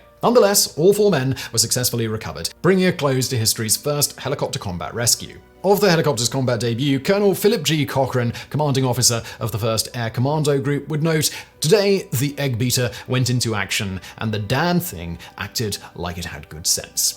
From these humble beginnings, the helicopter would go on to become an invaluable tool in both war and peace, being used in all manner of roles including search and rescue, transport, ground attack, construction, policing, and traffic reporting. Today, helicopters are such a common sight that it is easy to forget how difficult the problem of controlled vertical flight was to crack, so difficult that the first practical helicopter did not fly until 3 decades after the first practical airplane. So the next time you see a helicopter whiz past, take a moment to appreciate what a miracle of engineering it truly is. And today we're answering a viewer question because Dave R. asks us. A friend and I were having an argument the other day about whether or not it's legal to land a helicopter in a fast food parking lot like in Mr. Deeds when they landed at Wendy's. Now, we thought the best way to find this out would be to go and do it ourselves. Not really as awesome as that would be. It's a little out of budget, so let's get into it, shall we? While the question of whether a helicopter can legally land in a fast food parking lot might seem absurd on the surface, given the not totally improbable coming of ubiquitous drones capable of carrying people around from point to point, this question may actually have a lot of relevance in coming years. So, can such an aircraft legally land in random parking lots? To begin with, it's important to understand that in the United States, for example, the Federal Aviation Administration controls the airspace, making the rules in the air mostly uniform everywhere in the country. As the FAA themselves note, Congress has provided the FAA with exclusive authority to regulate aviation safety, the efficiency of the navigable airspace, and air traffic control, among other things. State and local governments are not permitted to regulate any type of aircraft operations, such as flight paths or altitudes, or the navigable airspace. While you might think that this would make answering the question of whether a helicopter can land in a fast food parking lot legally as easy as looking up the appropriate federal aviation regulation concerning helicopter landing guidelines, there is an important caveat to note. While the FAA controls the air, local authorities control the ground, which throws a bit of a wrench into the works. We also should note that in our research, the rules in the United States and the UK and a few other places we looked at are exceptionally similar, though for brevity we'll be focusing on the exact rules in the United States. But generally these will also apply to other places like the UK.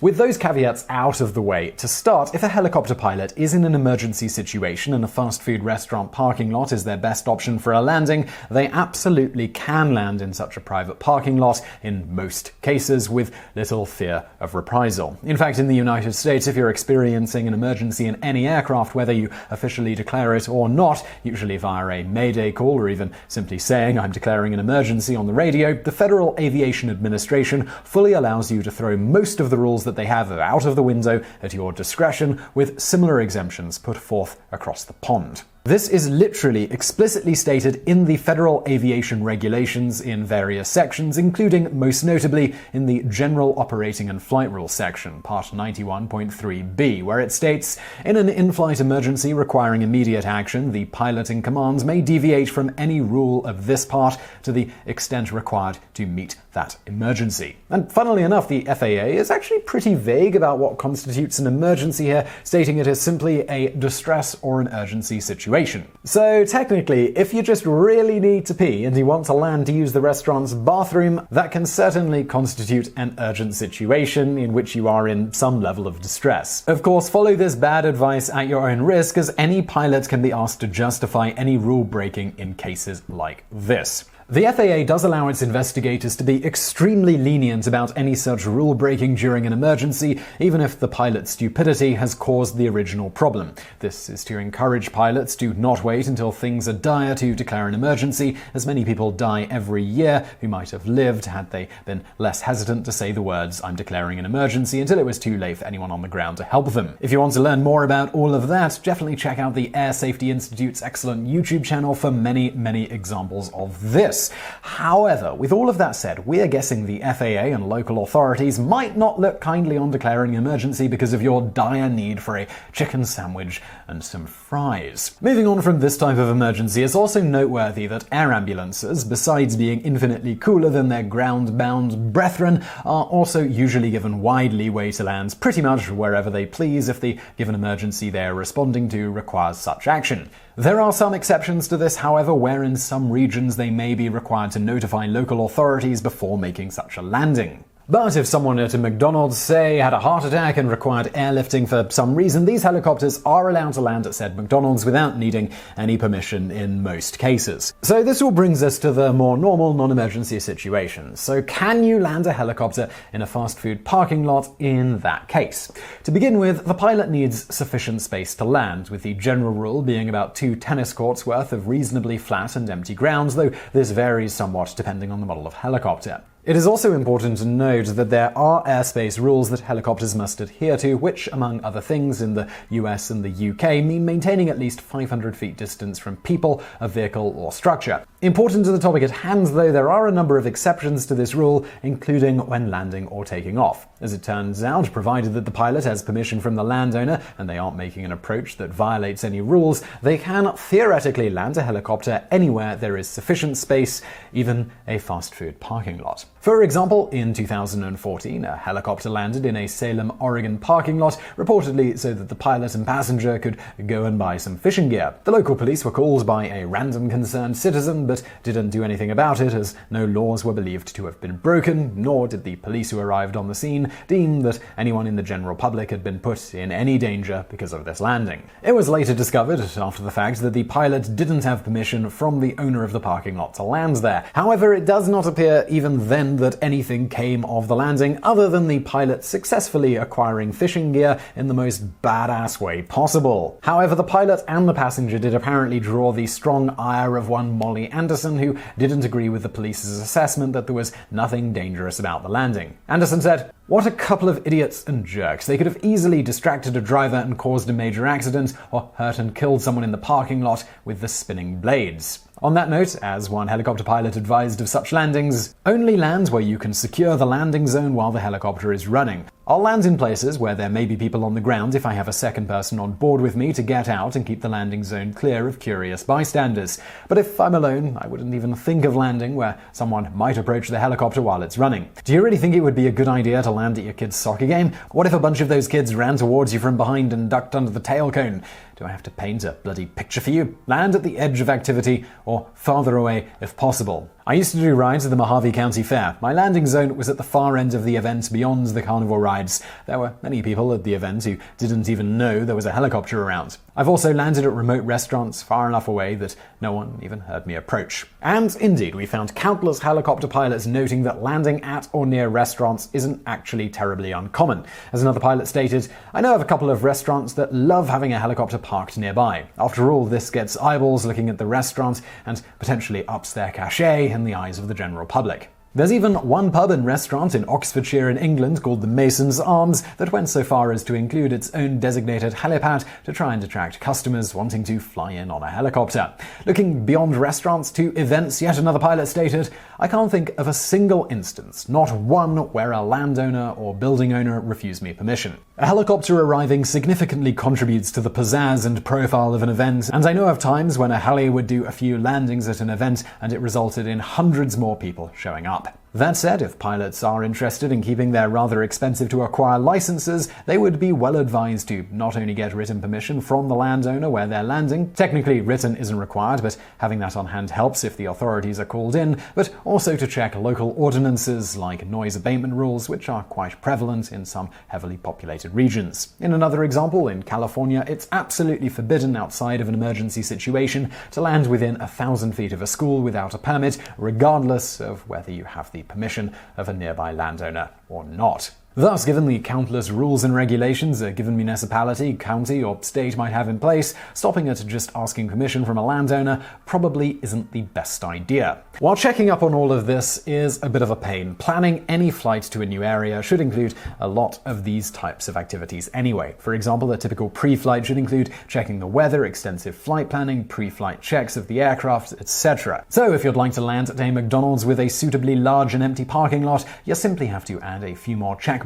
to the flight planning stage, including contacting the owner of the land, checking local ordinances, and it's also generally a good idea to call your insurance provider just in case. But once you've jumped through the appropriate hoops, such a landing on private property is usually going to be just fine in many regions, at least once. And I say that at least once part there because there is a chance that someone on the ground will complain. For example, as one pilot stated, Moab, Utah didn't have an ordinance until after I landed at a friend's 2.5-acre property there. The cops rolled by and I thought I'd get in trouble, but they just wanted to see the helicopter. A week later, the ordinance came out and was on the front page of the local newspaper. Oh well. But to sum this all up, in places like the US and the UK and many others, you can absolutely land a helicopter in most parking lots if you felt like it, so long as you have adequate room to land safely, and as with most things in life, you ask nicely, are granted permission, and don't annoy too many people doing it. As one pilot aptly advised of such landings, be courteous to people on the ground. Don't spend more time than necessary circling the landing zone at low level. Once you know your approach and departure routes, get it on the ground. Don't give bystanders a reason to complain. That's why localities make these ordinances, because some jackass pilot annoyed just the right number of people to get the ordinance voted in.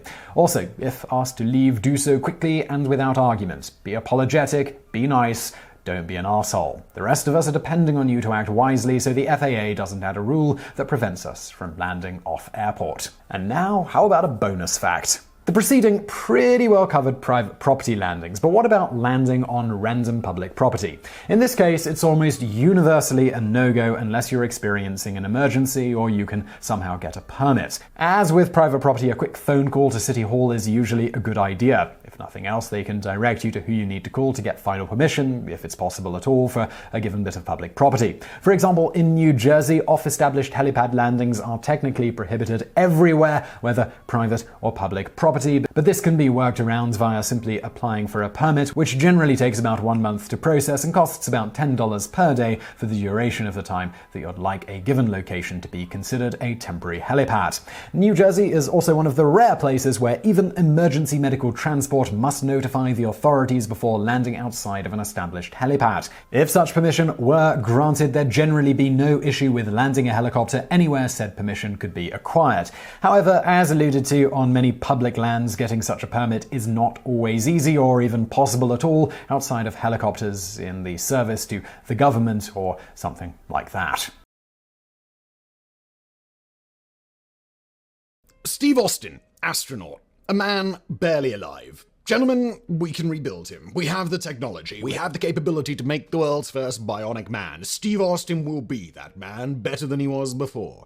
Better, stronger, faster. So goes the iconic opening of the classic 1970s television series, The $6 Million Man, starring Lee Majors as the titular astronaut-turned-cyborg secret agent. While the central premise of the show is pure science fiction, amazingly, the exotic wingless spacecraft Austin crashes in the title sequence is not the product of some production designer's fevered imagination. Rather, this sequence uses footage of an actual aircraft, the Northrop M2F2, which crashed during a test flight on May 10, 1967. The M2F2 was one in a long line of experimental aircraft known as lifting bodies, which lack conventional wings and instead use their specially shaped fuselages to generate lift. As discussed in our previous video, $2 billion each, a deep dive into the incredible engineering that culminated in the B-2 stealth bomber, even in the earliest days of aviation, engineers realized that the conventional aircraft layout of 2 wings, a fuselage, and a tail was not necessarily the most effective. The quest for the ultimate flying machine, the aircraft boiled down to its purest, most aerodynamically efficient form, led to the development of the flying wing, which has no fuselage, tail surfaces, or other extraneous features. On the opposite end of the spectrum, the development of the lifting body was born of the desire to fly not within Earth's atmosphere, but outside of it, and may hold the key to making regular, affordable, and safe space travel a practical reality. This is the fascinating story of the bizarre aircraft without any wings.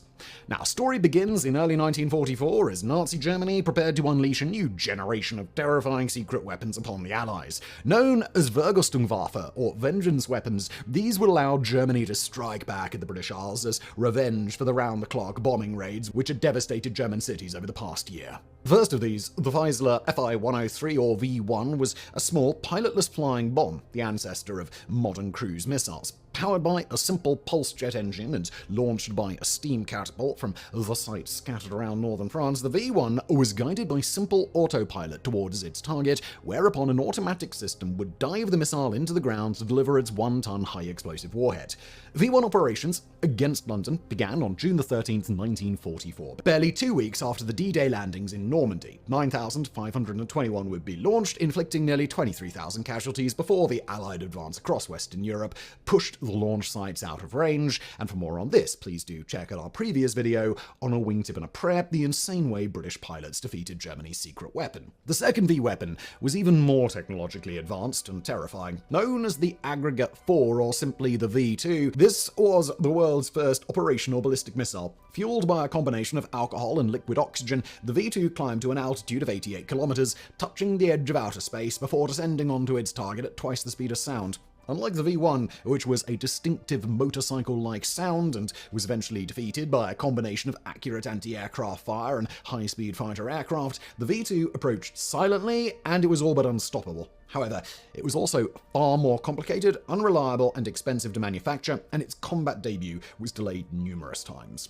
While initial development was carried out at the Peenemünde Army Research Center on the Baltic coast, following Operation Hydra, a massive RAF air raid on August 17, 1943, testing was moved to Blizna in occupied Poland, outside the range of Allied aircraft. However, unexpected problems soon appeared as rocket after rocket began breaking up in mid-flight, causing twisted debris to rain down on the test range. Between November 1943 and March 1944, only 4 of the 26 successful launches reached the target area in Sanaki, 200 kilometers to the north. Despite firing dozens more rockets over the following months, engineers were unable to determine the cause of the airbursts, though excessive propellant tank pressure was suspected. In the end, they were forced to implement a stopgap solution, metal sleeves over the propellant tanks to strengthen them. Operational V2 launches finally began 6 months later. From September 7, 1944 to March 27, 1945, 3,172 V2s were fired against targets in the UK, France, Belgium, the Netherlands, and Germany, killing some 5,000 people. However, the rockets themselves were largely built by forced laborers from concentration camps, some 10,000 of whom died in the process, making the V2 the only weapon in history to kill more people in its construction than it did in combat. But while the V2 failed to turn the tide of the Second World War, it would play a significant role in shaping the post-war world order. At the end of the war, the Allied powers, including the United States and the Soviet Union, captured large numbers of V2s, as well as the scientists and engineers that had helped to design them. These men were soon put to work developing the next generation of long-range ballistic missiles, which they combined with the other great technological breakthrough of the war, the atomic bomb, to create the ultimate weapon of mass destruction. Effectively unstoppable and capable of obliterating any city on Earth at the push of a button, the Intercontinental Ballistic Missile, or ICBM, ultimately inspired the policy of mutually assured destruction, or MAD, whose apocalyptic shadow would loom over the world for more than 30 years. However, the designers of the first ICBM faced the same problem which had previously plagued the German V2 engineers: missiles breaking up as they fell back to Earth. The initial solution was to place the warhead in a separate nose cone that would detach from the now spent rocket fuselage and descend separately to the target. However, as this nose cone plunged through the atmosphere at hypersonic speeds, the air ahead of it would become compressed and heat up to temperatures of 2,800 degrees Celsius, hot enough to melt steel. If a means could not be found to dissipate this heat and protect warheads from burning up like meteors on re-entry, then the expensive cutting-edge missiles would be all but useless. Initially, it was assumed that the ideal form factor for atmospheric re-entry was long and pointy, the classic science fiction rocket shape. After all, such a shape would slice cleanly through the air with minimal drag, reducing both compression and frictional heating. However, in the early 1950s, a pair of American engineers, Harry J. Allen and Alfred J. Eggers Jr., made a surprising discovery. Allen and Eggers worked at the Ames Research Center in California, then run by the National Advisory Committee on Aeronautics, or NACA. In 1958, NACA would be reorganized and renamed the National Air and Space Administration, or NASA. Using models in a supersonic wind tunnel, Allen and Eggers determined that when long, slender rockets traveled through the air at supersonic speeds, the supersonic shockwave tended to hug the sides of the vehicle, depositing large amounts of heat directly into the airframe. It was this phenomenon which had caused the V2 propellant tank to overheat and burst during re-entry. Conversely, if the vehicle were instead made as flat and unaerodynamic as possible, then the air would not be able to get out of the way fast enough, causing a high-pressure cushion of air to build up ahead of the vehicle. This cushion would not only insulate the vehicle, slowing the transfer of heat to its skin, but also deflect the shockwave away from it, dissipating heat into the surrounding atmosphere. Indeed, Allen and Eggers were able to demonstrate mathematically that the heat load experienced by a re-entering vehicle was inversely proportional to its drag coefficient. Based on this rather counterintuitive finding, missile designers soon changed the shape of warhead re-entry to high-drag, blunt bodies. But this was only part of the solution, for even with the proper shaping, a great deal of heat would still get through to the re-entry vehicle, threatening to damage or destroy the warhead. At first, this problem was addressed through the use of a heat sink, a large mass of metal like copper or beryllium that could absorb large amounts of thermal energy and prevent the warhead from overheating before it reached its target. This technique was first used in 1959 on the General Electric Mark II re-entry vehicle for the Convair SM-65 Atlas D, the United States' first operational ICBM, and to learn how this pioneering weapon inspired the creation of one of the world's most versatile and beloved household products, please do check out our previous video, Who Invented WD-40. However, heat sinks were heavy and cumbersome, and soon a new type of thermal protection system, or TPS, was developed, the ablative heat shield. This was composed of multiple layers of phenolic resin applied to the blunt face of the re-entry vehicle. When the vehicle re-entered the atmosphere, the accumulating heat would cause the resin to char and slough off, that is, to ablate, carrying the heat shield it had absorbed off into the atmosphere. This system was significantly more efficient than heat sinks, requiring relatively thin layers of lightweight resin and allowing much larger warheads to be carried. Ablative heat shields were first deployed on the GE Mark III re-entry vehicle for the Atlas and are still used on effectively all military ballistic missiles to this day. As a side note, this design had been predicted by Robert H. Goddard, the father of modern rocketry, who wrote in 1920, "In the case of meteors which enter the atmosphere with speeds as high as 30 miles or 48 kilometers per second, the interior of the meteors remains cold, and the erosion is due to a large extent to chipping or cracking of the suddenly heated surface. For this reason, if the outer surface of the apparatus were to consist of layers of a very infusible hard substance with layers of a poor heat conductor between, the surface would not be eroded to any considerable extent, especially as the velocity of the apparatus would not be nearly so great as that of the average meteor." Allen and Egger's discovery was initially classified as a military secret, but eventually published in 1958, just as the newly formed NASA was launching Project Mercury, the United States' first manned space program. The Mercury spacecraft was designed by Maxime Faget, a Belize-born engineer working at NASA's Langley Research Center in Hampton, Virginia. Working from the principles uncovered by Allen and Eggers, Faget chose a truncated cone, or frustum, which would re-enter the atmosphere wide end first, forming an ideal blunt body. This blunt end was further covered in a protective heat shield, while the sides of the capsule were covered in tiles made of Rna-41, a high-temperature nickel alloy, to protect the cabin from stray heat transfer. The first two manned Mercury flights, Mercury Redstone 3 on May 5, 1961, and Mercury Redstone 4 on July 21st, were short suborbital hops conducted at relatively low speeds, so the capsules were fitted with heat-sink-style heat shields made of beryllium. However, orbital flights would re-enter at much higher speeds, so for all subsequent missions, this was changed to a resin ablative heat shield. Meanwhile, engineers in the Soviet Union discovered the same design principles as the Americans, though their implementation of said principles was often somewhat different. For instance, the Vostok and Voskhod spacecraft that carried Yuri Gagarin and other early cosmonauts into space featured a spherical descent module with ablative heat shield material applied all around, meaning it would protect the occupant no matter the orientation it re-entered the atmosphere. However, this design often made for an unpleasant re-entry experience, exposing the cosmonaut to rapidly shifting G-forces as the capsule tumbled through the atmosphere. The later Soyuz spacecraft, which is still in use today, switched to a hemispherical, headlamp-shaped descent module more in line with the American designs. The ablative heat shield concept proved so elegant, reliable, and foolproof that it was retained on NASA's subsequent Gemini and Apollo capsules and continues to be used on modern spacecraft like the SpaceX Dragon, the Boeing Starliner, and Lockheed Martin Orion. Indeed, since the dawn of the space age, not a single manned spacecraft using an ablative heat shield has ever burned up on re-entry. But while robust and reliable, ballistic space capsules have several major limitations. Incapable of being steered to a precision landing, they have to be brought down in large areas of open ocean, or in the case of the Soviet and later Russia space programs, the vast wilderness of eastern Eurasia, require large naval or air fleets to locate and recover them. But if by contrast a spacecraft could be landed near its launching point, recovery logistics and overall launch costs could be greatly reduced. Indeed, early in the development of the two-man Gemini capsule, engineers proposed fitting the spacecraft with a steerable, hang glider-esque parachute called a Regalo wing, invented in 1948 by NACA engineer Francis Regalo.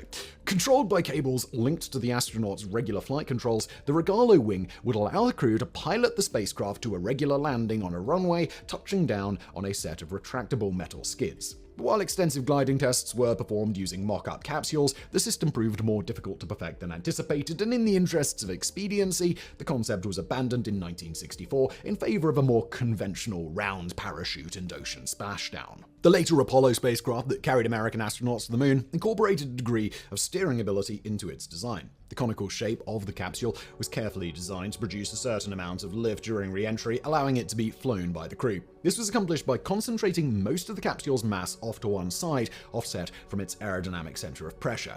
During re-entry, the crew used the spacecraft's reaction control system, or RCS thrusters, to spin the capsule around its vertical axis, varying the distance between the center of pressure and center of gravity, and causing the capsule to fly at a steeper or shallower angle. In this manner, the crew could adjust their re-entry trajectory, allowing them to land closer to the recovery fleet. But the ultimate dream of spacecraft designers was a winged, fully steerable vehicle, or spaceplane, that could land on a runway like a regular aircraft. Indeed, plans for such a vehicle even predate the start of the space race. In the early 1950s, the US Air Force began developing a small two-man spaceplane called the Boeing X-20 Dyna-Soar, short for Dynamic Soarer, based on an earlier concept called the Silbervogel, or Silverbird, developed by German rocket engineer Eugene Sanger. And for more on this astonishing design, please do check out our previous video, The Nazi Space Shuttle. Launched atop a modified Titan II ballistic missile, the Dyna-Soar would either enter the Earth's orbit or skip along the top of the atmosphere, a maneuver called boost glide, to carry out a variety of military missions, including high-altitude reconnaissance and orbital bombing. In 1958, the Air Force also launched a parallel project known as the Aerospace Plane, later the Recoverable Orbital Launch System, or ROLS, to develop an even more advanced spaceplane that could fly directly into space without the need for a separate disposable booster, a capability known as Single Stage to Orbit, or SSTO. The ROLS would incorporate numerous cutting-edge technologies, including a liquid air collection system that could pull oxygen out of the air and liquefy it for use as rocket fuel. However, the Air Force struggled to find a practical use for Dyna-Soar, and the ROLS was quickly found to be infeasible using available technology. Furthermore, manned space initiatives were gradually being taken away from the armed forces and consolidated at NASA. These and other factors led to both projects being cancelled in 1963. Meanwhile, NASA's overriding goal of landing a man on the moon by President John F. Kennedy's 1970 deadline led them to issue advanced spaceplane designs in favor of simpler and more well-understood ballistic space capsules. But while work on what would eventually become the Space Transport System, or Space Shuttle, would not begin in earnest until the early 1970s, both NASA and the Air Force conducted extensive studies on spaceplane design throughout the 1960s. One of the major design challenges when it came to spaceplanes, as it was for ballistic capsules, was atmospheric re-entry. While a spaceplane would require wings in order to glide to a controlled landing, designers feared these structures would not be strong or heat-resistant enough to withstand the stresses of re-entry. Furthermore, wings were heavy and would only be required at the end of the mission. It would thus be inefficient to lug them all the way into orbit, cutting into the spacecraft's payload capacity. One radical solution first proposed by NASA engineer Robert D. Reed was to eliminate the wings altogether and shape the spacecraft such that its fuselage generated all the lift. Such craft came to be known as lifting bodies, and it is here, at last, that we come to the main topic of this video. The idea of using parts of an aircraft other than its wings to generate lifts, nothing new. For example, many of the 1930s aircraft designs of Italian-American engineer Giuseppe Balanca, such as the Balanca aircruiser, featured fuselages and wing struts shaped like airfoils to increase the vehicle's aerodynamic efficiency. Later aircraft like the 1960s short SC-7 Skyvan and McDonnell Douglas F-15 Eagle also used their fuselages to generate significant lift. However, it was not until the 1960s that the technology became available to produce a pure, wingless lifting body aircraft. In 1962, NASA's Flight Research Center, later the Ames Dryden Flight Research Center and today the Armstrong Flight Research Center, approved the construction of a test vehicle to investigate the flight characteristics of lifting body aircraft. Known as the M2F1, M for manned and F for flight, the vehicle had a tubular steel frame covered in a mahogany shell and was hand-built by engineers and craftsmen from NASA and the Briegleb Glider Company. Much of the woodworking was performed by master craftsmen Gus Briegleb and Ernie Lauder, the latter of whom had previously worked on billionaire Howard Hughes's gigantic H-4 Hercules all-wood flying boat, aka the Spruce Goose. All told, construction cost a mere $30,000, largely taken from the research center's building maintenance budget. Due to the low-rent nature of the project, the assembly workshop at El Mirage Airport was nicknamed the Wright Bicycle Shop. And to learn more about the amazing story of the real Wright brothers, please do check out our previous video, How Did the Wright Brothers Win the Race into the Air? Completed in 1963, the M2F1 looked like something straight out of science fiction, and like nothing even remotely capable of flight. Measuring only 6 meters long and 4 meters wide, it had a rounded, triangular body with a curved belly and a flat top, earning it the nickname of the Flying Bathtub.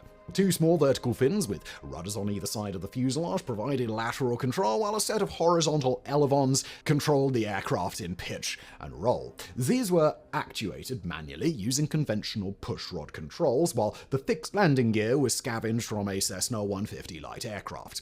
Flight tests took place on the wide expanse of Muroc Dry Lake, today Rogers Dry Lake, in California's Mojave Desert, home to both the NASA Armstrong Flight Center and Edwards Air Force Base.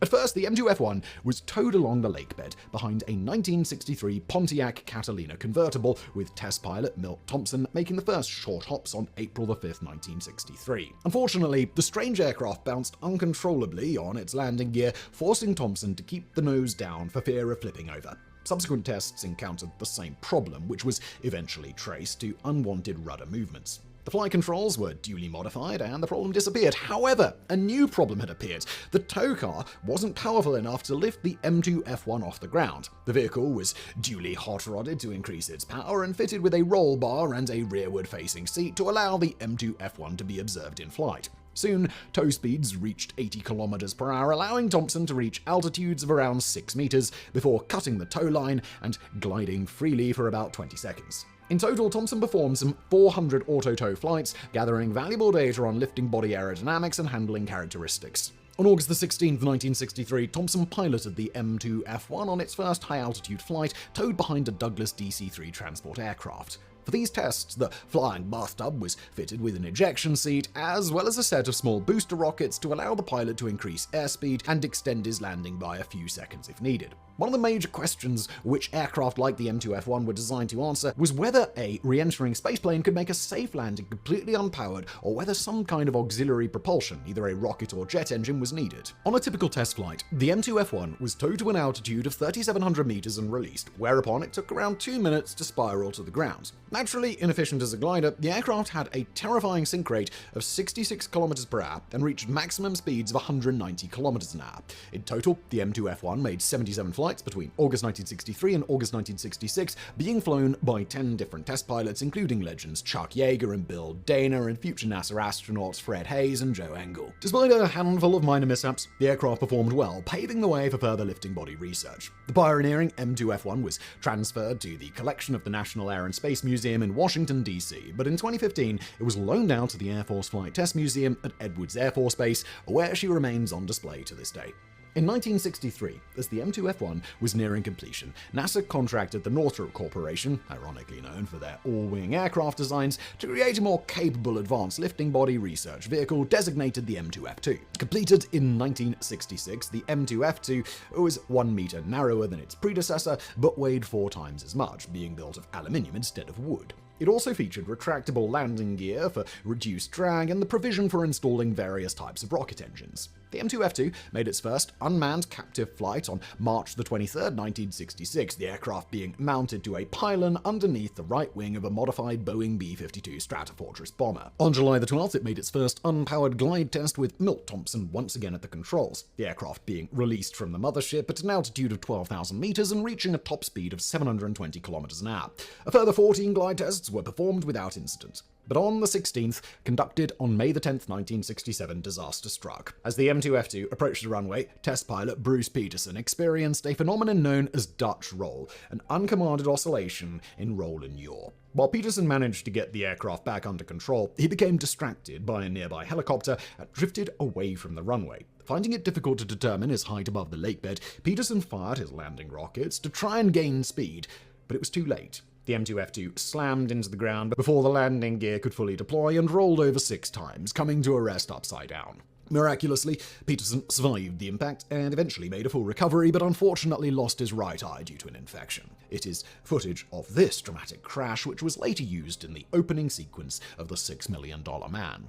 The instability that triggered the crash was ruled to be pilot-induced oscillation, or PIO, caused by a lack of adequate lateral control. The M2F2 was thus rebuilt as the M2F3, which featured a ventral fin for greater directional stability. The M2F3 was flown on June 2, 1970 by test pilot Bill Dana. 2 more unpowered glides followed before the aircraft was fitted with a 36 kN thrust reaction motor's XLR-11 rocket engine. Fueled by alcohol and liquid oxygen, the engine featured 4 combustion chambers that could be individually lit to vary the overall thrust. The first powered flight took place on November 25, 1970, with Bill Dana once again at the controls. Over the next 2 years, Dana, along with test pilots John Mankey, Cecil Powell, and Gerald Gentry, made 24 powered flights, reaching a maximum altitude of 21,800 meters and a maximum speed of Mach 1.6. It's worth noting here the enormous advancements made in supersonic aerodynamics since Chuck Yeager first broke the sound barrier in level flight on October 14, 1947. His aircraft, the Bell X-1, used the same engine as the M2F3, yet despite looking far more aerodynamic than NASA's flying bathtub, it struggled to exceed Mach 1. In the course of the M2F3's research career, test pilots discovered that lifting bodies are inherently unstable and difficult to fly using traditional direct flight controls. Thus, on later flights, the aircraft was fitted with prototype stability augmentation, or a fly-by-wire system, which used computers to analyze the pilot's control inputs and translate them into the rapid control surface movements needed to keep the aircraft flying stably. The aircraft was also fitted with an experimental side-mounted control column or side stick. Both technologies are now widely used on modern aircraft. Following its retirement in 1972, the M2F2 was also donated to the National Air and Space Museum and currently hangs in the National Mall Building's Milestones of Flight Gallery. In parallel with the M2F3, Northrop also built and tested another lifting body demonstrator known as the HL-10, HL standing for Horizontal Lander. Though similar in shape and dimensions to the H2L1, the HL-10 had an inverted fuselage shape with a flat bottom and a curved top into which the cockpit canopy was faired. The aircraft cost $1.8 million to build, and to save money, many parts were scavenged from other aircraft, such as landing gear from a Northrop T-38 Talon supersonic trainer and an ejection seat from a Convair F-107 Delta Dart interceptor.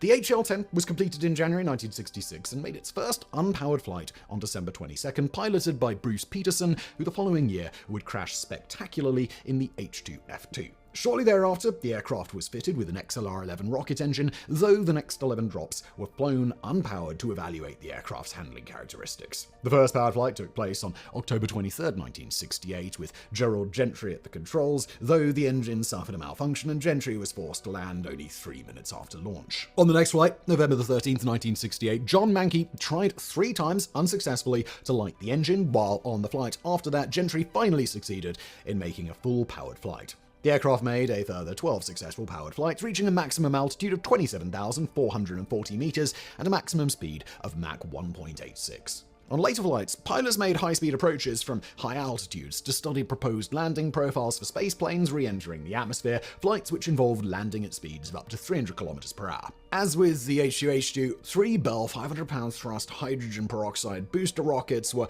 fitted to provide extra thrust during landing if needed and determine whether such boosting would be needed on future spaceplanes. The data collected during these flights would later prove invaluable to the design of the space shuttle. The HL-10 is currently on display at Air Force Flight Test Museum at Edwards Air Force Base, along with the M2H1. But Northrop was not the only name in the lifting body game. In 1963, the United States Air Force contracted the Martin Marietta Corporation to design a number of lifting body demonstrators for spaceplane re-entry research. The first of these, designated the SV-5D and later the X-23A Prime for precision re-entry, including maneuvering re-entry, don't you love a good forced acronym, were small 2-meter long by 1.2-meter wide unmanned vehicles designed to be launched into space atop a Convair SM-65 Atlas ballistic missile.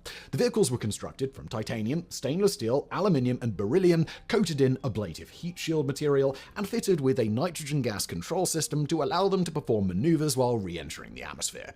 Once the vehicles reached an altitude of 30 kilometers, they deployed a recovery parachute and were snatched in midair using a modified Lockheed JC-130B Hercules aircraft in a similar manner to the film canisters from Corona reconnaissance satellites. And for more on another bad Crazy Cold War system used to snatch people into the air, please check out our previous video, The Real Story of Capturing an Ice Fortress with a Badass James Bond film device. 3 X-23A missions were launched from the Vandenberg Air Force Base in California on December the 2nd, 1966, March the 5th, 1967, and April the 19th, 1967, but various technical failures caused the first 2 vehicles to sink into the Pacific Ocean before they could be recovered. However, the third mission was a complete success, and the recovered X-23A is now on display at the Museum of the United States Air Force in Dayton, Ohio.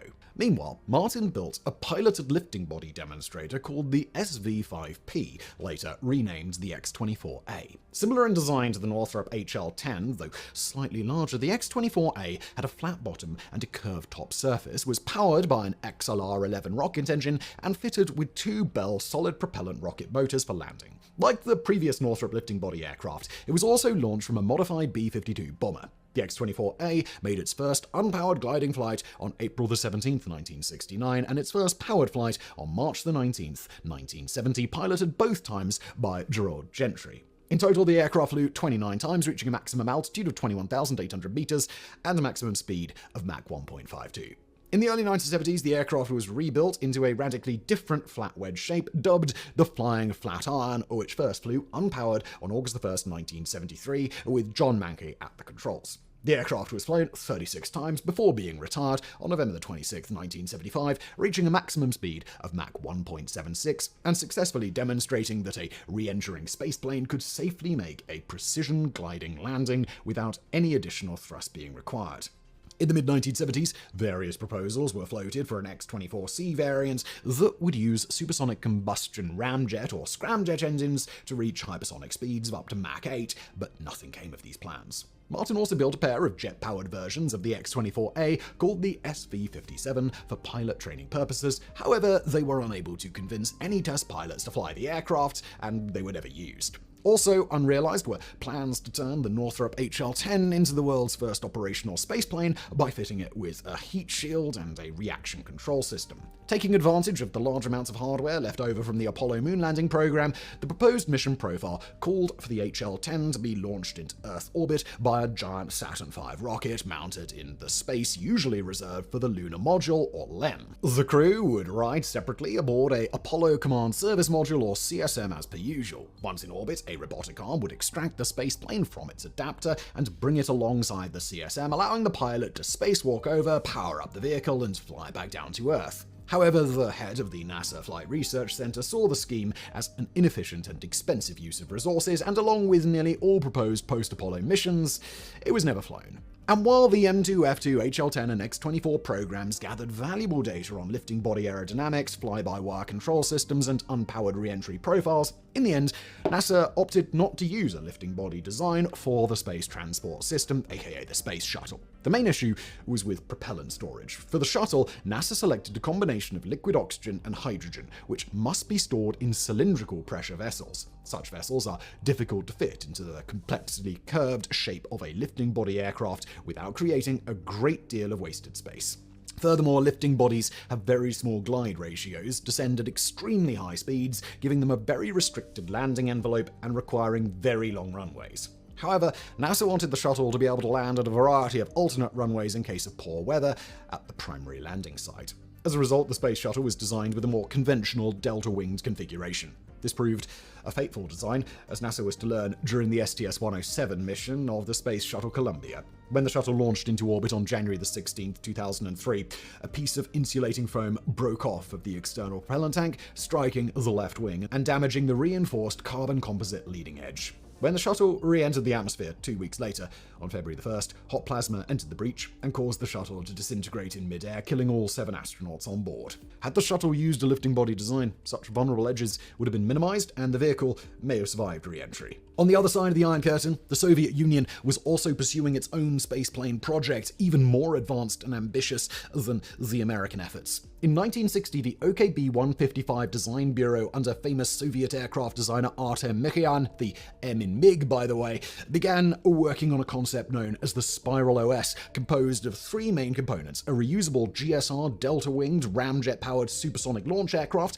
an RB 2-stage rocket booster, and an OS orbiter. The GSR would boost the OS-RB combination to a speed of Mach 6 at an altitude of 30 kilometers, whereupon the RB would ignite and insert the OS into an initial 130-kilometer orbit. As this orbit could only be sustained for a short time before atmospheric drag caused it to decay, the OS would then fire its own engines to gain altitude. Meanwhile, the GSR mothership would return to base, ready to be used for another launch. The design of the OS spaceplane itself was highly innovative, featuring variable dihedral wings. During re-entry, these would be folded vertically to place them in the shadow of the heat shield and protect them from damage. During this phase, the specially shaped fuselage would generate the required lift in the same manner as the American lifting body proposals. Once the vehicle reached a safe speed, the wings would fold down horizontally, allowing the aircraft to land on a conventional runway. To increase landing range and provide capability for emergency go-arounds, a small turbojet engine was also fitted. Interestingly, the American Space Shuttle was originally supposed to feature such engines, but these were ultimately deleted to save weight.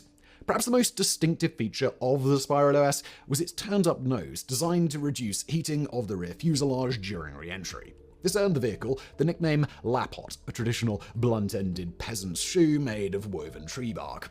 To avoid cutting holes in the heat shield, the landing gear, comprising 4 metal skids, was stored in the upper, unshielded section of the spacecraft and folded down just before landing. Finally, in case of an emergency, the pilot could detach the entire cockpit from the spaceplane, which served as a miniature re-entry capsule complete with heat shield. These design features, along with the spacecraft's unique launch profile, would have given the Spiral OS numerous advantages over the later NASA Space Shuttle. For instance, the folding wings, landing engine, unbroken heat shield, and pilot escape capsule would have made the spacecraft far safer and more robust than the STS orbiter, likely allowing the crew to survive a Columbia-style re-entry incident. Moreover, the reusable aircraft launch system would have allowed the Spiral to reach any orbital inclination, carry 2 or 3 times the payload of a conventional launch vehicle of the same mass, and reduced the cost per launch by up to 3-fold. The test project was to be divided into 3 phases. The first would involve unmanned models launched into space atop rockets in the same manner as the American X-23 Prime. The second phase would involve the construction of a manned, jet-powered vehicle dropped from a modified Tupolev Tu-95 Bear strategic bomber to test subsonic handling. This vehicle would later be fitted with rocket engines, allowing it to reach speeds of up to Mach 8. Finally, Phase 3 would involve launching a manned, subscale spaceplane into orbit using a conventional Soyuz launch vehicle to prove out the vehicle's systems and re-entry capability. Interestingly, Soviet engineers initially had difficulty combining the Soyuz rocket with the Spiral, whose highly asymmetric weight distribution tended to unbalance the launch vehicle. It was thus suggested that the spacecraft be towed into orbit behind the rocket. As the spacecraft was already designed to withstand the heat of atmospheric re-entry, it could easily survive the rocket's exhaust, meaning this idea wasn't actually as crazy as it sounds. Ultimately, however, engineers figured out how to fit the spaceplane atop the rocket. But while official approval to build the Spiral OS was given in 1966 and a group of cosmonaut test pilots chosen the year before, enthusiasm for the project was hard to maintain among the upper echelons of the Soviet government, and following the Apollo 11 moon landing in July 1969, the project was cancelled before much hardware had been completed. However, in 1974, the Spiral project was suddenly restarted in response to the American Space Shuttle program. Amusingly, the Space Shuttle greatly concerned the Soviets, who believed it could snatch their satellites out of orbit and return them to the United States for study. Spoiler alert on that one, it couldn't do that. To collect subsonic atmospheric handling data for their new project, now designated the Experimental Passenger Orbital Aircraft, or EPOS, the Mikoyan Design Bureau constructed a small jet-powered version of the Lapot design known as the MiG-105. The aircraft made its first powered flight on October the 11th, 1976, and was first dropped from a Tu-95 mothership on November the 27th, 1977. In total, the MiG-105 made 8 test flights with test pilot A.G. Festervets at the control until a hard landing in September 1978 resulted in the aircraft being written off and retired. Nonetheless, the test program demonstrated the fundamental soundness of the design, including the variable dihedral wings. Meanwhile, a series of small unmanned models were built to test heat shield materials and re-entry maneuvering. Known as Bezpiletny Orbitalny Raketoplan, or Unpiloted Orbital Rocket Planes, or BOR for short, the models were launched into space from the Kapustin Yar complex in the Astrakhan Oblast in Russia atop Cosmos 3M rockets before re-entering the atmosphere and splashing down in the Indian Ocean, where they were recovered by Soviet Navy vessels. 6 different BOR models were built, with 15 confirmed launches being conducted between 1969 and 1988. By this time, however, the spiral concept had been abandoned in favor of the Buran spacecraft, which externally appeared very similar to the NASA space shuttle. But once again, the Soviet design was in many ways superior to its American counterpart. For instance, while the space shuttle carried its own hydrogen-oxygen rocket engines, the propellant being supplied from a large external tank, Buran was strapped to the side of a standalone liquid-fueled Energia Super Heavy booster, eliminating the weight of onboard engines and allowing the orbiter to carry a larger payload. This configuration also eliminated the need for the dangerous and unextinguishable solid rocket boosters, or SRBs, which triggered the Space Shuttle Challenger disaster on January 28, 1986. Buran made its first and only manned flight on November 15, 1988, lifting off from Baikonur Cosmodrome in Kazakhstan, completing 2 orbits of the Earth and landing automatically on the second runway at Baikonur. A second unmanned flight was planned for some time in 1993, but the breakup of the Soviet Union in 1991 resulted in the project's cancellation. The prototype was placed in storage, only to be destroyed in 2002 when its hangar collapsed. But while the 1960s dream of sleek lifting body spaceplanes never came to fruition, the concept may be poised to make something of a comeback, with several proposed spacecraft concepts in recent years using elements of the lifting body design. These include the RSC Energia Clipper, the Orbital Sciences Corporation Prometheus, the Sierra Nevada Corporation Dream Chaser space system, the ESA Hermes, and the NASA HL-20 Personal Launch System, the NASA-scaled Composites X-38 Crew Return Vehicle, and the Lockheed Martin Venture Star. The latter concept is particularly ambitious, designed to combine single stage to orbit, or SSTO, and horizontal landing capability, the holy grail of reusable spacecraft design. Due to budget cuts, technical failures, and other factors, nearly all of these projects were eventually cancelled, with only the Dream Chaser currently in active development. But the trials and tribulations of these modern projects are an enormous subject for a separate video. For now, while the future of the lifting body spacecraft seems uncertain, at least the experiments of the 1960s, 70s, and 80s have shown the concept to be perfectly feasible. In other words, we can build it. We have the technology. It's 2024. Where is my flying car? So goes the lament of many a 21st century citizen, disappointed that our world does not yet resemble an episode of the Jetsons. Along with personal jetpacks, moon bases, and robot butlers, flying cars have become emblematic of the shiny high-tech future we were promised but which never came to pass. As we've covered in our previous video, the mad race to create working practical personal jetpacks, in many cases the problem is technological. Current jet and rocket engines are simply too heavy and thirsty, then their fuels too bulky or flesh-meltingly dangerous to safely strap to your back. In other cases, the problem is a lack of political will. Up until very recently, only national governments had the resources to send humans into space, and since the end of the Apollo program in 1972, there has been little political appetite for moon bases, despite the technology being readily available. Finally, in some cases, the problem is economic. The technology is there, but the cost is too high, or the potential customers too few to make it commercially viable. In the case of flying cars, technological, political, and economic factors all conspire to prevent these vehicles from making their way into every garage, at least for the time being. But this failure was certainly not for lack of trying, as hundreds of innovators from backyard tinkerers to major engineering firms have struggled for more than a century to make the dream of a personal flying machine a reality. This is the story of the strange and often ingenious 100-year quest to create a practical flying car. For nearly as long as cars and aeroplanes have existed, inventors have been trying to combine the two. The early allure of flying cars makes sense when one considers the state of both ground and air transport in the early 20th century. Back then, road networks were nowhere near as extensive or high quality as they are today, with most paved roads being found only within a few kilometers of major cities. Beyond this, most roads were rough, deeply rutted dirt tracks that could defect even the sturdiest of auto suspensions. Aircraft, by contrast, only needed a relatively flat grass field to operate. With flying car, as an April 1917 issue of Popular Mechanics explained, a motorist could start from his garage or hangar, travel streets and roads at will, cross streams or lakes that lie in his path, rise in the air and fly over a hill, a valley or woods to another road, all at his pleasure.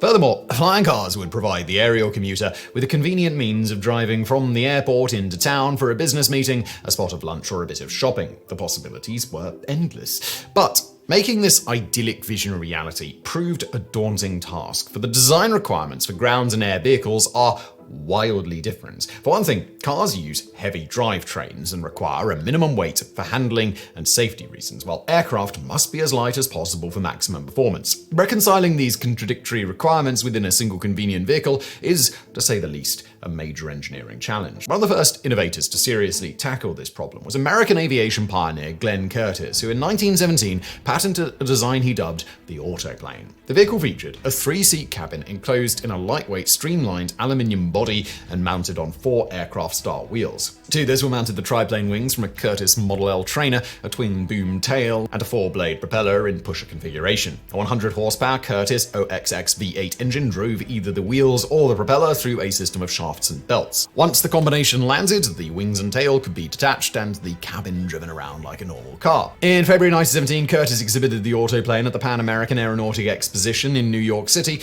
where the unusual vehicle caused a sensation. As the New York Times wrote, "More wonderful than the Rodman Wanamaker flying boat, America, more interesting than the huge military planes, is this unique and novel product of the inventive genius of Glenn H. Curtiss, the Curtiss Aero Limousine. Since its unveiling on Thursday night at the Aero Show, it has been the talk of New York. Epoch-making in its conception and design, this wonderful aeroplane is a veritable drawing room on wheels, a modern magic couch which can actually whisk you away with the speed of the winds. We urge you to see it before the show closes next Thursday." Unfortunately, the autoplane failed to live up to such breathless hype. In flight tests, the vehicle proved too heavy and underpowered, and had only managed to make a few short hops off the ground. While Curtiss was confident these issues could be resolved, America's entry into the First World War in April 1917 intervened, and the autoplane project was scrapped so Curtiss could focus on producing training aircraft for the war effort. Thus ended the first serious attempt to build a practical flying car. Yet despite its failure, the autoplane nonetheless set the pattern for nearly all that was to come. With a few notable exceptions, nearly every flying car developed since 1917 has followed the same general design: a lightweight cabin with powered wheels to which wings, a tail, and a propeller can be attached. However, as most of these designs require the wings and tail to be left behind at the airport or be towed along in a special trailer, such vehicles somewhat stretch the definition of flying car and are much more accurately termed roadable aircraft. If one further stretches the definition of flying car, then the next major development in our story came in 1926, spearheaded by none other than automobile magnate Henry Ford. The year before, the Ford Motor Company had created its own aviation division by buying out the Detroit-based Stout Metal Airplane Company. The division's first product was the Ford Trimotor, a small transport aircraft built of corrugated aluminium and capable of carrying 11 passengers. Extremely robust and reliable, the Trimotor was an instant success, with nearly 200 being purchased by airlines, militaries, and other operators around the world. The aircraft gained lasting fame in 1929 when Admiral Richard Byrd used one to make the first flight over the South Pole. Buoyed by this success in 1926, Ford announced the development of a tiny single-seat aircraft which he claimed would bring aviation within the reach of every man's pocketbook, just as the Ford Model T had done for the automobile. The aircraft was designed by engineer Otto Karpen, who took over the project after William Stout and William Meyer, heads of the aviation division, refused to have anything to do with the aircraft. According to legend, Ford demanded that the aircraft fit inside his office and gave Koppen only a few months to complete the design. Despite these challenging requirements, Koppen persevered, delivering the first prototype in time for its unveiling on July 30th, 1926, Henry Ford's 63rd birthday.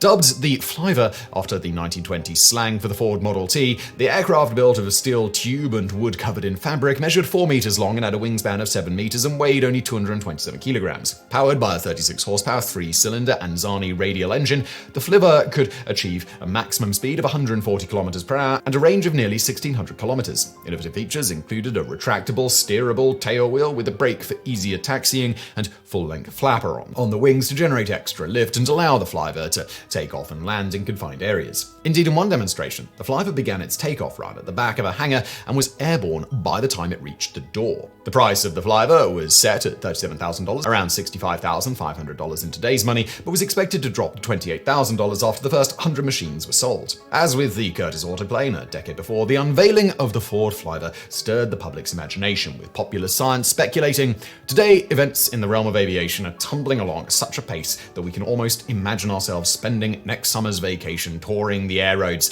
How soon we shall fly over our machines depends, experts agree, on how quickly foolproof machines can capture public confidence. Once that confidence has been created, quantity production and lower prices will be possible. The wonderful history of the automobile will be repeated in the air." The romantic allure of personal air transport even inspired a New York Evening Sun columnist to publish a short poem. "I dreamed I was an angel, and with the angel soared, but I was simply touring the heavens in a Ford." Meanwhile, Henry Ford assured the awestruck public that the Flyver was only the beginning, and that true flying cars equally suited to highway and skyway were just around the corner, saying, "Mark my word, a combination airplane and motor car is coming. You may smile, but it will come." But first, Ford had to turn the Flyver into a viable product, no small task given its steep price tag. To help promote the everyman's aircraft, Ford turned to Harry J. Brooks, his chief test pilot. Brooks immediately fell in love with the Flyver and began regularly using it to commute between his home and work and even around the Ford campus as one might use a car or motorcycle. Brooks also flew dozens of public demonstration flights with the Flyver and even raced Garfield Wood's record-breaking motorboat Miss America 5 during the 1926 Harmsworth Cup in Detroit. Of the aircraft, he opines, "Flying a plane like this is no more difficult than flying a large plane, except in this plane, the pilot has to think a little faster." In August 1927, Henry Ford invited Charles Lindbergh, whose recent solo transatlantic flight had made him an international superstar, to try out the Flyver. Though Ford hoped to capitalize on Lindbergh's fame to promote his new product, Lucky Lindy's assessment was not quite what he expected, with the famous aviator declaring the Flyver to be amongst the worst aircraft that he'd ever flown. Undaunted, on January 24, 1928, Harry Brooks set out to demonstrate the Flyver's impressive range by flying non-stop from Detroit to Miami. Unfortunately, bad weather forced him to put down in Asheville, North Carolina. Still, he had plenty of fuel left in the tank, and once the weather cleared, he flew on without incident to Miami. On February the 21st, Brooks tried again, though this time he landed some 320 kilometers short of Titusville in Florida. But he did succeed in setting a world distance record for light aircraft of 1,564 kilometers. After repairing his propeller, which was damaged in the landing, he set off again on February the 25th. It was then that disaster struck. While circling the shore near Melbourne, Florida, Brooks's engine quit and the Flyver plunged into the ocean, killing him instantly. While several pieces of the wreckage eventually washed ashore, Brooks's body was never found. Examination of the wreckage soon revealed the cause of the crash. While repairing the Flyver in Titusville, Brooks had placed toothpicks in the fuel tank cap vent holes to prevent moisture from entering and condensing overnight. He had then forgotten to remove the toothpicks, starving the engine of fuel. News of Brooks's death devastated Henry Ford, who had become close friends with the young pilot. Though Ford was quick to assure investors that the crash would not affect his company's aviation activities, his guilt soon overwhelmed him, and he cancelled the Flyver and all other light aircraft development. By this time, only 3 Flyver prototypes had been built, and today only a single example of the Model T of the skies survives, and it's on display at the Henry Ford Museum in Dearborn, Michigan. Ford briefly returned to the light aircraft market in the 1930s with the development of the stout Sky Car and the Ford Model 15P, the latter being a particularly innovative flying wing design with no vertical tail surfaces. However, when the prototype 15P crashed during testing, Ford once again cancelled the project. The Ford Motor Company would not re-enter the aviation industry until 1940, when it began construction of the enormous Willow Run manufacturing complex in Ypsilanti, Michigan. Sprawling over nearly 300,000 square meters and staffed by 42,500 workers at peak capacity, Willow Run was capable of completing an entire consolidated B-24 Liberator heavy bomber every hour. But that, dear viewer, is a story for another time. With industrial giants like the Ford Motor Company out of the race, it fell to small-time tinkerers to pursue the elusive dream of a practical flying car. Among the most promising designs to come out of the 1930s was the Waterman Arrow Bar, designed by San Diego inventor Waldo Waterman. Obsessed with aviation from a young age, Waterman was only 16 when in 1910 he flew and promptly crashed his own home-built aircraft, breaking both of his ankles in the process. Disqualified from enlisting in the armed forces, Waterman spent the First World War at the School of Military Aeronautics at the University of California, Berkeley, teaching the theory of flight. Like many early aviation pioneers, Waterman soon recognized the aerodynamic shortcomings of traditional aircraft designs and came up with a design for a highly efficient tailless aircraft with swept wings, a pusher propeller, and a tricycle landing gear. After years of struggling to make his vision a reality, Waterman finally succeeded in building a low-wing prototype which he dubbed the What's-It. But while the design flew, it proved very unstable and crashed multiple times during testing. In 1934, however, the United States Bureau of Air Commerce announced a contest to develop a safe and reliable light aircraft that cost less than $700, around $16,500 today. In response, Waterman created a high-wing version of the What's-It, which he dubbed the Aeroplane. That same year, 3 aerobikes set off on a long-distance demonstration flight from Santa Monica, California to Washington, D.C. One aircraft broke down and had to turn back, but the other 2 reached their destination and were declared the winners of the contest. Despite this, however, the Bureau of Air Commerce's quest for an air Flyver went nowhere, as no company was able to get the price of their entries anywhere near the $700 requirement. Indeed, while Life magazine listed the price of the Aeroplane as $3,000, the real figure was closer to $7,000, an eye-watering sum in the depths of the Great Depression. Hoping to make his design more versatile, Waterman modified the aeroplane by making the wings detachable and fitting the fuselage with a Studebaker engine that could drive both the wheels and the propeller. The resulting roadable aircraft, dubbed the Aerobill, first flew on February 21st, 1937. Waterman spared no expense promoting his invention to the American public. Footage of the aerobike taking off, landing, shedding its wings, and driving away was featured in newsreels shown across the country, while the unusual vehicle was profiled in the then brand new Life magazine and other major publications. Waterman also issued countless press releases and ran full-page magazine ads with major corporate sponsors like Sunoco Oil. But perhaps his most brilliant publicity stunt was a photo staged for the Associated Press wire photo service showing a traffic cop pulling over an Aerobill driver for speeding. It was an image which perfectly captured the future envisioned by Waterman and other aerial innovators, a future in which flying cars were as ubiquitous and mundane as any other vehicle on the road. Alas, it was not to be. Thanks to its exorbitant cost and the crash of 3 prototypes en route to the New York Air Show, the Aerobill failed to find customers, and Waterman's investors pulled out one by one. After the Second World War, Waterman tried again, producing a similar roadable car, slightly renamed to Aerobill, which used many standard parts from Studebaker, Ford, Willys, and other cars to reduce its cost, but this too failed to attract buyers, and the whole venture soon folded. The sole surviving Waterman Aerobill is preserved at the National Air and Space Museum's Udzvar-Hazy Center in Chantilly, Virginia. But while the vast majority of historical flying cars have been conventional fixed-wing designs, for a brief period in the 1930s, it seemed as though a completely different and today rarely encountered type of aircraft would finally make the dream of personal air transport a reality: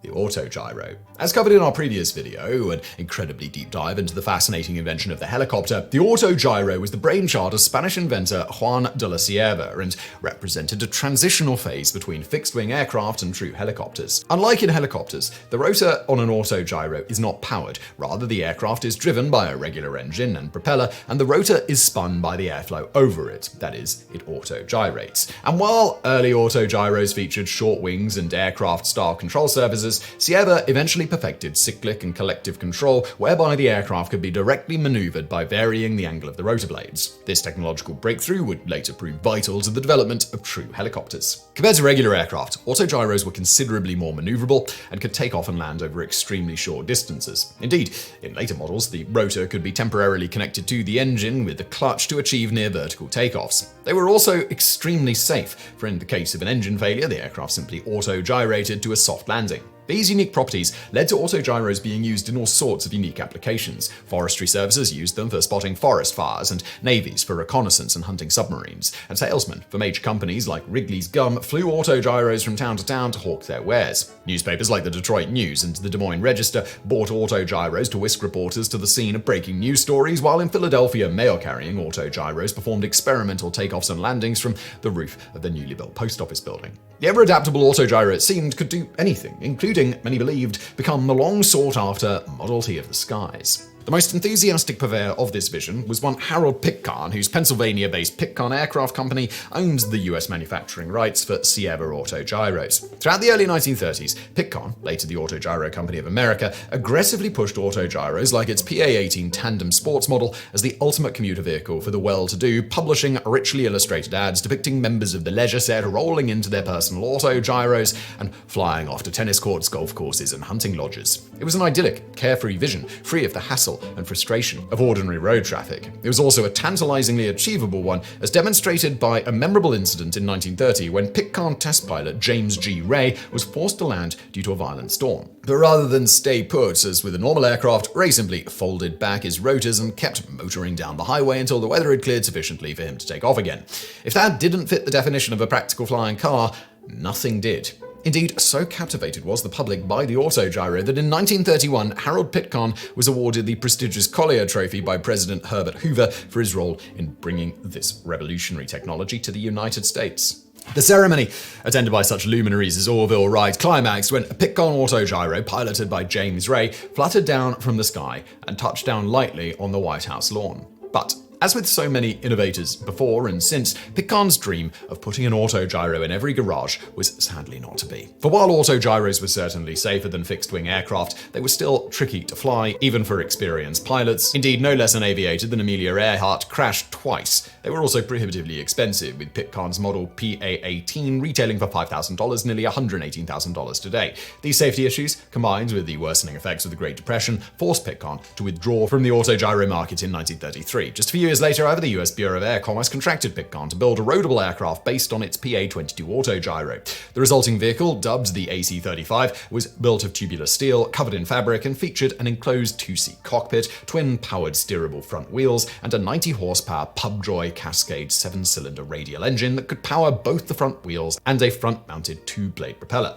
In October 1936, James Ray performed a dramatic public demonstration by landing the prototype in a Washington, D.C. park, folding back the rotors and driving the vehicle through the streets of the nation's capital to the doors of the Department of Commerce building. But as should come as no surprise by now, nothing came of the government's roadable aircraft initiative, and the AC-35 was never commercially manufactured. The sole prototype now resides at the Udvar-Hazy Center, very close to its contemporary, the Waterman Aerobill. The outbreak of the Second World War brought an end to commercial flying car development, though some research on flying military vehicles was conducted. Among the most unusual was the Hafner rotor buggy, developed by the British Airborne Forces Experimental Establishment, or AFEE.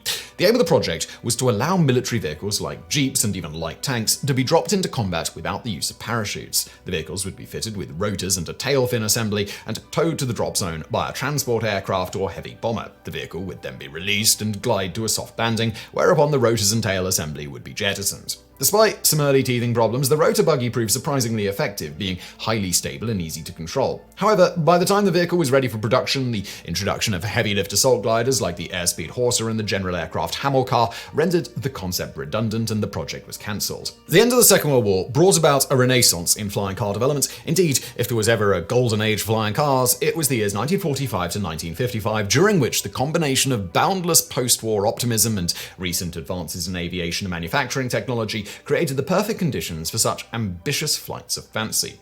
As in the 1930s, most of the flying car designs produced during this period took the form of fixed-wing roadable aircraft, differing mainly in how the wings, tail, and propeller attached to the body and how they were stored or transported during ground travel. For example, the Fulton FA-2 amphibian, introduced by inventor Robert Edson Fulton Jr. in November 1946, featured a streamlined two-seat cabin with 4 engine-driven aircraft-style wheels and a 3-bladed tractor propeller, which could be converted to flight mode in as little as 45 minutes by latching on a combination wing and a tail assembly. But while Fulton managed to get the type certified by the Civil Aeronautics Administration, the first flying car to be recognized, he soon ran out of money and was forced to relinquish control of his company to his investors, who declined to pursue the project further. Today, only one of the original 4 prototypes survives, preserved in the National Air and Space Museum in Washington, D.C. Robert Fulton, meanwhile, would move on to even more spectacular projects, most notably the Fulton Surface-to-Air Recovery System, or Skyhook, used to recover downed pilots and secret agents from enemy territory during the Cold War. And for more on that spectacularly awesome invention, please do check out our previous video, The Real Story of Capturing an Ice Fortress with a Badass James Bond Film Device. But while the amphibian was a safe and reliable enough design, it suffered from one fundamental flaw. The wing and tail unit had to be left behind at the airfield, meaning the vehicle could not be used for multi-stop cross-country trips. Other designers tackled this problem in various ways. For example, the colorfully named Whitaker-Zuck Planemobile, introduced in 1947 by California-based designer Daniel R. Zuck, featured high-mounted wings that could be folded back to lie flat atop the fuselage, protecting them from damage during road use. Zuck, an aerospace engineer who worked for various companies, including Consolidated and Lockheed Aircraft, believed that roadable aircraft were the next logical step in automobile design, writing, "Your automobile is a low-flying plane. Let's take the car off the road and fly where flying is safe, in the wide blue yonder. Since the modern car has slavishly imitated the plane in everything except the wings, let's put wings on it and make it fully functional." As we shall see, Zuck's assessment of the realities of transportation safety were more than a little wide of the mark. Other roadable aircraft designs from this period solved the wing and tail storage problems by mounting these components on a special trailer that could be towed behind the main cabin. One notable design which used this approach was the Taylor Aero car, introduced in 1949 by Washington-based inventor Morton Taylor. While on a road trip to the East Coast in 1946, Taylor encountered Robert Fulton's amphibian and immediately recognized the shortcomings of its non-transportable wheel and tail unit. Believing he could do better, Taylor quit his job at a government military laboratory, later stating that, "I just decided not to spend the rest of my life making things to kill people. My dream is to look up and see the sky black with aero cars, and I'm sure that will happen someday. Like the amphibian, the aerocar was converted to flight mode by attaching a combination wing and tail assembly. However, once on the ground, the wings could be folded back and a set of wheels lowered, allowing the whole combination to be towed behind the cabin. Taylor also mounted the propeller at the rear of the tail boom in pusher configuration, so it did not have to be removed when the vehicle was in road configuration. The drive shaft for the propeller was connected to the engine via an accessory coupling hidden beneath the rear license plate. In testing, the vehicle exhibited a top ground speed of 96 km per hour and a top air speed of 176 km per hour. After getting the aerocar certified by the CAA in 1956, Taylor brokered a deal with the industrial conglomerate Ling Temco Vought to manufacture the vehicle if he could obtain 500 orders. Unfortunately, only managed to secure half that number, and the aerocar went the way of every other roadable aircraft project. In total, 6 prototypes were produced spanning 3 different versions. Several of these vehicles went on to have colourful careers, with one being flown by Portland, Oregon radio station KISN 910 AM as a traffic watch aircraft, and another being purchased by actor Bob Cummings and featured on his 1960s sitcom The Bob Cummings Show. Today, 4 of the original prototypes survive. One is on display at the EAA AirVenture Museum in Oshkosh, Wisconsin, and another at the Museum of Flight in Seattle. One is in storage in Oregon, and the 4th is maintained in flyable condition at the Kissimmee Air Museum in Florida. While most post-war roadable aircraft were small-scale, backyard garage-type endeavors, at least one such project was pursued by a major aerospace firm and came tantalizingly close to becoming commercially viable, the Convair Model 118. In 1945, engineer Theodore P. Hall left his job at San Diego-based aircraft manufacturer Consolidated Vultee, later renamed Convair, to pursue his dream of creating a practical flying car. Together with fellow engineer Tom Thompson, Hall created the first prototype in his garage by hammering aluminium sheets over a steel tube frame. Unlike earlier designs, which used the same engine to power the wheels and propeller, Hall's flying car used a 25 horsepower Crosley air-cooled engine on the ground and a 90 horsepower 4-cylinder Franklin engine in the air.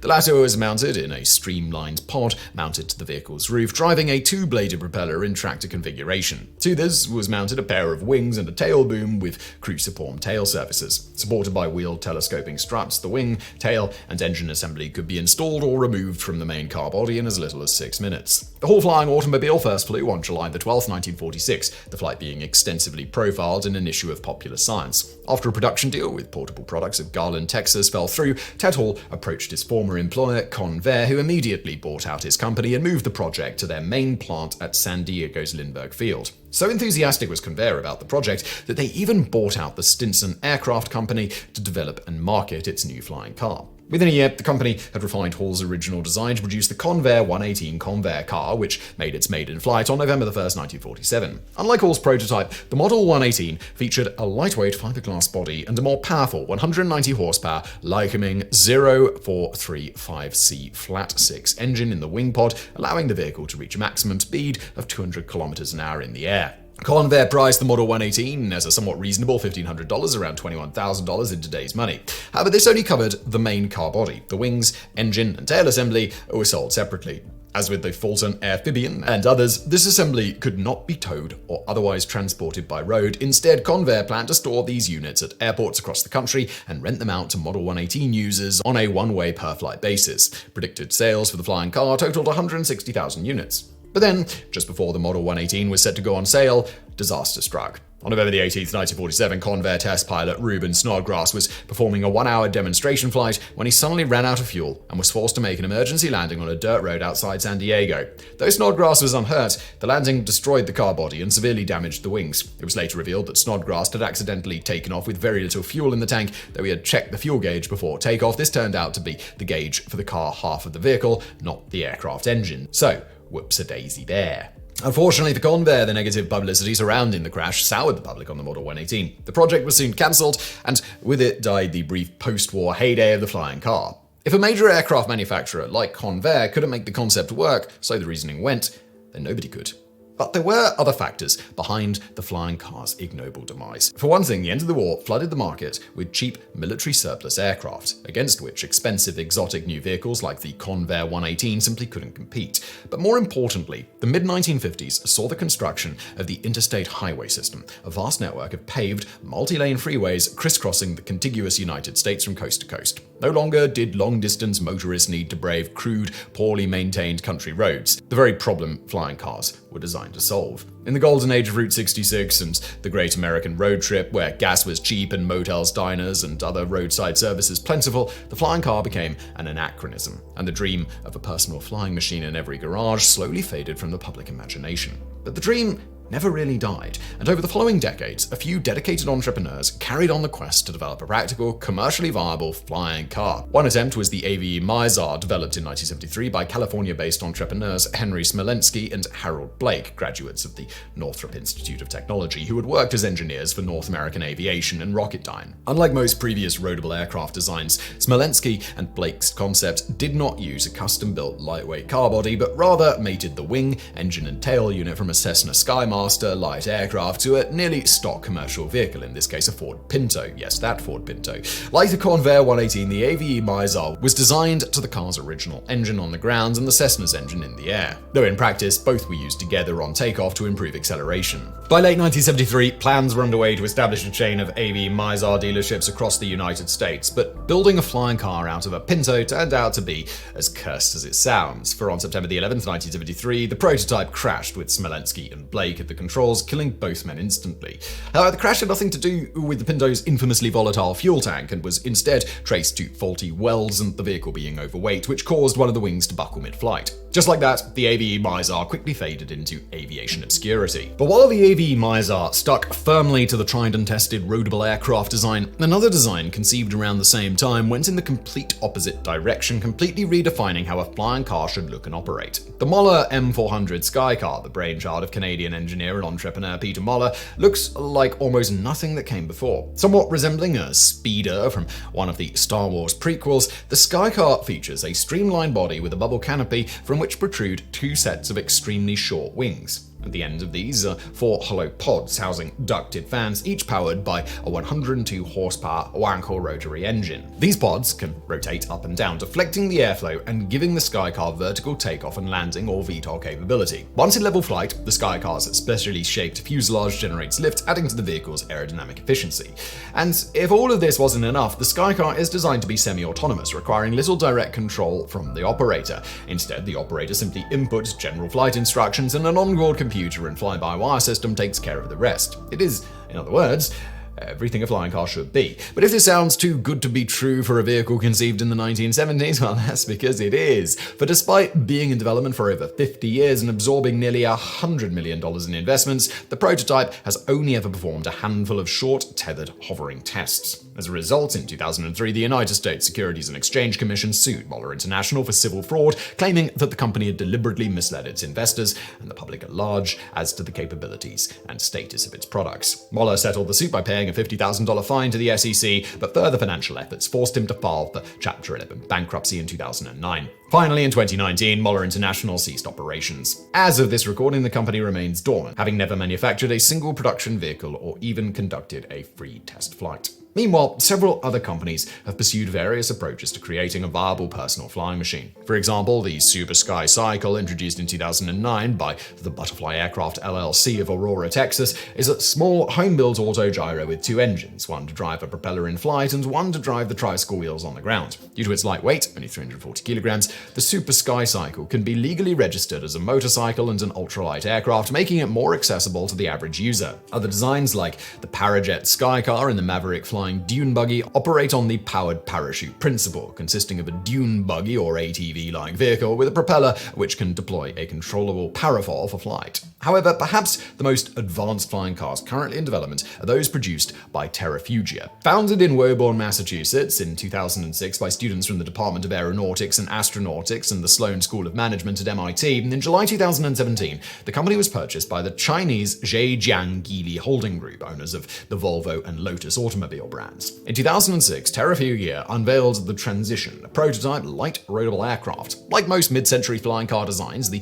Transition features a streamlined two-seat cabin and small aircraft-style wheels. However, the airframe makes extensive use of modern materials like carbon fiber to reduce weight and improve performance, while the twin-boom tail unit does not detach for road use as in earlier designs. Instead, the wings automatically fold up against the sides of the fuselage, allowing the vehicle to fit into most standard garages. Powered by a 100 horsepower horsepower Rotax 912 4-cylinder engine, the transition can reach a maximum ground speed of 110 km per hour, allowing it to keep up with regular traffic, and a maximum airspeed of 172 km an hour. The transition made its maiden flight on March 5, 2009, and received its airworthiness certificate from the Federal Aviation Authority, successors to the CAA, in June 2018. However, in February 2021, before a single production model was delivered, the company laid off most of its employees and shut down its North American operations, announcing its intention to move production to China. But the transition was just the beginning, for in 2013, Terrafugia unveiled an even more advanced design that comes closer to the platonic ideal of a flying car than nearly anything that has come before. Known as the TFX, the vehicle is, remarkably, a plug-in hybrid, powered by a pair of 600 horsepower electric motors for ground driving and flight cruise, and a single 300 horsepower gasoline engine for takeoff and landing. Styled rather like the DeLorean from Back to the Future movies, the TFX will deploy a pair of short wings tipped by engine pods and 6-bladed rotors which can tilt upwards to provide thrust for vertical takeoff and landing.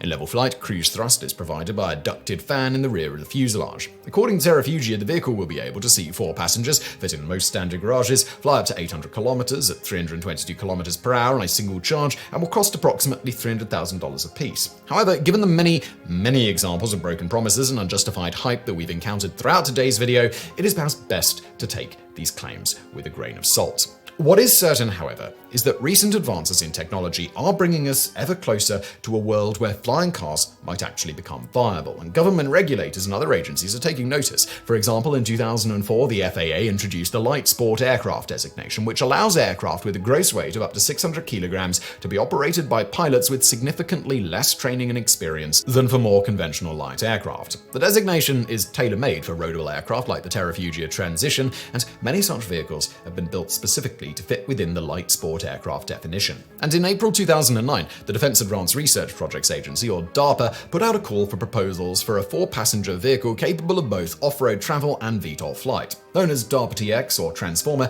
the initiative was an attempt to provide US troops in Afghanistan, Iraq, and other war zones with the capability to avoid rough terrain, improvised explosive devices, and other hazards on the battlefield. In other words, a flying Humvee. Dozens of defense contractors submitted entries, with nearly $8 million in development contracts being awarded to AAR Corp, Lockheed Martin, Rocketdyne, and Pratt & Whitney before the project was ultimately cancelled in 2013. Dozens more flying car projects are currently in the works for both civilian and military use. But even if these initiatives succeed in producing a vehicle that is practical, reliable, and most challenging of all, affordable, said vehicle will still have one major Achilles heel, one which has plagued the very concept of flying cars from the very beginning: the driver. Every year in the United States alone, there are around 40,000 automobile collisions, resulting in some 43,000 deaths. This is despite the fact that drivers only have to contend with navigating 2 spatial dimensions. Add another dimension, and needing everyone to become experts on weather. As every pilot knows, it's one of the most critical facets of being a good pilot, and that number is likely to soar. For contrary to what Daniel Zuck, designer of the 1940s-era Whittaker Zuck planemobile, would have you believe, the skies are not safer for the average commuter than the roads. There is a good reason that becoming a pilot requires significantly more training and money than earning a driver's license. Indeed, along with the prohibitive cost of the vehicles themselves, this gap in skills and cost between operating a car and an aircraft is the primary reason flying cars have failed to take off, pun intended, despite more than a century of development. There simply aren't enough potential customers with the skills or money to operate both types of vehicle. And really, that's a good thing. If you ever find yourself thinking that flying cars are a good idea, just imagine your average rush hour traffic jam, but in the sky, where even the slightest collision is likely to end in fiery death and destruction. And again, that's not even discussing the weather factor, which is how most even well-trained private pilots get themselves killed. But all is not lost, for another surprisingly seasoned technology may hold the key to making flying cars a viable reality: automation. Paradoxically, while flying through the air is significantly harder for humans than driving around on flat roads, for computers, the opposite is true. Indeed, since as far back as the 1970s, many commercial aircraft have been capable of taking off, navigating to their destination, and landing automatically with little to no input from the pilot, and those systems have only gotten vastly more robust since. Combined with sophisticated radar transponder systems to keep vehicles safely spaced apart and within designated air lanes, such automated guidance systems could eliminate the unpredictable human factor altogether and allow commuters to fly swiftly and safely to their destination of choice without ever having to earn a pilot's license or touch the controls. Indeed, such capability has already been incorporated into the base design of many current flying car projects like the Terrafugia TFX, while a 2019 blue paper by Morgan Stanley Research predicts that the autonomous urban aircraft market could become a $1.5 trillion market by 2040. And while no such infrastructure has yet been constructed, with any luck, flying cars may soon be one of the few features of our imagined Jetsons future to actually become a reality. Now, if someone could get working on an actual robot maid, that would be phenomenal. My room's stuck on the stairs again, and if cooking and cleaning could be taken off my plate, well, the sky is the limit, isn't it? The age of the giant rigid airship, or Zeppelin, was tragically brief, lasting barely 40 years from the first Zeppelin flights in 1900 to the scrapping of the last surviving such airship, the Graf Zeppelin II, in 1940. And when we think of the end of giant airships, we tend to picture the Hindenburg, which met its fiery end outside Lakehurst, New Jersey on May 6, 1937. But while the Hindenburg was one of the final nails in the coffin for the dream of commercial lighter-than-air flight, the death of the giant airship had begun long before, with a long string of increasingly deadly crashes stretching all the way back to the turn of the century, and among the worst of these was a now largely forgotten 1930 disaster that killed more people than the Hindenburg and ended the dream of airship travel in the British Empire. This is the story of the tragic loss of His Majesty's airship R-101. The early leader in rigid airship technology was Germany, with Count Ferdinand von Zeppelin, a former army officer, making his first experimental flights in 1900. The Zeppelin's designs were the first to combine innovations such as a rigid aluminium frame, multiple hydrogen-filled gas cells, air-filled ballonets for pressure control, and a water ballast system for altitude control in a single workable package, and his sleek cigar-shaped creation soon became a common sight in the skies over southern Germany.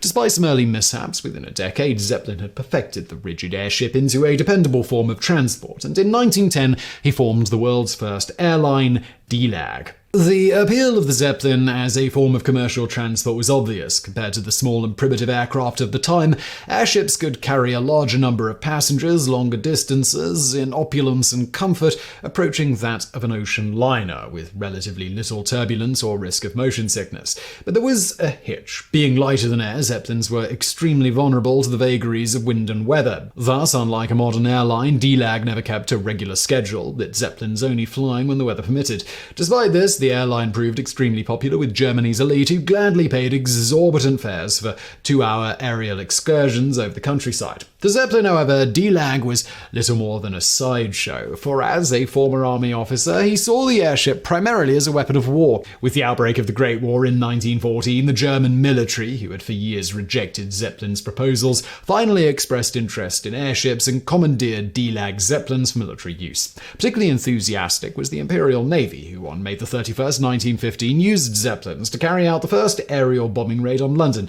Such raids would continue throughout the war, and while they were a massive propaganda coup for the Germans and brought the horrors of war home to ordinary Britons, they caused relatively minor damage. And improved defences like anti-aircraft guns and fighter aircraft firing incendiary bullets soon made Zeppelin raids increasingly costly and resulted in most of Imperial Germany's airships and their crews going down in flames. After the war, with Germany's economy in tatters and Zeppelin production banned by the Treaty of Versailles, the leads in airship development passed to the British. In July 1919, the British airship R-34 made history by making the first east-west crossing of the Atlantic from East Fortune, Scotland to Long Island, New York, a journey of 108 hours. 4 days later, it completed the return journey, making the first two-way aerial crossing of the Atlantic. While this feat demonstrated the viability of long-distance airship travel, the struggling British economy could not support further development, and the airship program was shut down in 1921. The initiative passed once again to the German Zeppelin Company, who, after the Versailles Treaty restrictions were relaxed in 1923, proposed a number of increasingly massive airships for foreign customers, including the USS Shenandoah for the US Navy. Then, in 1928, the company produced what would become the only truly successful passenger airship, the LZ-127 Graf Zeppelin. The Graf Zeppelin was unlike anything the world had ever seen, measuring a whopping 236 meters long and 30 meters tall, and featuring accommodations for 24 passengers, which rivaled most ocean liners for comfort and opulence. In 1929, in an event bankrolled by American newspaper magnate William Randolph Hearst, the Graf Zeppelin became the first airship to circumnavigate the globe, flying from Lakehurst, New Jersey to Friedrichshafen in Germany, then across the steppes of Siberia to Tokyo, then across the Pacific Ocean to Los Angeles, and finally across country back to Lakehurst, a total journey of 33,234 kilometers that took 21 days, 5 hours and 31 minutes. Meanwhile, in Britain, the accomplishments of the Zeppelin Company had reignited interest in airship travel. In 1924, after 2 years of lobbying, inventor and parliamentarian Sir Charles Burney introduced the Imperial Airship Scheme, an ambitious plan to connect Britain's far-flung empire with a fleet of long-range airships. Unfortunately, Burney's campaign coincided with the election of the Labour Party government of Prime Minister Ramsay MacDonald, who slashed Burney's proposed fleet of 6 airships to only 2 and organised a bizarre contest. One airship, the R100, would be built by private enterprise, while the other, the R101, would be built by a government concern. This competition, the government hoped, would demonstrate the superiority of public enterprise and lead to the R100 being dubbed the capitalist ship and the R101 the socialist ship. Of the scheme, R100 assistant engineer Neville Shute, later to become famous as the author of novels like On the Beach and A Town Called Alice, wrote, "The controversy of capitalism versus state enterprise has been argued, tested and fought out in many ways in many countries. But surely the airship venture in England stands as the most curious determination of this venture. Air Ministry specifications called for airships of not less than 140,000 cubic meters in volume, with a useful lifting capacity of 60 tons, accommodations for 100 passengers, fuel tankage for 57 hours flight, and a maximum takeoff speed of 110 kilometers an hour. In case of war, the ships would also be expected to carry up to 100 fully equipped troops or 5 fighter aircraft carried in onboard hangars." R100 was designed and built by the private engineering firm Vickers Armstrong under the direction of engineer Barnes Wallis, later famous for designing the bouncing bomb used in the Dam Busters raid during World War II. While ambitious in scale at 260 meters long, the second largest airship at the time after Graf Zeppelin, in design the R100 was relatively conservative, using proven technologies and construction techniques. This resulted in a vehicle that was not only sturdy, structurally efficient and pleasant to fly, but which even exceeded its maximum design speed by nearly 20 kilometers an hour. But it wasn't all smooth sailing. The R100's construction hangar in Howden was infested with vermin and was so cold and humid that workers often arrived in the morning to find the airship's aluminium frame covered in ice. A labour shortage even forced Vickers Armstrong to throw together a workforce composed mainly of hastily trained local farmers. But after 4 years of endless delays, the R100 finally took to the skies for the first time on December the 16th, 1929, flying to the Royal Airship Works hangar in Cardington for preliminary testing. After a lengthy shakedown period in which numerous adjustments were made to the airship's engines and fabric covering, the R100 was declared fit for its first international flight. The initial plan had been to fly to India, but as the R100 was fueled with gasoline considered too volatile for use in hotter climates, the destination was changed to Canada. On July 29, 1930, the R100 left Cardington with 44 passengers and crew on board and headed out over the Atlantic, reaching St. Hubert outside Montreal after 79 hours. The R100 was a smash hit, staying in Canada for nearly 2 weeks and drawing massive crowds wherever it went. Finally, on August 13th, the giant airship departed Montreal and returned to Cardington, completing the return journey in only 57 hours. The trip was a triumph for Vickers Armstrong, who now had a winning entry for Sir Charles Burney's Imperial Airship Scheme. The government-built R101, however, was a different matter entirely. From the beginning, the Air Ministry was determined to push the limits of airship design and produce the safest, most technologically advanced airship ever built. This, however, led to a number of questionable design decisions. For instance, while most airships were built of a lightweight aluminium alloy, R101's designers opted instead for stainless steel and a structural design that significantly reduced the volume of the lifting gas cells. Heavier diesel engines were also chosen over gasoline for greater safety in warm climates, and electric servo motors over simpler cable-actuated controls were also chosen. This resulted in an airship so overweight that its useful lifting capacity was a mere 35 tons. In warmer climates like India, this would drop to 24 tons due to reduced air density. And the problems didn't end there. In an attempt to increase lift, the R101's designers loosened the nets holding the gas cells in place, causing them to chafe against the aircraft's structure and leak gas. The cells also had a tendency to surge backwards and forwards, making the airship extremely unstable, while the new gas valves were so sensitive that they constantly vented precious hydrogen. Finally, instead of covering the entire structure with fabric and shrinking it tight with fabric dope, as was common practice, the R101's designers decided to use smaller, pre-doped panels laced into place, most of which rotted and tore before the airship ever left its hangar.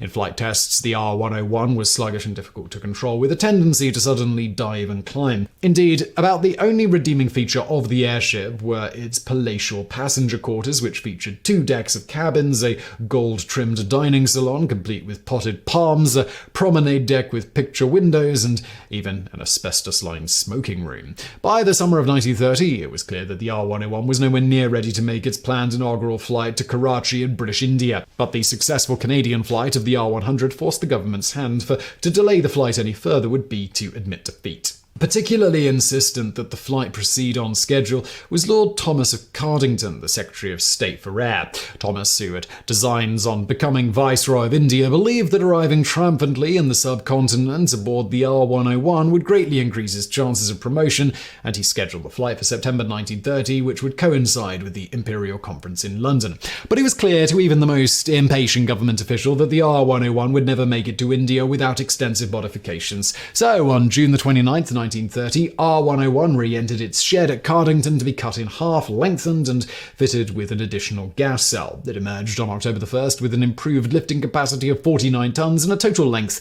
of 236 metres, a metre longer than the Graf Zeppelin. In total, the British government's flagship Zeppelin had absorbed some £717,000 of public funds compared to only £500,000 for the R-100. While some in government, like Sir Sefton Bracknell, Director of Civil Aviation, objected to Lord Thompson's haste, the die were already cast. The R-101 was given a temporary certificate of airworthiness on the condition that certain tests be conducted en route to India, and the next 3 days were spent feverishly preparing the giant airship for its maiden voyage. Apparently ignorant of the R-101's weight problems, the government proceeded to load the ship up with cases of champagne, beer, and silverware for state dining, and unroll a heavy blue carpet down the main corridor and passenger lounge. And while each crew member's baggage allowance was capped at £10, Lord Thompson's weighed in at nearly a ton. Yet, despite this and the R-101's long history of handling problems, Thompson remained supremely confident, declaring that the mighty airship was as safe as a house. Nonetheless, he prudently chose to purchase extra insurance for himself and his valet. Finally, on the evening of October the 4th, 1930, R-101 prepared to depart Cardington with 54 people on board, 42 crew,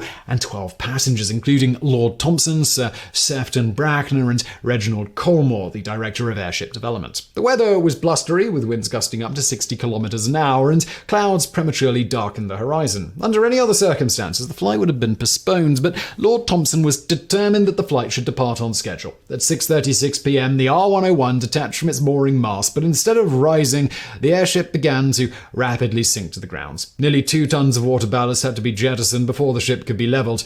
It was a foreboding taste of things to come. From Cardington, the R-101 set a course for the southeast coast and the English Channel, struggling against a 40-kilometre-an-hour headwind. The crew found the ship sluggish and difficult to control, often dipping as close to 150 metres to the ground. A resident of the town of Hitchin, north of London, heard the drone of the approaching airship and ran outside to witness an alarming sight. Quote, "We rushed out, and there was the R-101 aiming straight for the house. She was so low it didn't seem as if she could miss it. We could see the people dining and the electric bulbs in the ceiling. She seemed to be going very slowly. As the green and red tail lights move away up the drive, horror descended on us all."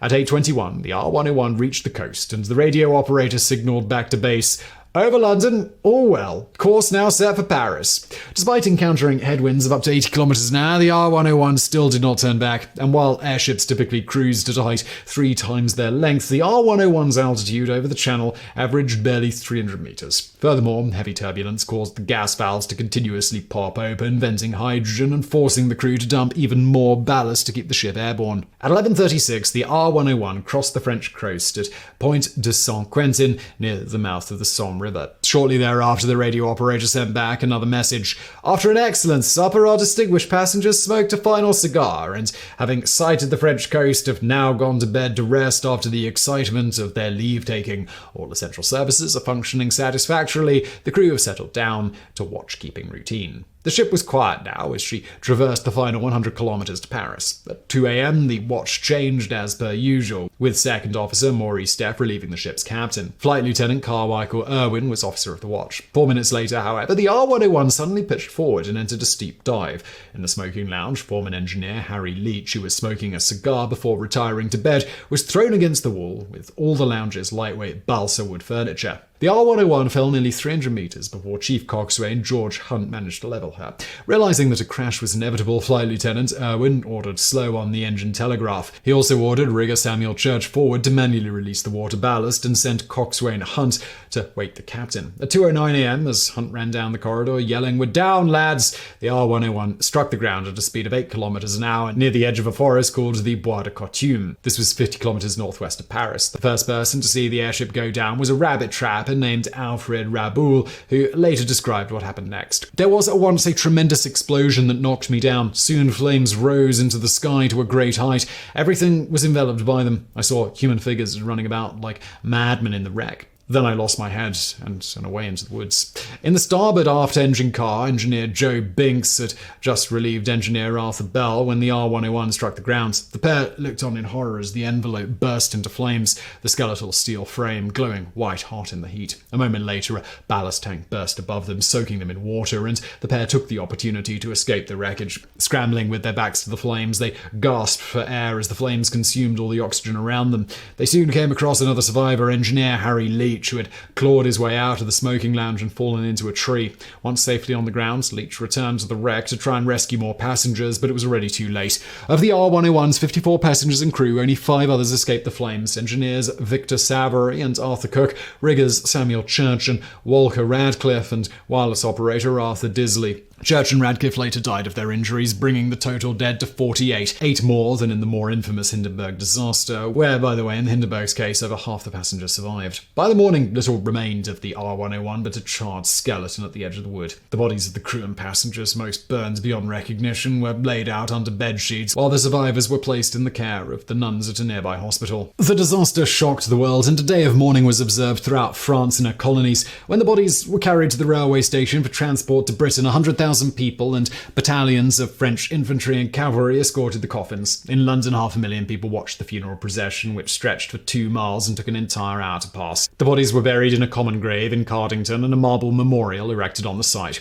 A board of inquiry was convened, and to nobody's surprise, much of the blame for the disaster was placed on the government's excessive haste and corner cutting, the board concluding, "It is impossible to avoid the conclusion that the R-101 would not have started for India on the evening of October the 4th if it had not been that reasons of public policy were considered as making it highly desirable for her to do so if she could." No charges were ever laid, as all those responsible, including Lord Thompson, had perished in the disaster. The actual cause of the crash itself, however, has never been determined, the leading theory positing that a gust of wind tore away a large section of the R-101's fabric covering, causing its forward gas cell to suddenly lose a large volume of hydrogen. Nor is it known what caused the R-101 to catch fire, for many airships had crashed under similar circumstances without exploding. Here, again, theories abound, including that a severed electrical cable created sparks, that a gas cell rubbing against the structure generated static electricity, or that ballast water spilled onto calcium signal flares stored in the control car. Whatever the cause, the disaster soured British opinion toward giant airships, with newspaper headlines calling the government to ban the gas bags. The Committee on National Expenditure recommended that the Imperial Airship scheme be scrapped, and in November 1931, the R-100, despite its excellent flight record, was broken up and sold as scrap for barely £600. But while the crash of the R-101 was the worst aviation disaster in British history up to that point, it was neither the first nor the worst airship disaster. On December the 21st, 1923, the French military airship Dixmude, a former German Zeppelin confiscated as war reparations, exploded in a thunderstorm off the coast of Sicily, killing 52 of its crew. A year earlier, on February the 21st, 1922, the Italian-built US Navy airship Roma crashed into power lines near Norfolk, Virginia, then exploded, killing 34.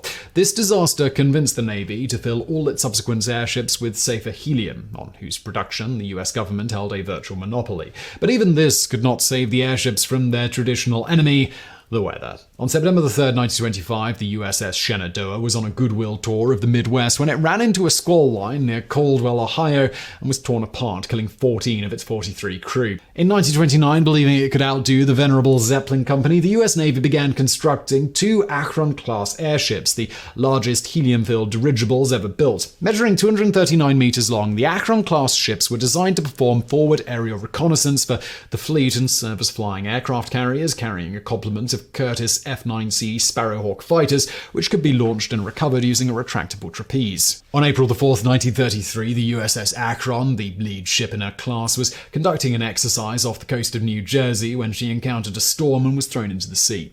The airframe quickly broke up and sank in the stormy waters, carrying 73 of her 76 crew to their deaths.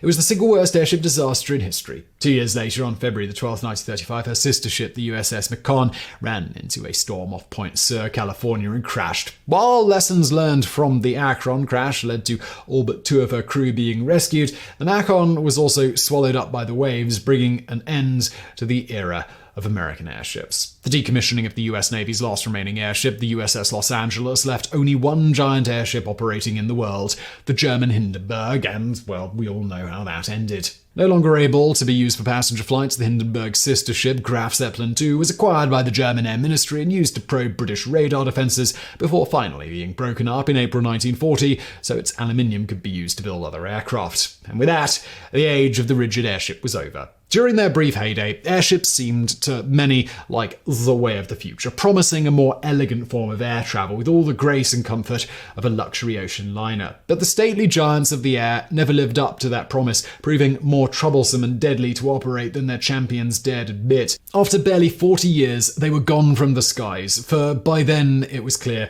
that the future of aviation belongs not to the airship, but to the aeroplane.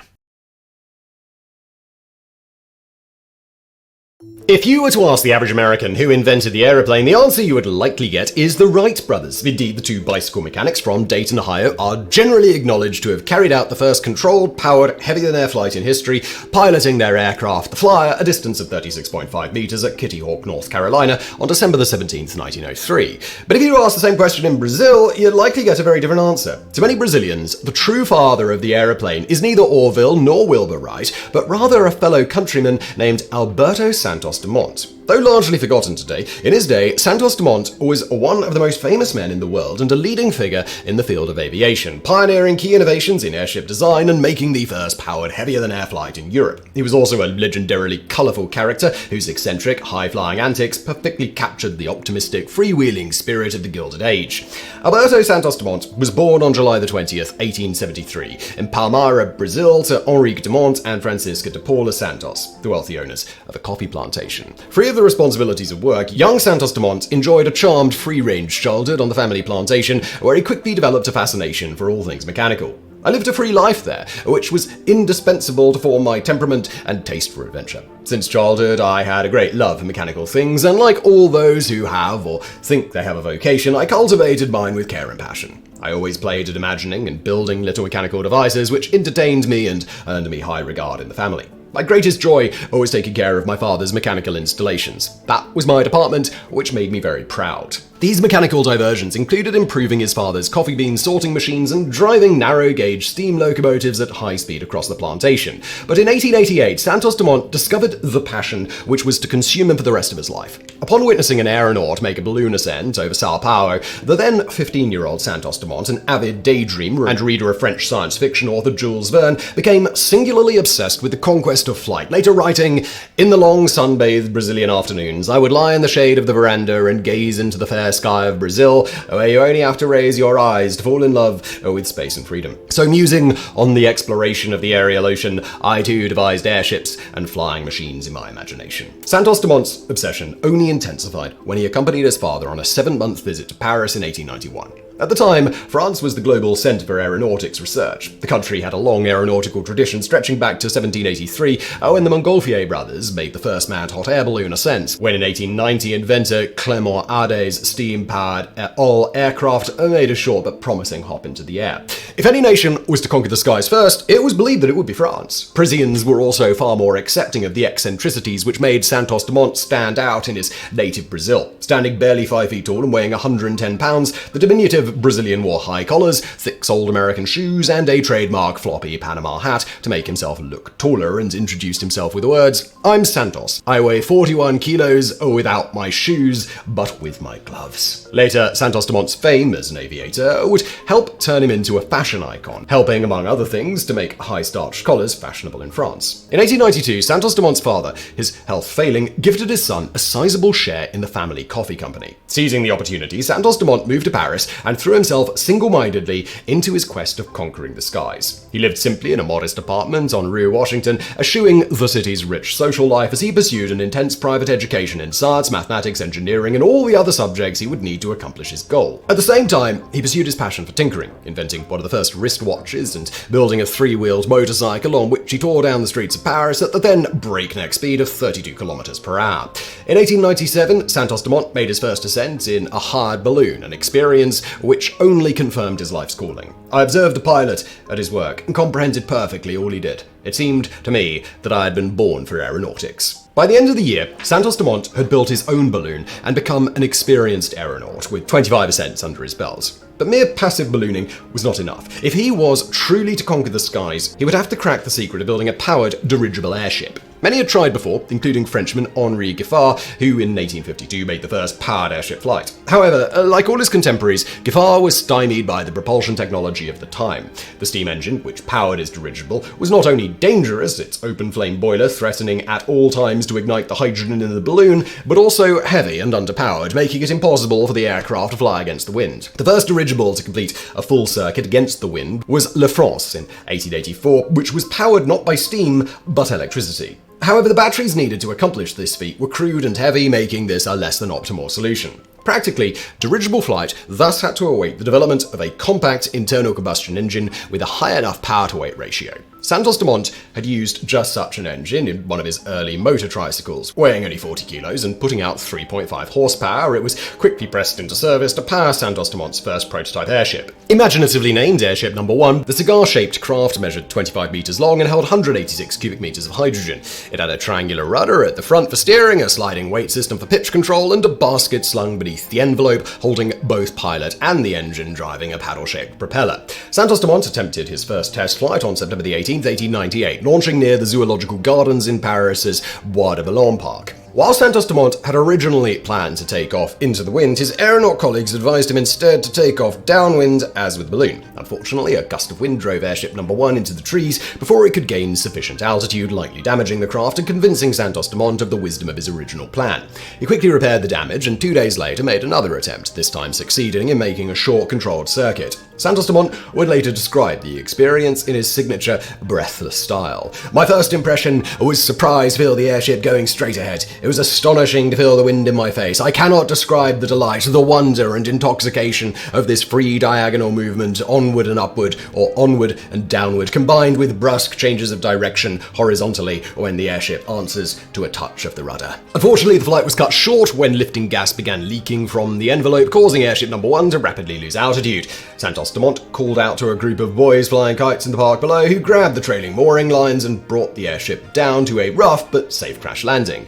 Though the aircraft was damaged beyond repair, Santos-Dumont was undeterred. He had tasted the thrill of control-powered flight and was hungry for more.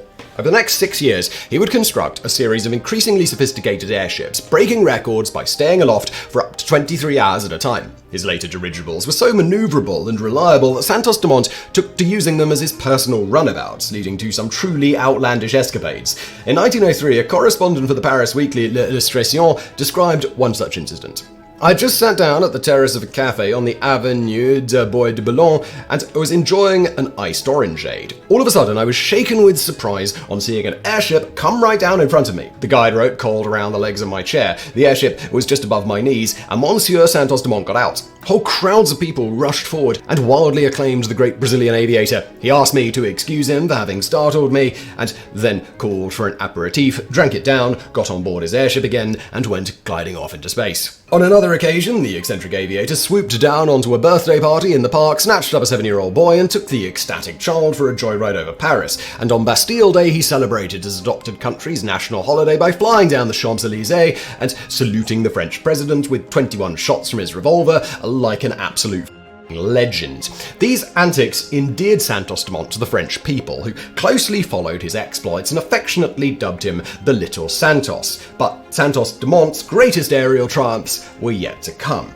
and if we could name him, we'd just call him Legend Santos. On March 24, 1900, oil magnate Henri Deutsch de la Meurthe announced a 100,000 franc prize for the first aviator to fly from the Aero Club headquarters at Saint-Cloud to the Eiffel Tower and back, a total of 10 kilometers in less than half an hour. Santos-Dumont eagerly accepted the challenge, but quickly realized that none of his existing airships were up to the task. To cover the distance in a half hour, it would require a top speed of at least 9 kilometers an hour, while his fastest craft, Airship number 4, topped out at only 7.5. So, Santos-Dumont enlarged the envelope and added a rigid keel and a new 15-horsepower engine to create a new faster vehicle, named of course Airship number 5. Santos-Dumont made his first attempt at the Deutsche de la Meurthe prize on July the 13th, 1901. The flight all went well at first, with Airship number 5 reaching and circling the Eiffel Tower with ease. But on the return leg, the airship stalled and crashed into a chestnut tree on the estate of the wealthy Rothschild family. Though his pride may have been wounded, Santos-Dumont was at least able to find solace in the estate footman who climbed the tree to deliver him a consolatory picnic basket. Undeterred, Santos-Dumont repaired Airship number 5 and made his second attempt on August the 8th. Once again, he successfully reached and rounded the Eiffel Tower, but on his return, a faulty valve caused the envelope to rapidly lose gas. Santos-Dumont attempted to guide the sinking craft to a crash landing in the Seine River, but at the last moment, the envelope snagged on a chimney pot atop the Trocadero Hotel and burst. The whole airship collapsed in a heap of wreckage down the side of the hotel, with Santos-Dumont barely escaping death by leaping onto a window ledge. There he remained stranded for several hours before being rescued by the Paris Fire Brigade. But though the flight had ended in complete failure, little Santos continued to be hailed as a hero by the people of France. With Airship number 5 a complete loss, Santos-Dumont and his workmen designed and built a new, more powerful airship in only 22 days. Meanwhile, however, the Aero Club had changed the rules of the prize, dictating that the 30-minute time limit now be measured from takeoff to landing rather than a flying start and finish. This change was introduced by patriotic club members in an attempt to hold off Santos-Dumont until a fellow Frenchman could claim the prize. Yet despite this handicap, Santos-Dumont was confident that he could still meet the challenge, and at 2:45 p.m. on October the 19th, 1901, he lifted off from the St. Claude for his third attempt at the prize. As before, the outbound leg went perfectly with Airship number 6 covering the distance in only 9 minutes. And while Santos-Dumont faced a 7-kilometer headwind on the return leg, with 21 minutes to cover the distance, he seemed assured of clinching the prize. But soon after rounding the Eiffel Tower, his engine began to sputter and stall, slowing his progress to a crawl. As a stunned Paris came to a standstill and turned its gaze to the tiny airship floating 300 meters overhead, Santos-Dumont, with no safety harness, climbed out of the basket and up to the keel to fix the stubborn machine. After a few tense minutes, the engine resumed its steady chug and Santos-Dumont drove the airship at full speed towards St. Claude, crossing the finish line in 29 minutes and 30 seconds. Unfortunately, it took around a minute for him to actually land the airship, and when the waiting Aero Club delegates finally approached him, he was sadly informed that he had missed the prize by 40 seconds. A devastated Santos-Dumont returned to his apartment empty-handed, while throngs of his supporters shouted at the delegation to award him the prize. In the end, the Aero Club bowed to public pressure and declared Santos-Dumont the winner of the Deutsche de la Meurthe prize. In an act of extreme generosity, Santos donated 75,000 francs to the poor of Paris and divided the rest among his own workmen. He did, however, keep an additional 125,000 franc prize awarded to him by his native Brazil. But his true pride lay not in the monetary awards, but in having successfully demonstrated the practicality of powered dirigible flights. Though Santos-Dumont would go on to build 3 more airships, by 1903 he had become disillusioned with the technology. The vagaries of wind and weather made flying an airship, in his words, like pushing a candle through a brick wall. Convinced he had pushed airship technology as far as it would go, Santos-Dumont instead turned his energies to the next great challenge, heavier-than-air flight. By this time, the Wright brothers had completed a highly successful series of gliding experiments and were preparing to test their first powered aircraft at Kitty Hawk, North Carolina. News of the Wrights' achievements sent the French aviation community into a panic, with French aviation pioneer Ferdinand Ferber writing to Aero Club president Ernst Archdeacon in April 1903, quote, "The airplane must not be allowed to reach successful development in America." A tireless promoter of aviation in France and around the world, Ferber was considered one of the frontrunners in the race for heavier-than-air flight. In 1902, he constructed an aircraft based on the vague descriptions of the Wright brothers' designs, which he tested by suspending it beneath a giant spinning crane-like contraption outside the city of Nice. But Ferber had fundamentally misunderstood the Wrights' key innovation of wing warping for roll control, and his copycat aircraft proved all but uncontrollable. Ferber's failure was typical of a general flaw shared by French aeronautics pioneers compared to their American counterparts. Whereas the Wrights took a methodical, scientific approach, basing their designs on glider flights and wind tunnel tests, the French, in their haste to get into the air, rushed forward with all manner of hastily conceived and impractical flying machines. Thus, it was all but inevitable that on December the 17th, 1903, the Wright brothers beat the French and the rest of the world into the air. But the French were not so easily defeated, and to spur the development of heavier-than-air flight in France, in 1905, Aero Club president Ernest Archdeacon announced a 1,500 franc prize for the first pilot to fly an aeroplane over 100 meters. And among the pioneering aviators who took up the challenge was Alberto Santos-Dumont. In 1906, Santos-Dumont built an aircraft nearly as eccentric as its designer. Dubbed the 14 bis, or 14B, the aircraft appeared to have been built backward, with the wings, engine, and propeller in the back, and the horizontal stabilizer in the front, a design known today as a canard configuration due to its resemblance to a flying duck. Adding to its awkward appearance, it featured boxy, kite-like wings and stabilizers canted upward at a steep angle, and the pilot flew the aircraft while standing up. Stranger still, the aircraft was designed to be test-flown while suspended beneath Santos-Dumont's Airship No. 14, hence the name. On July the 23rd, 1926, a crowd gathered outside the Bois de Boulogne Park to witness Santos-Dumont's first flight tests. In true flamboyant style, Santos-Dumont, in his Mercedes car, led a bizarre procession consisting of the 14 bis aircraft and No. 14 Airship, towed by a donkey, followed by a handcart loaded with 10 cans of gasoline. However, a guard at the park gate refused to let the gasoline through and threatened to poke holes in the airship if anyone challenged him. Thankfully, Ernest Archdeacon was on hand and siphoned gas from his own car to fuel up both airship and aeroplane. But it was all for naught, for Santos-Dumont discovered the 14 bis had been damaged in transit and announced to a disappointed crowd that he would not be flying that day. Over the next month, Santos-Dumont and his team conducted a number of pre-flight tests, with the 14 bis suspended beneath the No. 14 Airship and a zipline-like device, making a number of adjustments until they were at last ready to make a free flight attempt. On September the 13th, the 14 bis made a short 13-meter hop before crash landing on its tail, while on October the 23rd it flew a more respectable 60 meters, making Santos-Dumont the first person to make a controlled, powered, heavy-than-air flight in Europe. Finally, on November the 12th, Santos-Dumont remained airborne for 21 seconds, covering a distance of 220 meters and clinching the Archdeacon prize. The nation erupted in celebration, with Ferdinand Ferber exclaiming, "Santos is the conquering hero. A new world is opening before man." Even the British joined in the adulation, though some struck a more alarmist tone. Among these was publishing magnate Lord Northcliffe, who prophetically wrote, "Santos-Dumont flies 772 feet. Let me tell you, there will be no more sleeping safely behind the wooden walls of old England with the Channel as our safety moat. If war comes, the aerial chariots of the enemy will descend on British soil." Yet despite the excitement on both sides of the Channel, in reality, Santos-Dumont's achievement was a case of too little too late. Like most early French aircraft, the 14 bis lacked adequate roll control, barely qualifying as a controllable aircraft. Furthermore, a full year before, in late 1905, the Wrights had made history by flying their aircraft an astonishing 39 kilometers over Huffman Prairie in Ohio, utterly dwarfing Santos-Dumont's 220-meter hop.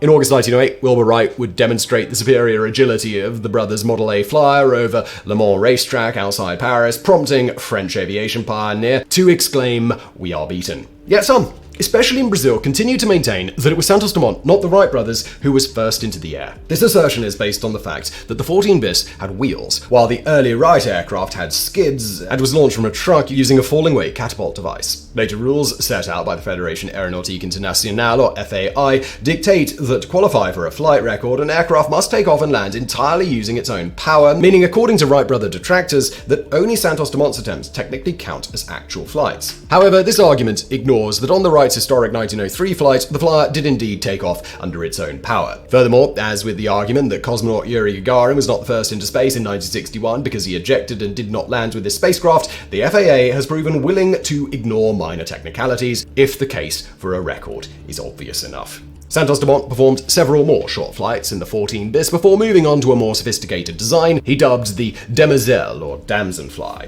Built of lightweight bamboo struts with the pilot seated in a frame suspended directly beneath the wing, the Demoiselle is considered by many historians to be the very first ultralight aircraft. Santos-Dumont piloted the fast and agile Demoiselle on numerous record-breaking flights, including a 200-kilometer cross-country trip between Saint-Cyr and Buc in September 1909. With his typical generosity and enthusiasm for aviation, Santos-Dumont released the plans for the aircraft for free, and over 300 copies were built in Europe and the United States. But the Demoiselle was to be Santos-Dumont's last aerial achievement. In 1909, he began suffering the symptoms of multiple sclerosis, and after making his last flights at the great Ayrshire Rheims, he closed up his shop, disbanded his workmen, and withdrew into depression and exile. Over the next 20 years, he drifted between Europe and his native Brazil, dabbling in astronomy, tinkering with various inventions, and making impassioned pleas against the use of aircraft in warfare. All the while, his mental and physical health continued to fail, friends and acquaintances describing the little Santos as a living skeleton.